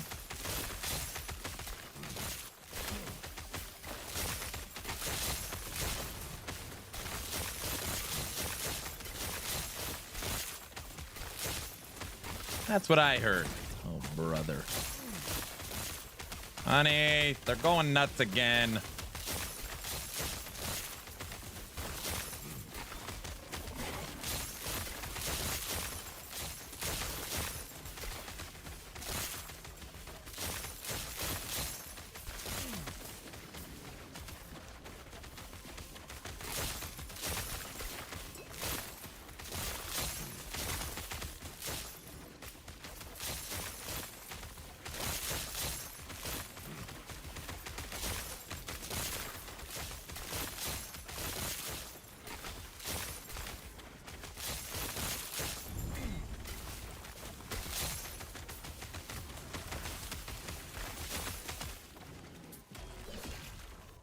All right, right now we are at 600 corruption. Let's see. Well, need to boost. That is what we need.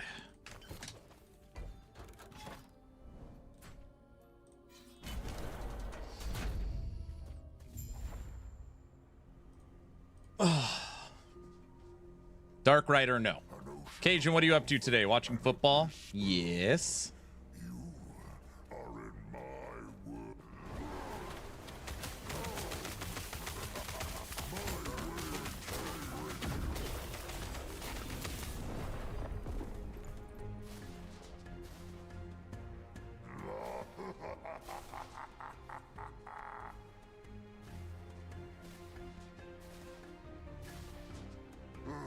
On controller, when I hit vines, it took me into the beam. That doesn't count either. No, that was a controller death. We don't use red rings. Red rings. It was.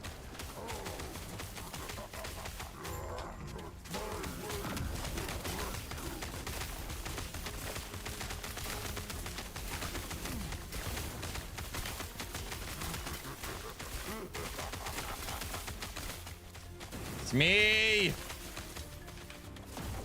This time I'm doing it. I mean it. This is the end, Smee. I can't go on. Get off your... and stop me! I love that movie. Roofy. Oh!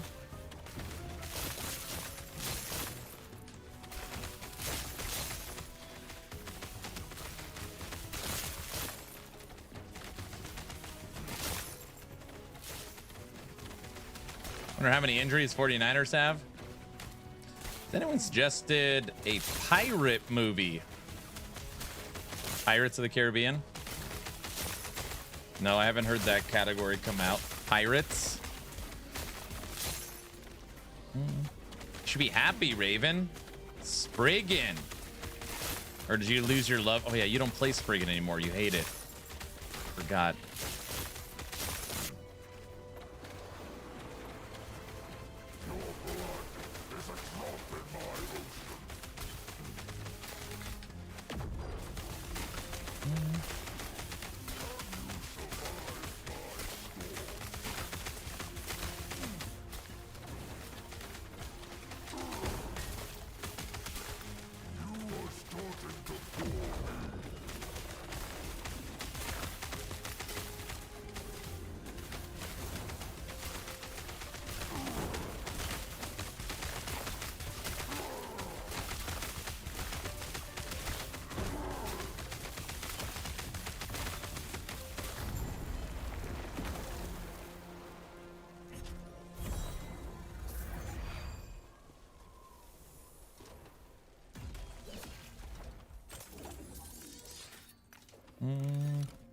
More like Sprig can't. No, I know. I know you dropped Spriggan.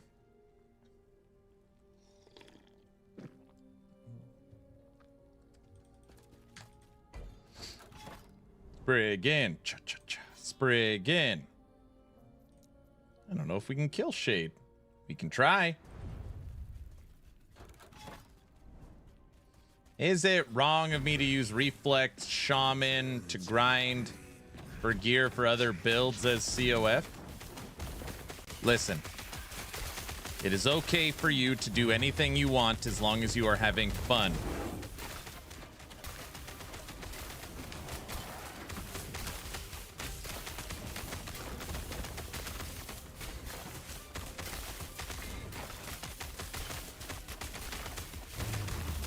You're supposed to be frozen. Everybody knows that.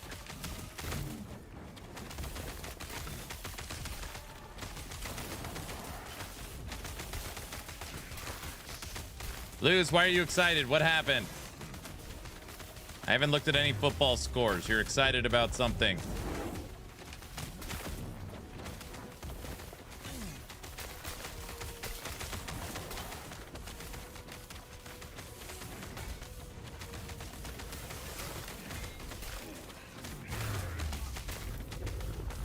How much? Oh, her pasta from the restaurant. Yes. Thank you.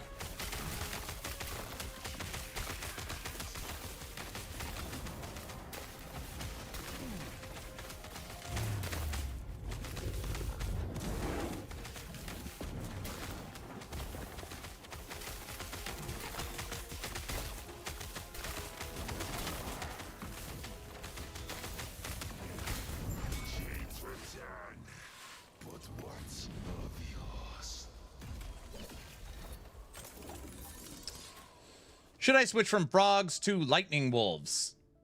I don't know.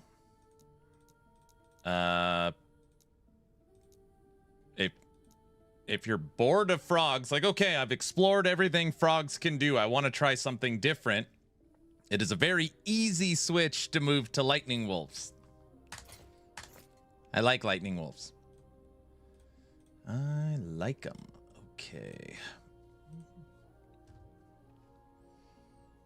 What are the chances season 4 is chapter 11 of the campaign? 0. It's confirmed that that is not what's coming.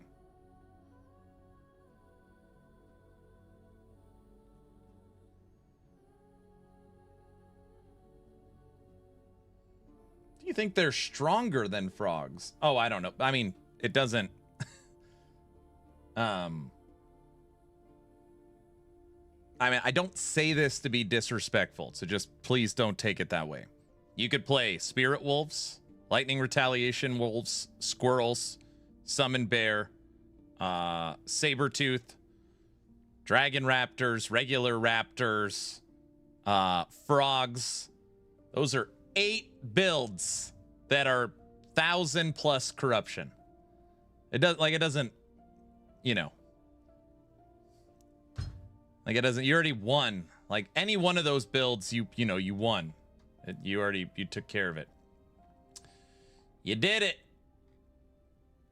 You are the winner. All right.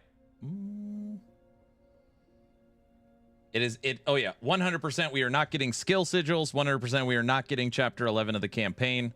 We know that because it was already confirmed we're not getting chapter 11 during the dev chat lore stream with Kyle. No, skill sigils not coming. Done. You should watch the video I put out yesterday.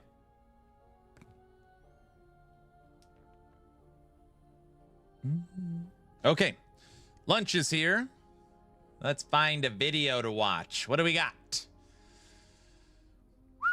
Borderlands 4, Borderlands 4. New PoE 2 patch.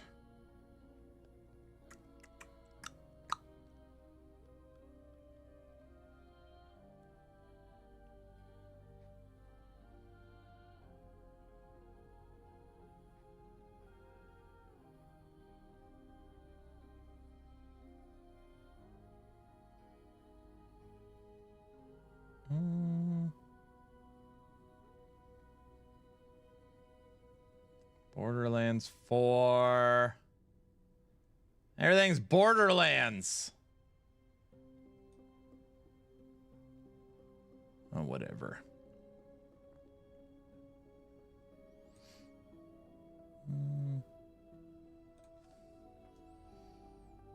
Oh, let's check. Diablo 4. What do we got?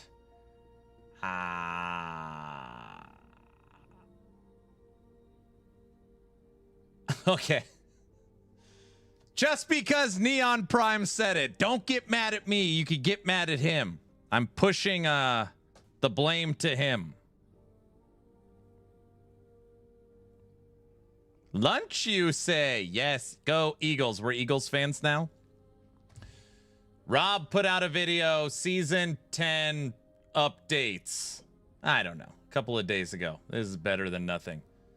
Just curious, if you're new to the channel, when I eat, instead of eating in silence, we just watch a video together. Just so you know. So we'll spend the next couple of minutes checking out this video. Season 10 updates, Diablo 4 top builds to play for D4. Fire Chat 4 Seasons 10 starting next week, September 16th. There's a full blog post here with new Twitch drops coming as well. And then I also have a draft here for a first look at the tier list and the top builds to play for the next season. So let's get into it here. So September 16th is the date for the next live stream. And for those of you who don't know, the season start is also confirmed to be on the 23rd. So in 1 week, we have the campfire stream. And then in the other week, we have the season start already. And keep in mind, they want to have a new format of the live stream. So this is going to be a bit more action-packed. I hope they have some more like cinematics and trailers. And I think there's a lot we can expect for next week. Hope it's going to be cool, like a new style of podcast, and we can also give feedback. Oh yeah, just so anybody's aware too, we will watch the new I don't know why I'm laughing. We will watch the new Diablo 4 campfire. They're going to do a new style. It's a new style of podcast. I don't know. I can't wait. All of that. And then they will talk about the Chaos Armor, the changes that are coming. I'm expecting a lot of balance changes and bug fixes, the new Chaos Rifts that are coming, and the Infernal Horde changes, of course, as well as a Q&A session. This is going to be streamed everywhere. We'll also be streaming it here on my Twitch and on my YouTube channel next week. And then you also can claim your Twitch drops here for 30 minutes of watching any live stream in the Diablo 4 category. You can get this cool bow for the next season, and there's just like all the stuff here, how you link your account and stuff. And then I'm getting asked a lot of questions. Obviously, this is all like work in progress and pretty much like not guaranteed to stay like this. We'll see the final patch notes next week, but going into the patch right now, I have like a bit of a draft here with the top builds. And there are some pretty cool new builds here All in all, like the Ball Lightning Sorcerer, like you see this here, like in the Infernal Hordes. We'll go through everything here real quick. So Sorcerer is still remaining one of the powerhouses. Hydra gets a small nerf, but it's still more than viable with the Chaos Armor. And there's a new build here, or an old new build coming back. This is the Ball Lightning Sorg, like fan favorite. You can see this blitzing here through the Infernal Hordes, getting a 2,000 ether. So this is like a super insane build, and it's all possible thanks to the new season powers. We already have a bunch of planners. I'm going to link the blog post and this list here below, and we'll quickly talk about some of the top builds here. What is it's like a it's like a lightning. What is this? So Ball Lightning is looking pretty good again. Lightning. This can also do Pit 118, I think is the highest clear. And you can see here, you can get well above 2,000 ether here, just blasting down these last wave with the Ball Lightning Sorg. So there's a couple of planners here. This is the big Ball Sorg, basically. Banished Lord's Talisman, you overpower every time. The Crown of Lucion that you can now use on boots. And this is like super cool. And there's also been, 118 pit clear here, which is also linked in the tier list. And you can see this is like hitting for trillions on trillions. This is just basically shooting out Ball Lightning, as you can see here, and absolutely... Did he just say hitting for trillions and trillions? He said trillions of trillions.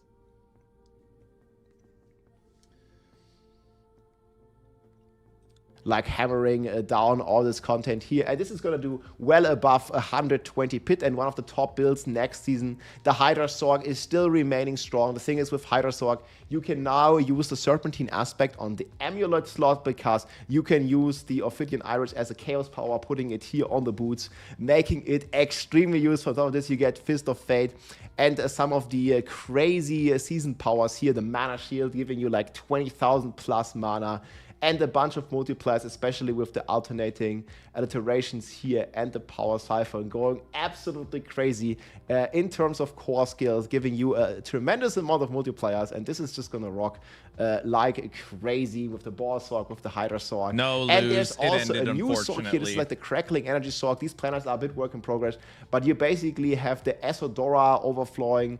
That's doing a ton of damage here in combination with the charged flash, which basically does damage from your charge bolt triggers based on your crackling energy. And you can get a ton of like, crackling energy multipliers here going. So Sorg is eating very good again. We'll see the final patch notes. I'm probably expecting some of the core stuff to get tuned down a bit.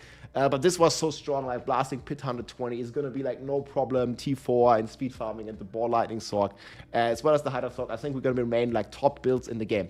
And then we have the Spirit Born. And Spirit Born actually goes kind of crazy. I've had some hits here with the Touch of Death Spirit Born here in the 60 trillion. And you see here like 62 trillion damage. And this is like per hit. Like there's like a bunch of like pretty crazy. It's 30 trillion, 20 trillion.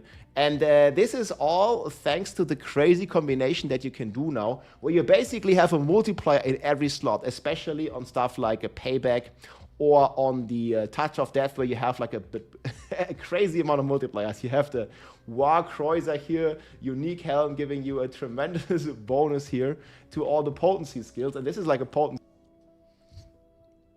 How can you possibly balance this game? How can you possibly balance it? You can't.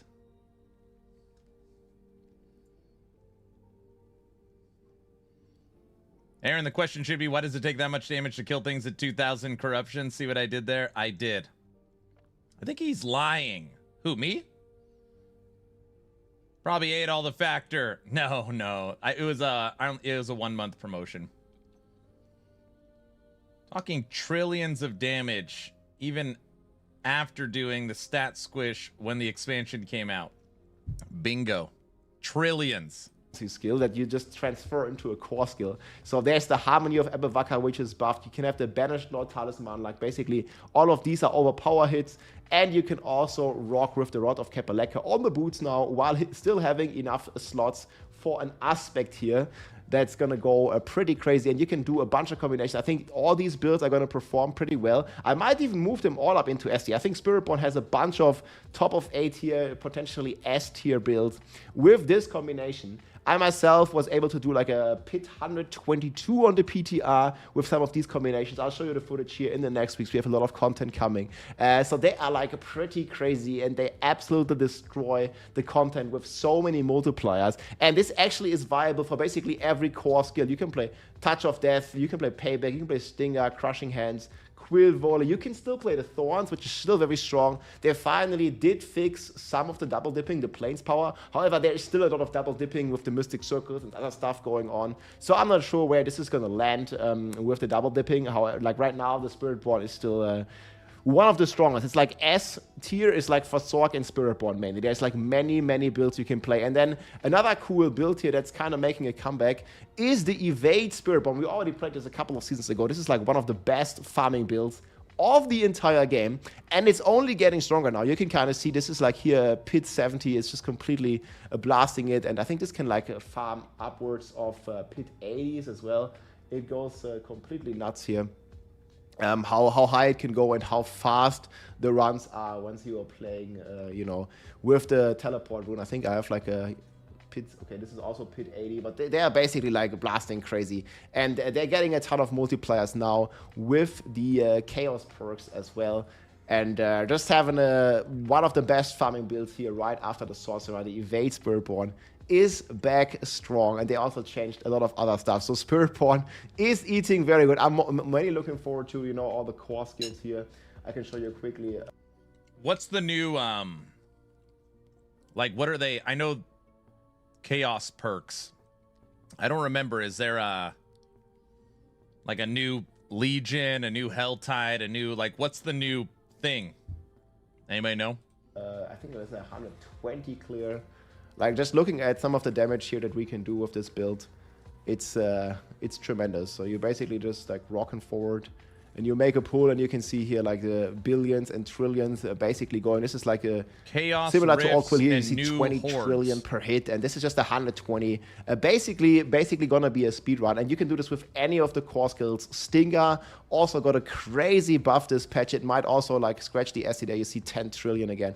It's just completely melting the packs, and man, Spiritborn is a very, very solid choice.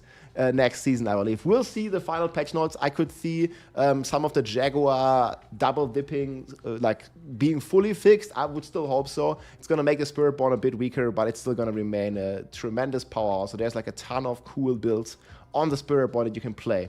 Then, if you like to play the Druid, guys, you can still play the Pulverized Puddle Druid. The Rotting Lightbringer is also part of the Chaos powers, and you can now put this on your boots and play the Rabbit aspect, which got slightly nerfed, but still putting this on a two-hander is so crazy with Pulverize to hit twice, and you can finally masterwork the Willpower on Rotting Lightbringer. Like, this is completely crazy. On top of this, you also can rock the Banished Lord's Talisman now, giving you a crazy amount of damage here. A 72% X, as well as more ranks in core skills and attack speed and overpower damage. And this was already like, you know, SS plus tier build before, and this is just only going to remain stronger. There was also a lot of bugs on the Druid. I think you had like a Druid hitting for hundreds of trillions. There was this new Raven Druid that's pretty strong still. Companion Druid is insane. I'm thinking they will probably nerf the Overabundance. It was way too crazy, this Chaos perk here. I'm expecting this to be nerfed a bit, you know, next week. But we'll see it by how much, because this was basically infinite scaling and basically allowed all the Druid builds, not even just the Ravens, but every build to deal basically infinite amount of damage and clear 150. Obviously, we don't want this in the game. I hope they don't conflict it.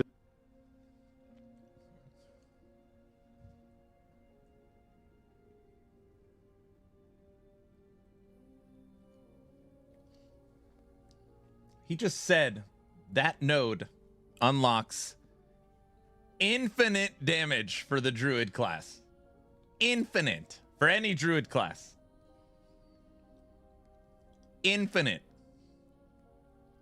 Destroyed, because Overabundance, I think, is a pretty cool concept. I would expect slight tweaks to this. And but still, Druid is going to be remain. I was even like thinking that Druid might be the highest clear overall. Like this 120 plus here is pretty conservative. I think it's going to go like way crazier. Like this is going to do like probably 125 or something like this. And this might be catapulted all the way to the top. But we'll see. Hydrasorg is still absolutely cooked contender. And we'll see what's going to happen with all of that. Then you have the Mighty Throw one-shot. A build that is always pretty strong, and they haven't really like nerfed anything. And this build can basically fit in Whirlwind, and it also fits in, you know, the Battle Trance Amulet. It fits in Banished Lords. It can fit in the new sword here, the Saber of Tzaskal, which also gives you a tremendous amount of multipliers. I've also seen some hits here. Let me see if I can find the screenshots. Right here it is. Open link. I've also seen, this hit for like hundreds of trillions. You can see this is from my friend Tu Ming from China. He's hitting for 110 trillion just with everything in throw. However, again, this is a build that's based on the rotation. You can only hit this hard every 12 seconds. That's still the top contender on the Barb. However, I have another one that I wanted to show you here. Because this is like a build that's not really like playable by most, more casual players. It's not really like a fun build. It's not really like a farming build. But there's a new build here that I also have a planner for. I want to show you real quick. This is basically a Whirlwind dual basic build with the new dual threat. You can see this is hitting for like hundreds of billions, can even hit up to 1 trillion damage. And this is speed farming, basically. You're whirlwinding, and as you whirlwind, you basically animation cancel with your basic skills. And whirlwind is resetting the cooldowns of your basic skills. You're guaranteed to overpower, you're guaranteed to crit with this, and you're guaranteed to have a lot of fun. You can lunging strike forward, you can whirlwind forward, and your lunging strike is casting your frenzy. And then when your lunging strike's on cooldown, your frenzy is casting your lunging strike. And the whirlwind with Rage of Howlgas is reducing your cooldown. And you can have a pretty solid build. You see this like here, 2.5 minute clear in pit 100, super fun with the Whirlwind dual basic. I have this one in 80. It's not really like the best pushing build. It can push like in the 110s, and maybe they even buff it. I could see like basic skills being a bit more buffed going forward. This is like a really cool build. I have the planner already right here. This is the, where is it at? Barb, dual basic Barb. It's pretty cool. It's using this new things here, the unstable power, where you basically get double damage, guaranteed crit, guaranteed overpower, and the dual threat where casting one basic skill is also triggering the other basic skill. And we're rocking here lunging and frenzy, and then whirlwind to reduce the cooldowns with the Rage of Harrogath, which you can also put on another armor slot now for 72% of increased damage. And then I was like thinking maybe we'll rock the Fist of Fate with it. You could go for a lucky hit here, and you're basically going to reset the cooldown on every single chance you get. I'm not sure what the best way to masterwork stuff is, but you can find all the planners here with all the... Thank you, Rob2628. Give him a like, share, sub. Here's a link to Rob's video if you'd like to finish it.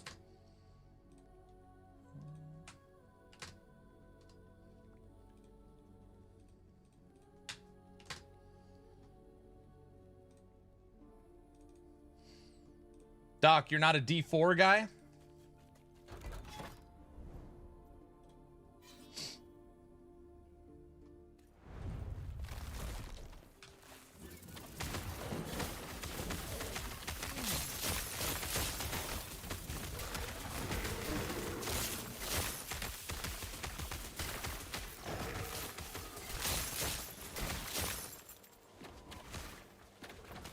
I saw enough of the new season. More powers, more damage.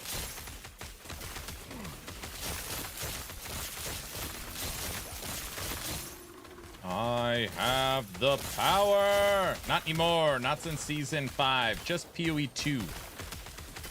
You're only playing PoE 2 now?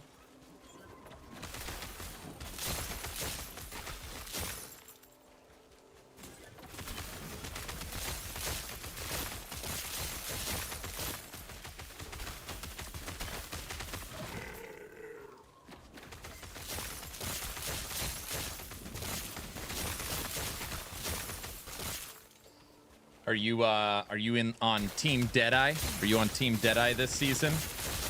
Or Hollow What is it? The unarmed? Is it unarmed? I don't know. Your team, Deadeye. Come on, tell the truth.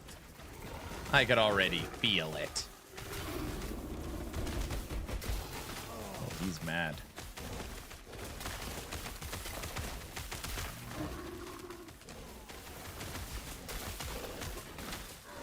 What the?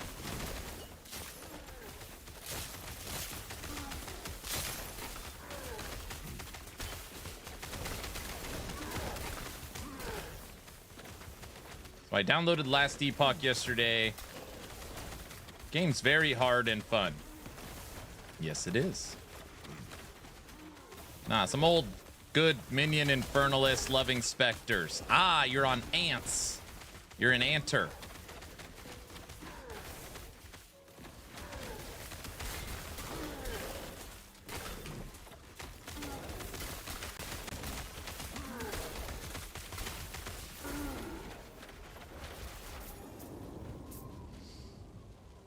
Yeah, if anybody's playing Spectre, they have to play Ants. Everybody knows that.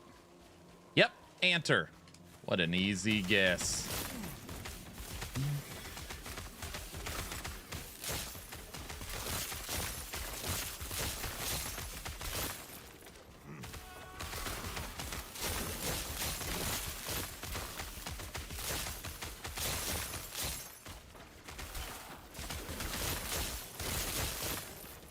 All right. Testing it out, I feel like staff is stronger. Well, let's see.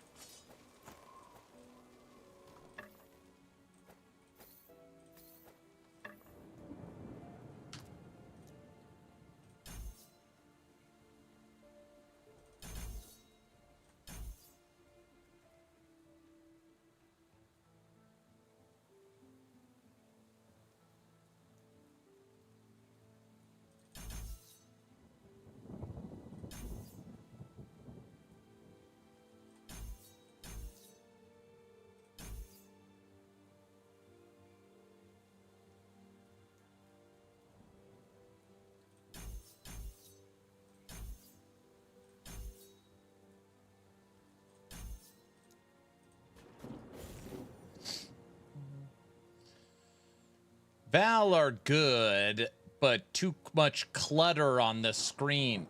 Valguard Spectres, are those the lightning melee dudes? So funny. Is that who they are?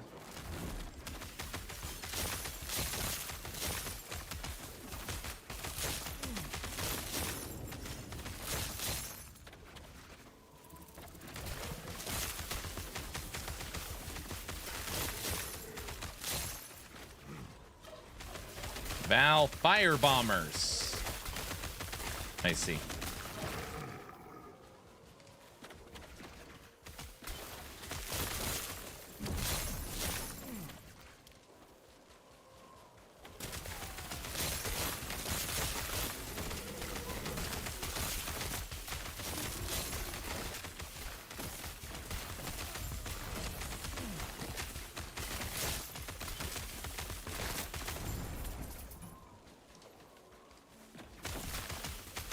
I'm ready to hop back into Last Epoch, start making alts. Well, I've got 18 more builds to play. And then we could mess around with new stuff. We'll knock that out in no time. It's a lot of builds. Oh, man.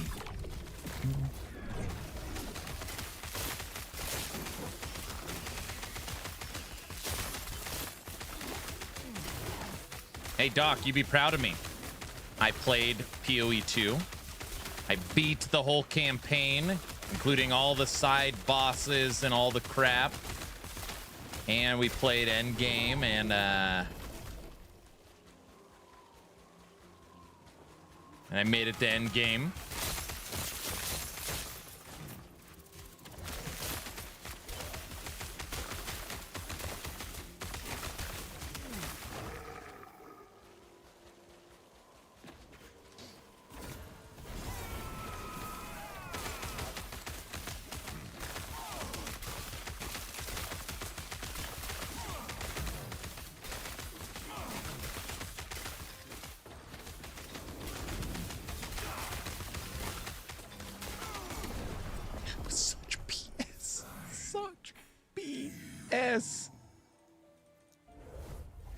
With no trading at all. I mean, practically no trading.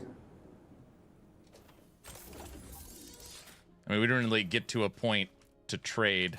I mean, that's not true. I did trade, but not, you know, currency exchange. Some items. Is there a reason I have 2 active skills with kill threshold? I'm not. If I'm regularly hitting with both. I mean, if there's no other points, sure.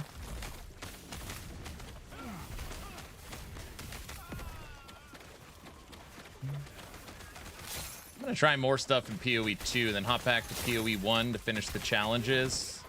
And Ellie is Fridays, as always, for the dev streams. There you go. Tomorrow we'll move to Dragonkin's new update. So we'll check out Dragonkin tomorrow. Regardless, I'm proud of you anyways. Yeah, right. Doc, don't be that guy. Don't be the guy where it's like, well, PoE 2's fine, but you got to play it my way, you know? Tracker's out tomorrow, I believe. Actually, don't quote me on that. I thought it was the 18th, but people are saying it's tomorrow. I don't know.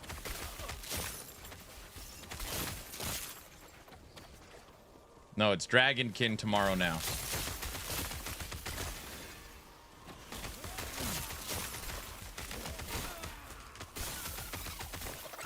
I think I can play it tomorrow. I think they gave me some special copy, but I'm under NDA until a certain time. I haven't played it yet.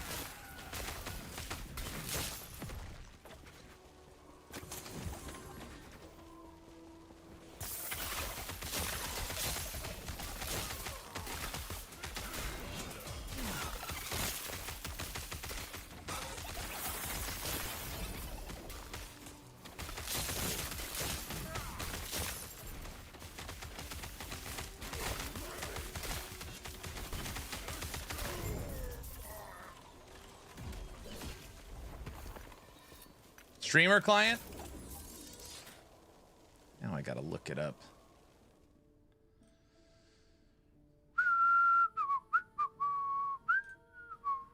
What is going on with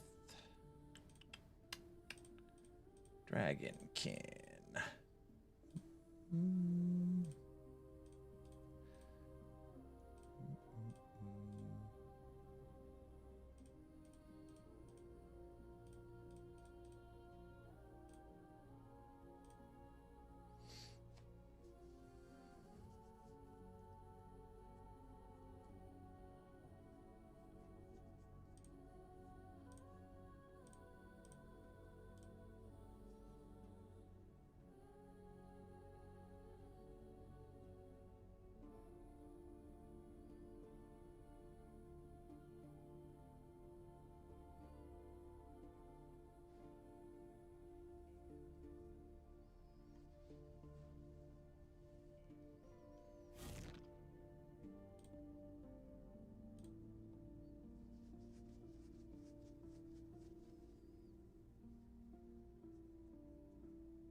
Yeah, I can't go live or publish any content until September 15th.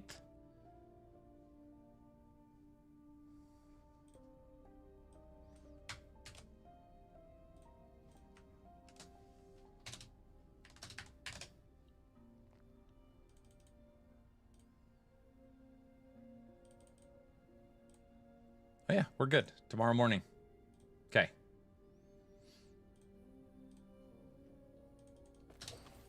What's the best way to farm? Evolution's End. Need a decent 2LP.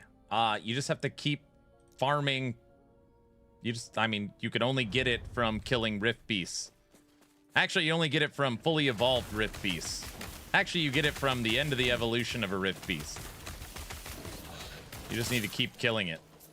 But that item doesn't have any, like, there's nothing build enabling on it, so it shouldn't matter.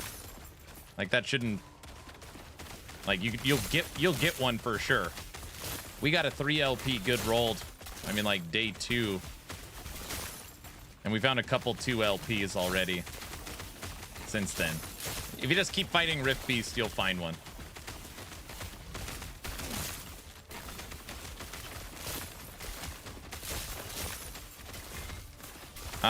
I just went back to the Scepter and Offhand, and the staff feels stronger. Zul gave him the 3 LP.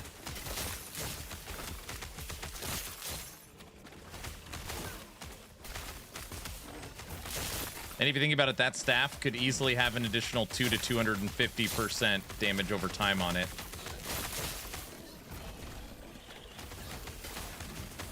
I just need the streamer client. Oh, brother.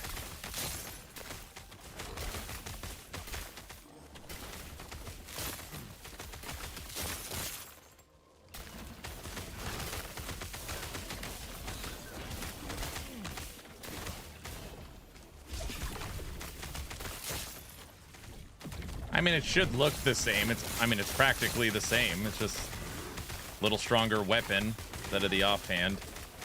Other than that, the build is identical. Granted, I still don't know if I want to go back to Druid. I can hate dealing with Summon Spriggan. Always dead.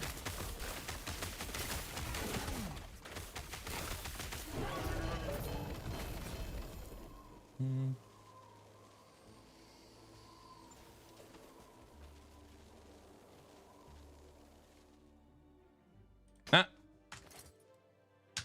A gavel? We've now found a butcher's crown and a gavel today.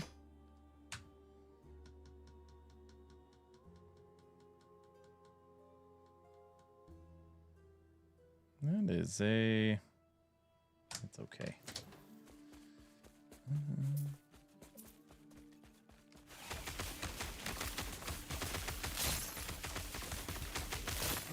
Yeah, Bamster, I think this one's a pretty quick update.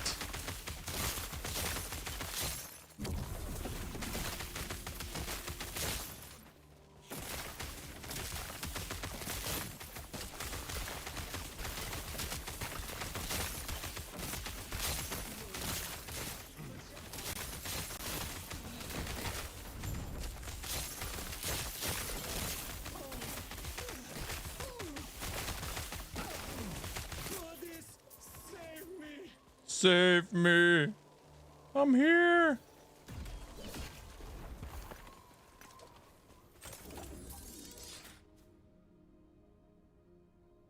The only way I can think of is improving this build is giving up on Frostbite.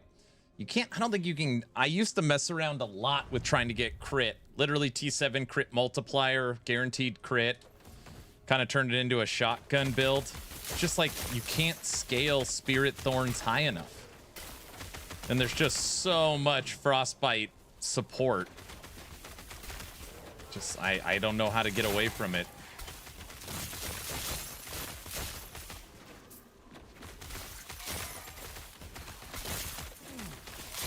I'm having trouble finding Rift Beast areas to enter. I mean, normally it's a very common problem. You are trained to go point A to point B. So you're not exploring the monolith. You are going to the objective and finishing it. That's what everybody does.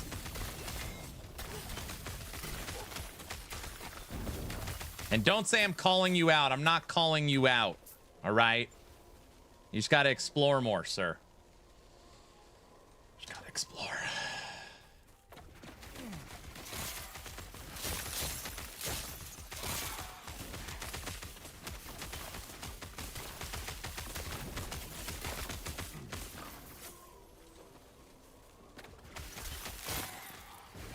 Go bleed, turn it into a bleed build.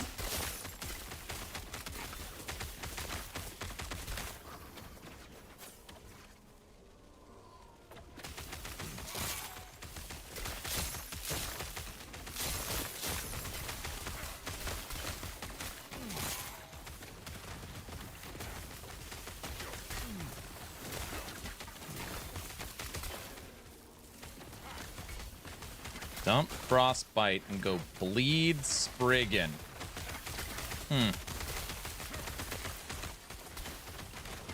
Maybe that could be a season 4 test. I ain't fully respecking. No way. Not notification. I've not been noticing that. Yeah, it pops up a little notification if there's a rift next to you, just like it does with Nemesis.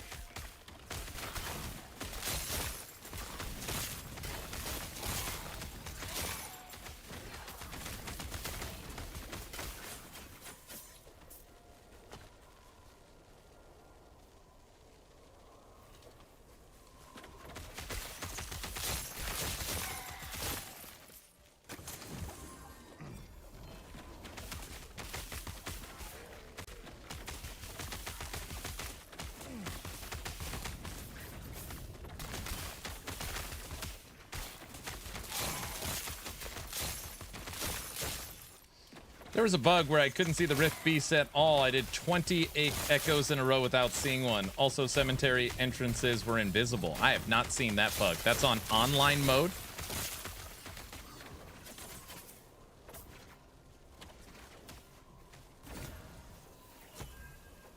Take this gavel. Cold versus cold, huh? You can't move when you're frozen.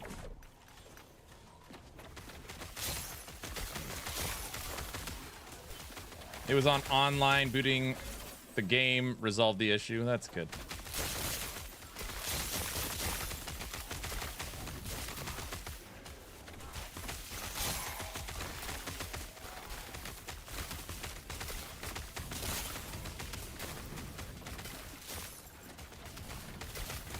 I don't do tombs. It's a waste of time.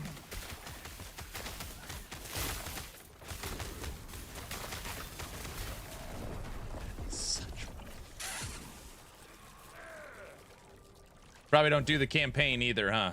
It's also a waste of time. Gotta skip that. Quest echoes, normal monoliths. Waste of time. Waste of time.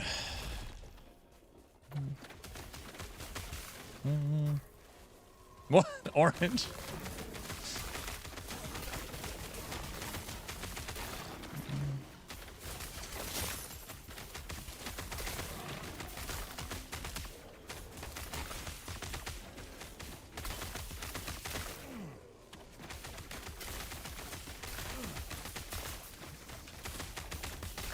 Tomb cemeteries are my favorite type of monolith maps.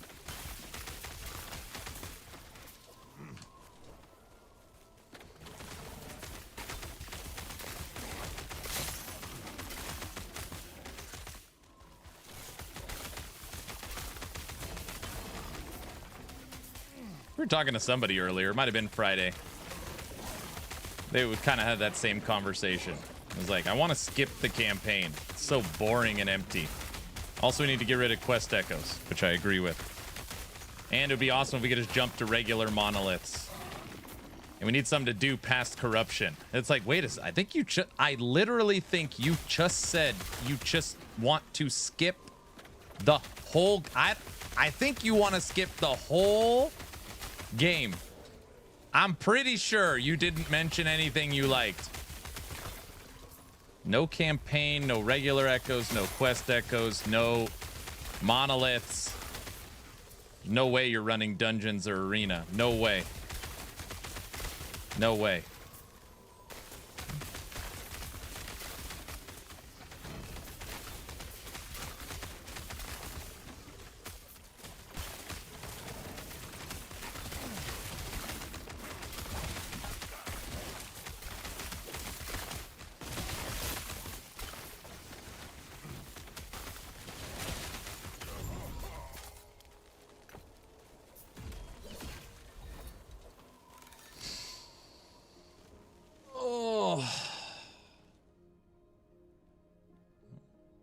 I'm re-rolling my idols for a week and I can't get the 2 affixes I need.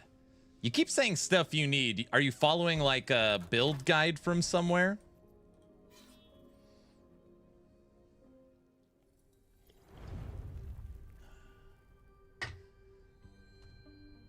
Skip campaign, skip corruption, roll credits. I had a real conversation on Friday with someone in chat, and that is literally how it went.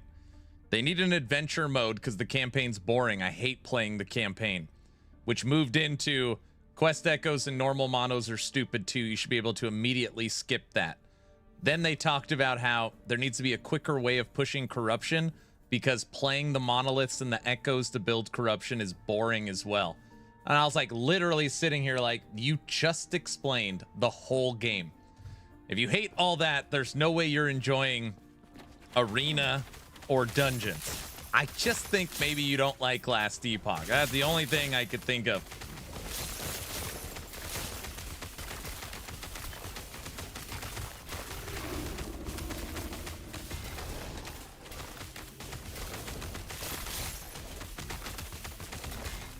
World.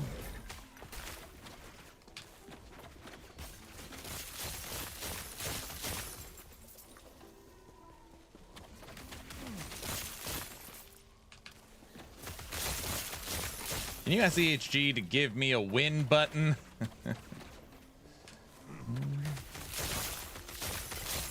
But it's funny, you know, and I know I'm poking fun, and you know, we're just joking around. But it's not a Last Epoch thing. It's an action RPG thing. I want to follow the meta S tier progression build guide. I want to follow the fastest leveling guide. I'm going to time myself to skip content as much as possible. So I'm going to skip the campaign. I'm going to skip all the regular echoes. I'm going to get to Endgame. I'm going to use the broken build. And then I'm going to complain that I'm either bored or there's nothing to do. I'm going to do everything in my power to skip as much as possible. And then say there's nothing to do. Without having to make the build myself, you know.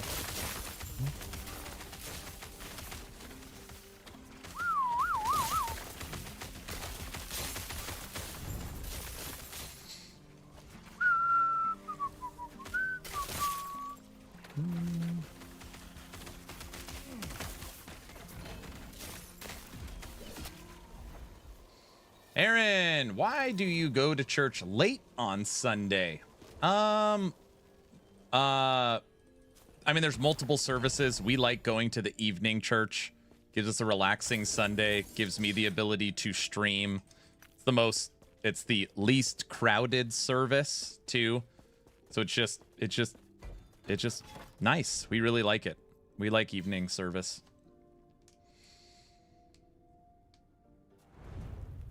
Just give people an option on character creation to have a max level best gear teleport straight to the final boss.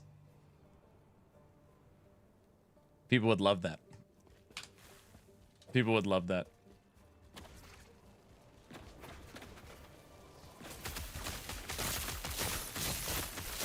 Isn't that offline mode? Yeah, bingo. That's already available. There's other things too, like our kids' friends go to the later service, and that's the time they want to go as well. So I'm not gonna hurt that.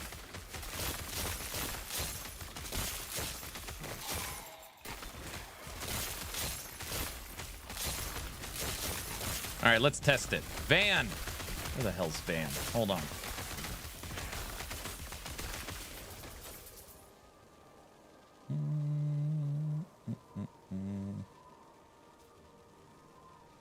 Van. Jay. What build are you playing from where? What is it?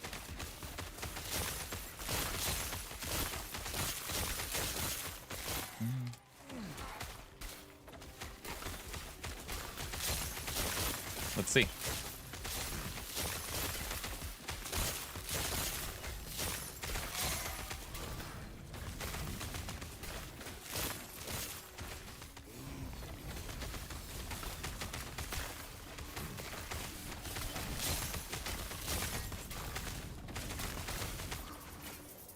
Dude, I'm getting pretty good at this. Doc's like, oh, I'm playing PoE 2. He said, I love specters. I was like, you're playing ants. He's like, you're right, I'm playing ants. I'm getting really good at this.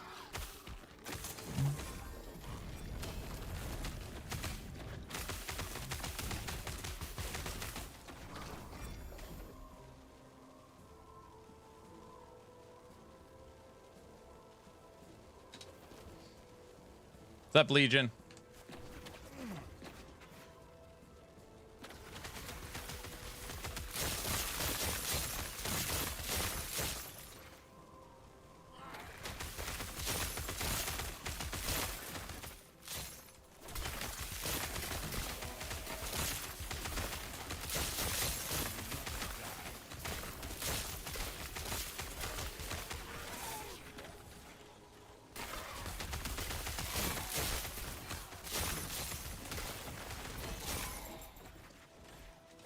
Tried the fortune teller in career? No, just everybody plays the same thing. It was like very easy. I was playing an Infernalist minion build. And without exaggeration, 25 people to ask me why I'm not playing ants. So I just figured you're playing ants. Because it's like the everyone said it's broken. Like it's the broken Spectre.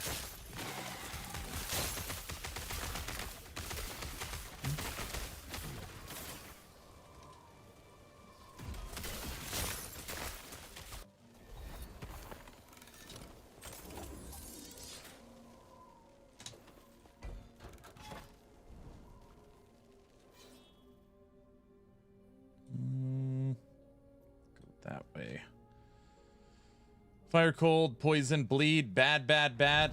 Yep, it's broken. Yep. I heard.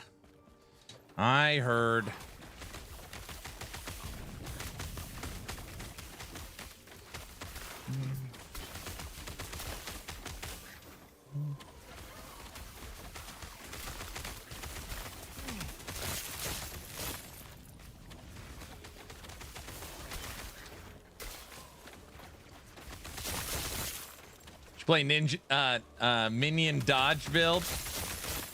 Full minion dodge. I think there's only one minion I use dodge on now. Wolves. Wolves have a lot of dodge support. Which means technically squirrels do too.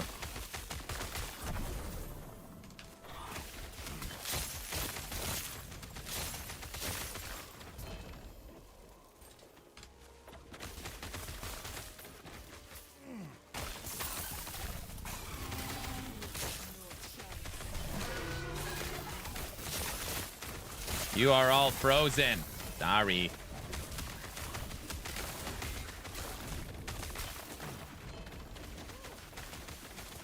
Not you.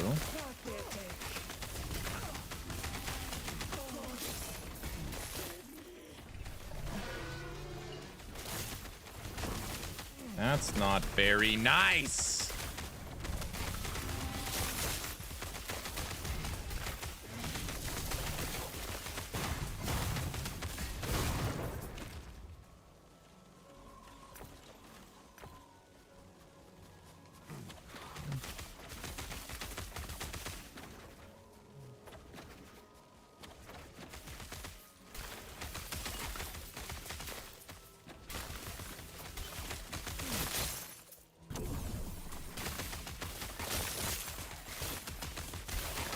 You have a good amount of attunement. Spriggan can dodge a lot.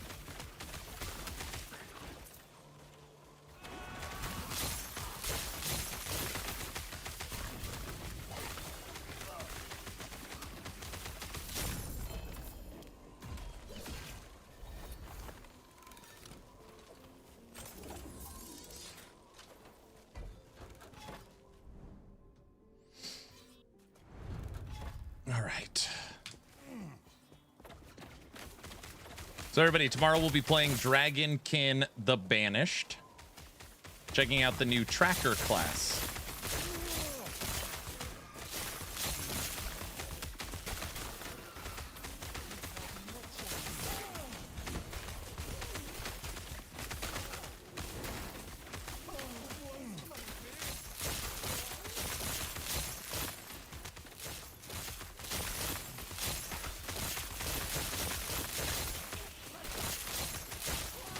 Called a tracker. It's like a dagger bow class. It's a Deadeye.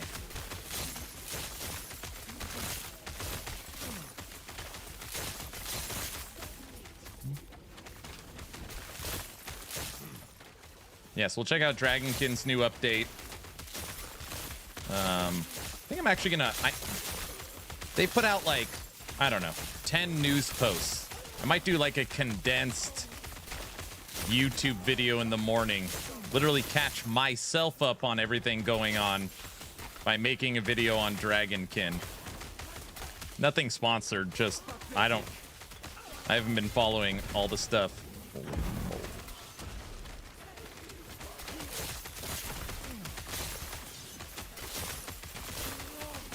And we'll boot up stream and check it out.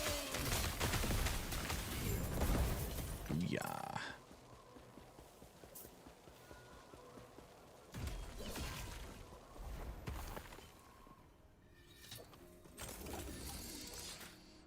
It's called a tracker.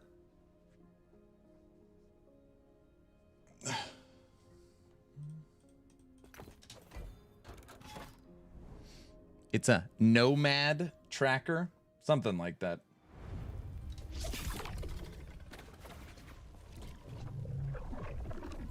See, this is how you evolve right here. Good. We have once again caught. What can we make with these, I wonder?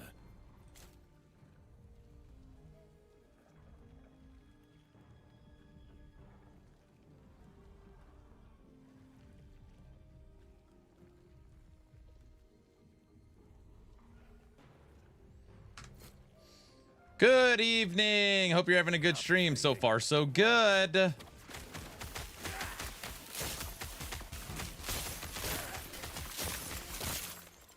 How's your day going?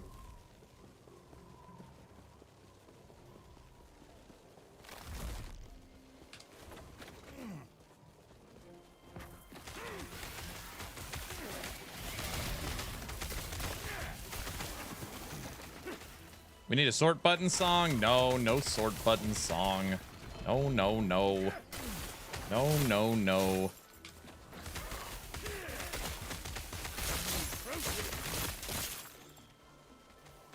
No crap talking today, sir.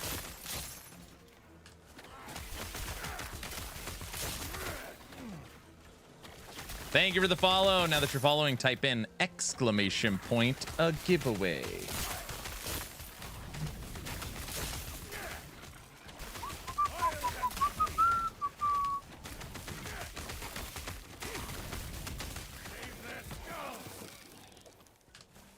We're being nice today.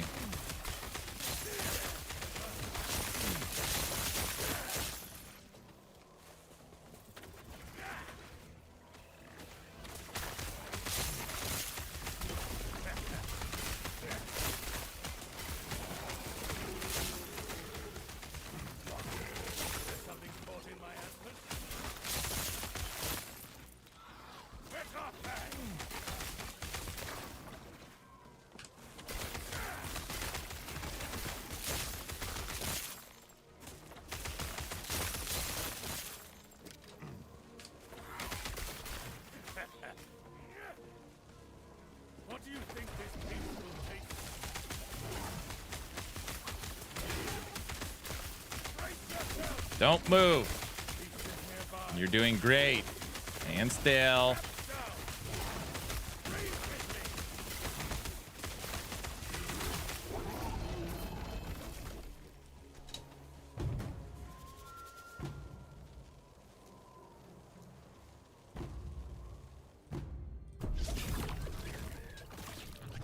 How do I stop dying as a blade dancer? Okay. Okay, listen. In the game, Things Human, you've got a life pool, and you've got lots of defensive stats. The goal is that your life has to stay in the positive, above 0, before to get the enemies. To get yours has to stay above 0 before the enemies hit 0.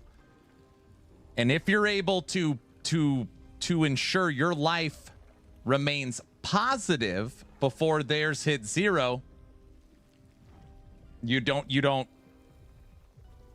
die.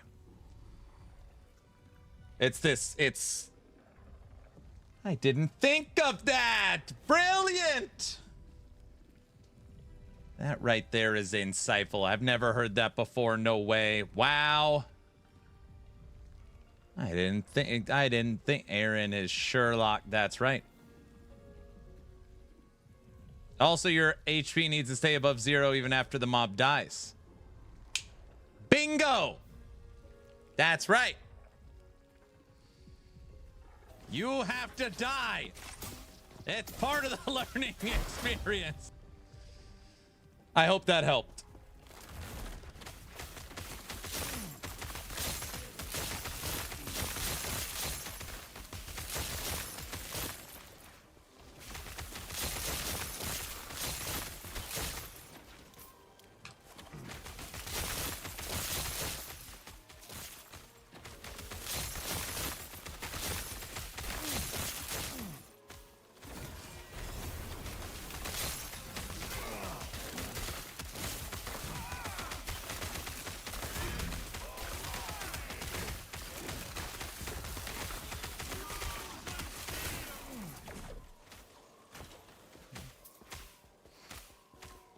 Defense wants to have a little recap with you, right?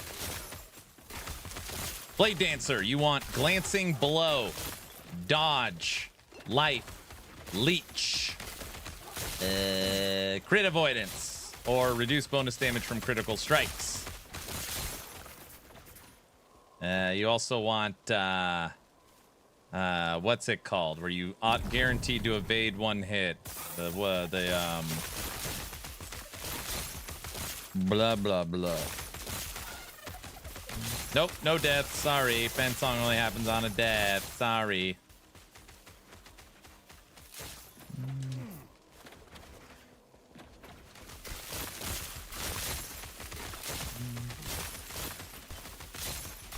You want Silver Shroud? Yes.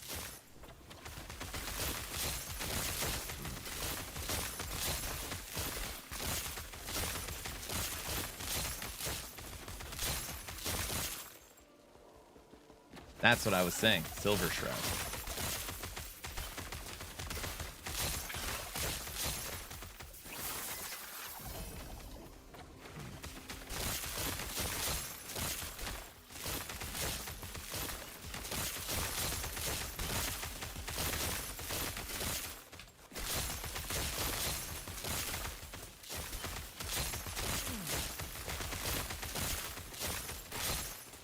Shatter, shatter, shatter. I mean, my resistor max, I got glancing blow. I still get wrecked. How much life do you have? Right now, I've got 3,800 life and 2,000 to 3,000 ward, depending on where I'm attacking. What's your endurance like? What's your reduced bonus damage?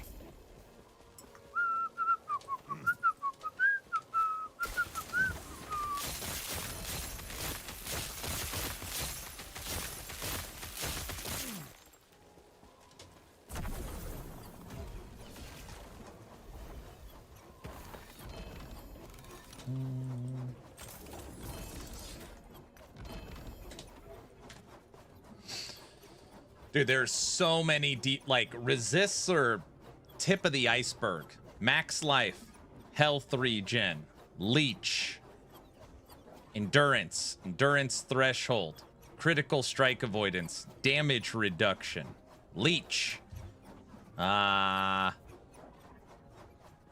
Silver Shroud, glancing blow, dodge. There's a bunch of defensive stuff. And then it's funny that all of that I just said does nothing against dots. So, like, how are you, like, dealing with dot damage? That's actually normally the #1 thing people get wrecked by, is they don't realize that they're getting murdered by damage over time.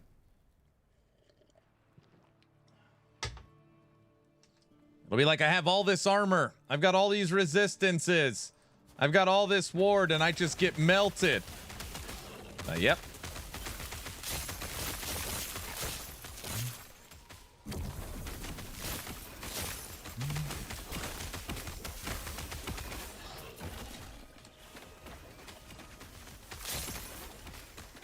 That's me. Yep. You can get cleanse on T1 affix on your belt. Get cleanse on smoke bomb.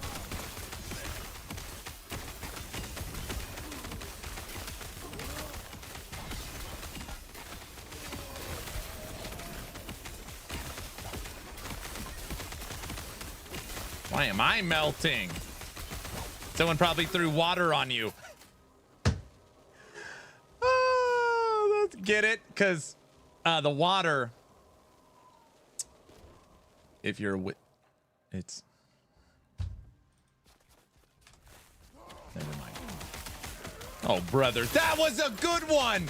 He said, "Why is he melting?"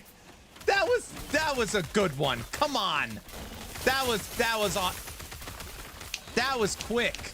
I was on that one. Guys? Brother. Blues liked it.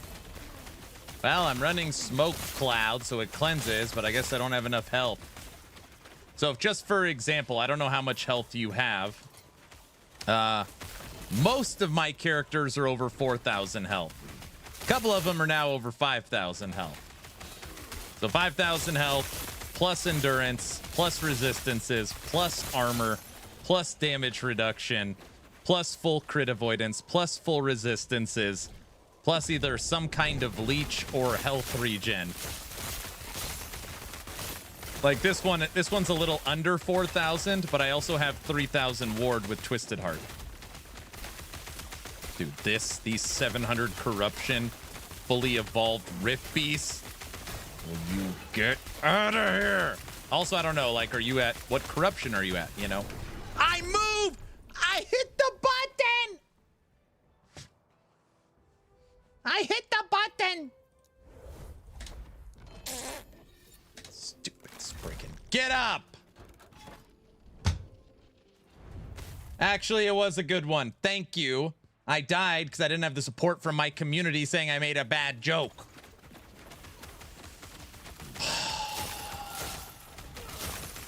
How much health does he have? Did he say 1,100?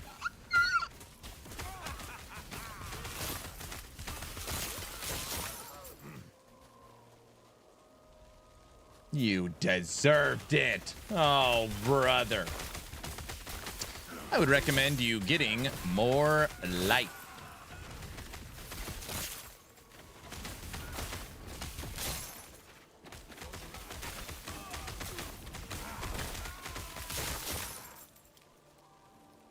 Yes, yes, yes, I died. I know.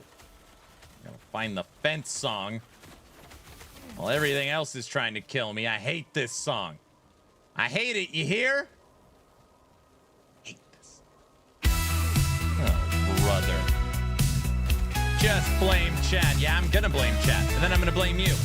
Because you're in the chat. How's that sound? And then I'm gonna call you an egg-sucking gutter trash. Said this is the one. Okay. But 10 mobs in and he's already done. I hate this song. He drops his gear, accepts the pain. Time to walk that path again.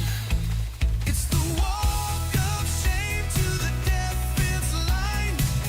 Another death. I'm sorry for the bad language. You're right. Dude, there was swamp gas in my eye, too. I couldn't see anything. I couldn't see. The swamp gas. I hate that stuff. His build looked good. His plan was tight. But RNG said not tonight. Now he stares at that white fence wall. Sharpie ready for the fall.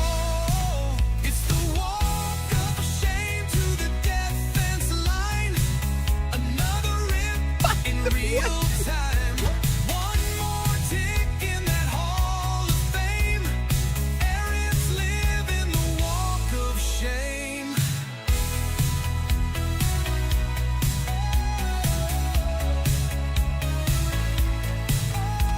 He swears it was swamp gas bending light. Reflections off Venus messed up his fight. It wasn't me. he starts to claim, then sighs and writes his dying name. It's the walk of shame to the defense line. Another build past its prime. One more name in the wall of pain. Aaron's king of the walk of shame. He blames the lag, he blames the map, he blames a stray one-shot trap. But we all know how this ends, with the marker and that fence. It's the walk of shame to the defense line. Another tale, another sign. Whiteboard full, but still the same. Aaron's back in the walk of shame.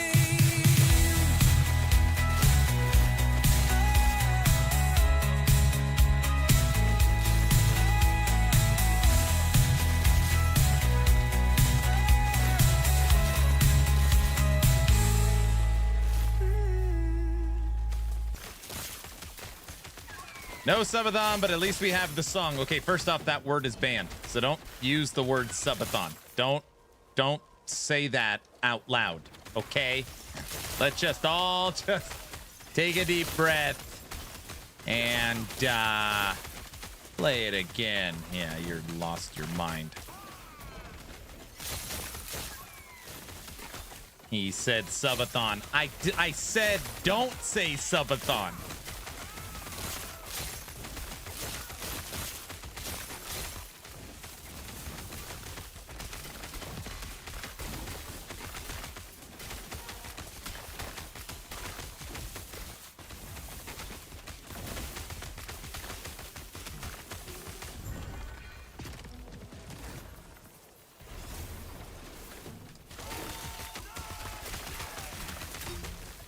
Oh, so when's the next subathon?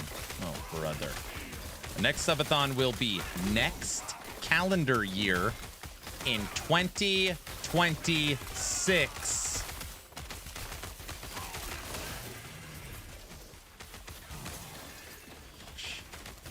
January 1st. No.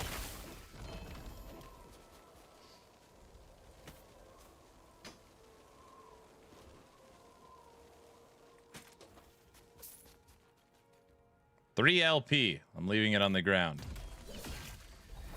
Sweet. New Year's Day with Aaron. That's not what I said. Negative. You are a meat popsicle.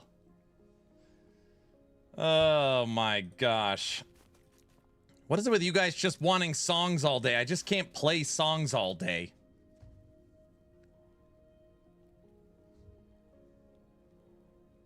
No, there will not be a subathon for season 4. That being said, we'll do some kind of fun event that is not a subathon. So that'll be fun.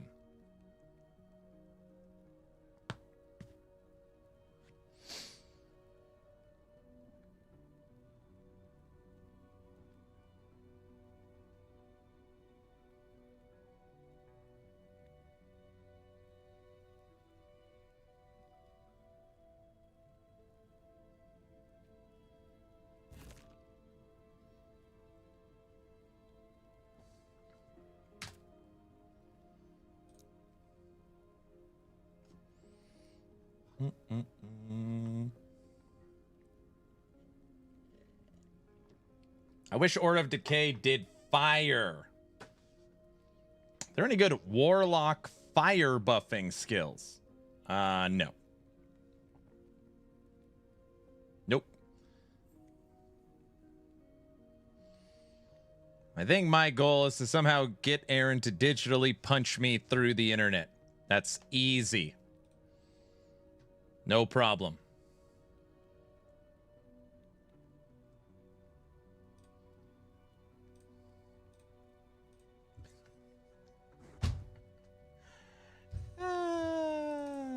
Mr. Orange been timed out for 600 seconds. Woo-hoo-hoo-hoo-hoo. Take that. Guys, that was not a bully move. Don't even start. I don't want to hear it.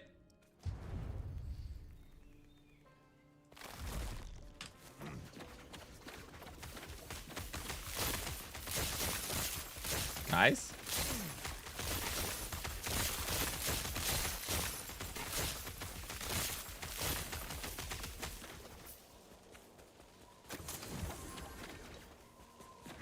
He's gonna be back. You don't know that. You can't silence me. Now he's on kick. He came back. He found another platform. It. Aaron is so revengeful. Revengeful? Vengeful? Orange, don't. They always come back. Oh, brother.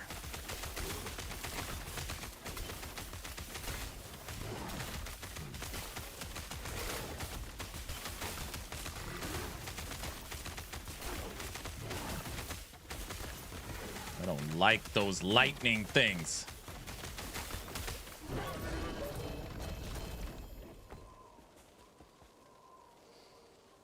Now he's just spamming chat over on Kick. I'm just gonna pretend like I don't see it. That'll work.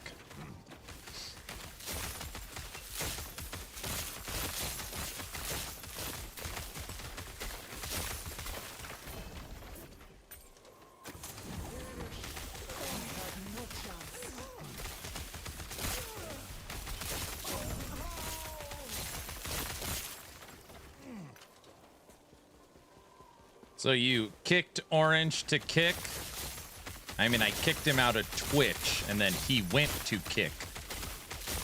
So I guess he's just kicking it over there. Get it? Kick. He's kicking it.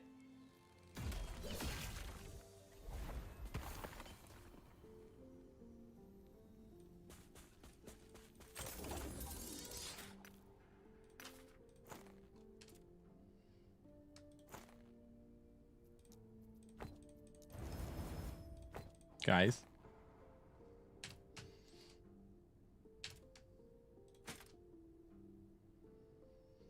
Mice, come on. That was a good one.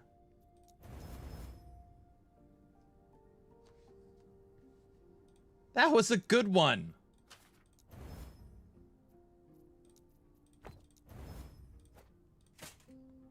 He got a kick out of it. Nice. I see what you did there. I see what you did there.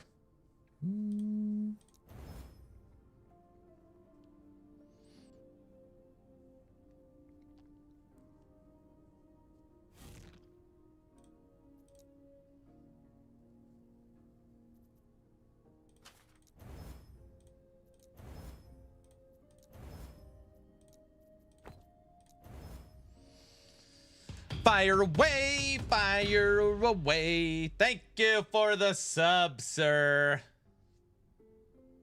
Just gotta bear with it for a moment, right? You know what? I like it over here. Oh, gosh. Now he's saying he's happy. He wants to be over there. Now I gotta listen to him over there. Oh, now he's using emotes. Orange, just relax, okay? Let's all just relax. Guys.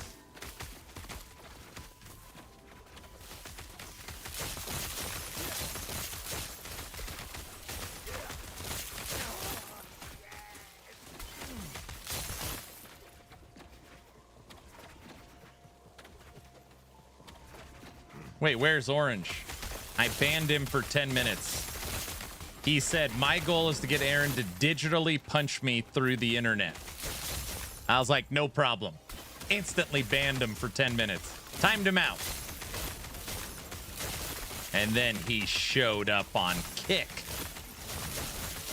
He actually showed up pretty quick over there. Good day. What's up, Mag?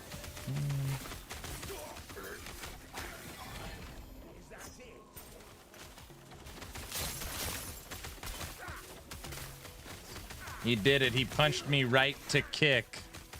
Oh, brother.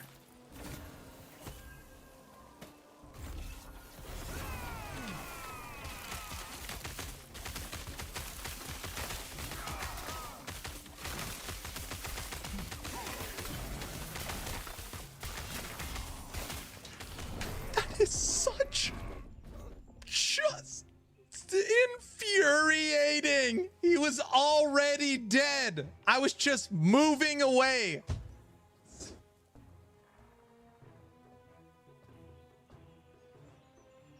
That is infuriating. God, I hate that stuff so much. Oh, I hate that stuff.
Climbs high, mark that board, don't you dare walk by. Every notch tells a story, every death's on track. You can't outrun when the fin strikes back. We're just getting killed all of a sudden.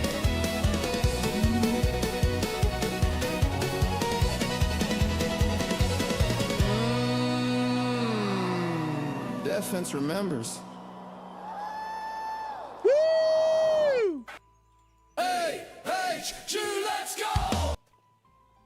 Get out of here.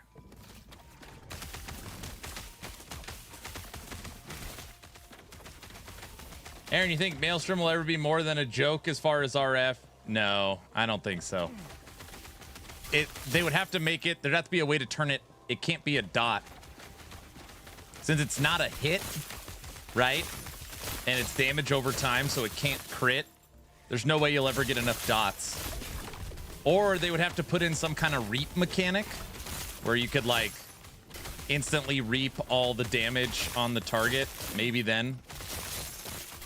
But no, I don't think so. That was a funny song. You like that one? I don't like the 700 corruption fully evolved Rift Beast. I do not like you.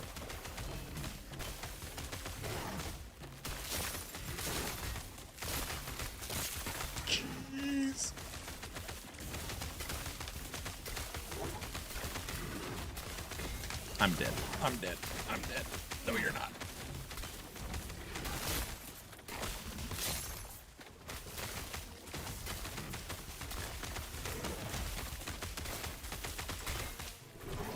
Get out of here.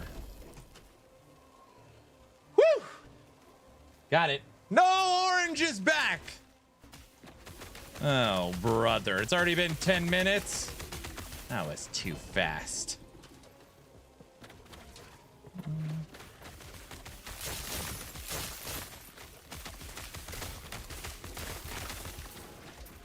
Lose, he's already back from outer space. Dun, dun, dun, dun, dun, dun, dun, dun, dun, dun, dun, dun, dun. I have no idea what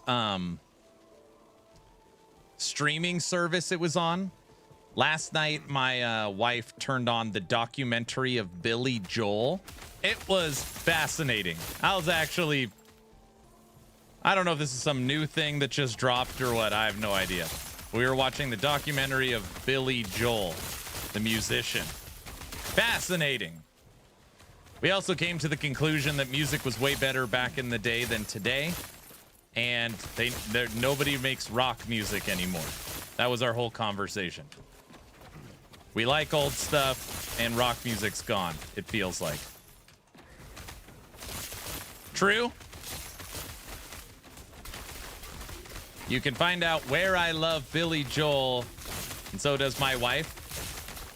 I don't know, maybe it's a super old documentary. Maybe it was just something my wife clicked. I don't know. There's a documentary on some streaming service for the life of Billy Joel, narrated by him. It's very good. Music was a lot better back then. I concur. It's HBO Max. Is it new? Merlick, is it new? Yeah, the Piano Man. He talked about that. Yes.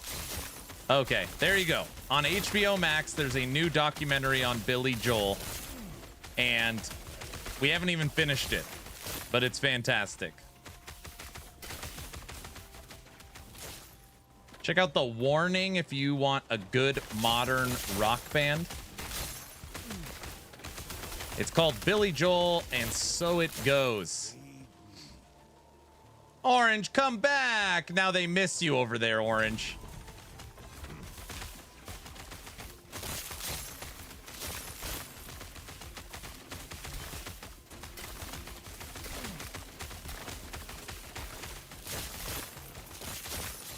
Great. Now, is this one of those things where I struck down Orange and he's only become stronger?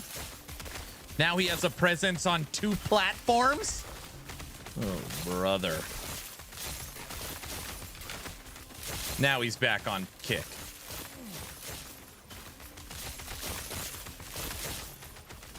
Now everyone's on Kick over there.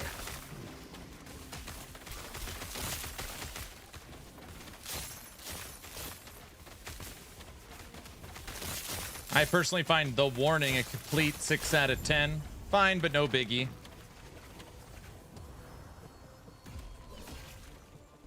You fed the gremlins after midnight. Well, I didn't know what you know, time they were on.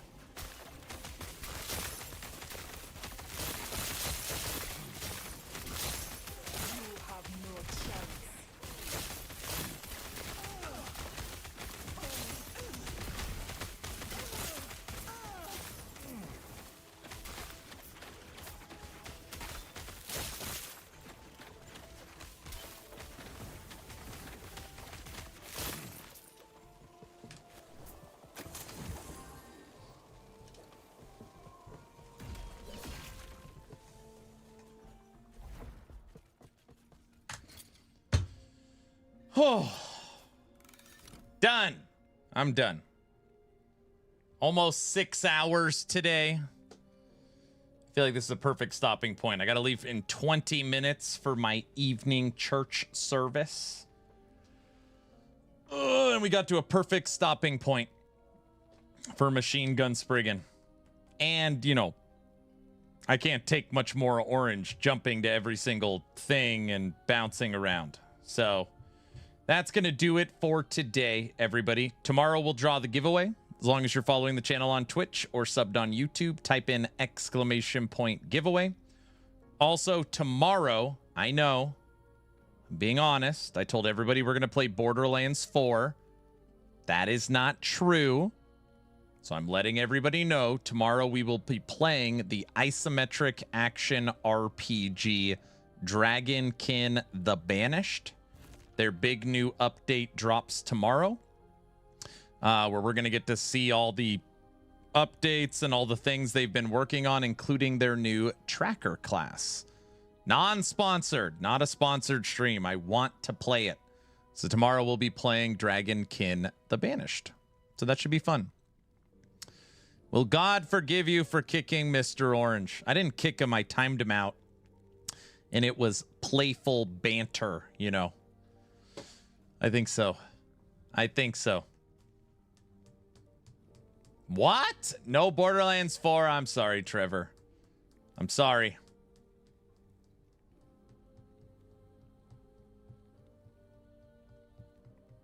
Trevor, I'm no longer trustworthy. I don't know what to say. I say stuff and then I just go back. Don't clip that. I don't know why I said that out loud. I'm very trustworthy. I'm trying to be honest. I'm trying to be honest. Okay.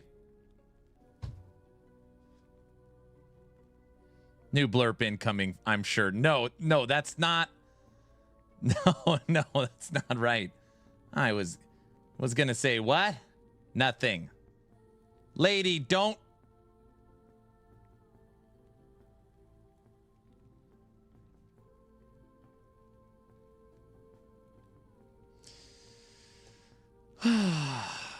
Coolest thing we did today during stream was make this. A T28 T8 increased elemental damage over time with the 4 perfect affixes. Damage over time, cast speed, freeze rate, cold, mana, and then sealed tier 8 elemental damage. All right. I'm done for the day. Hope you have a great rest of your Sunday evening. If you have nothing to watch, I recommend the Billy Joel documentary that just dropped on HBO Max. Have a great night. I'll see you guys tomorrow. See ya. Bye.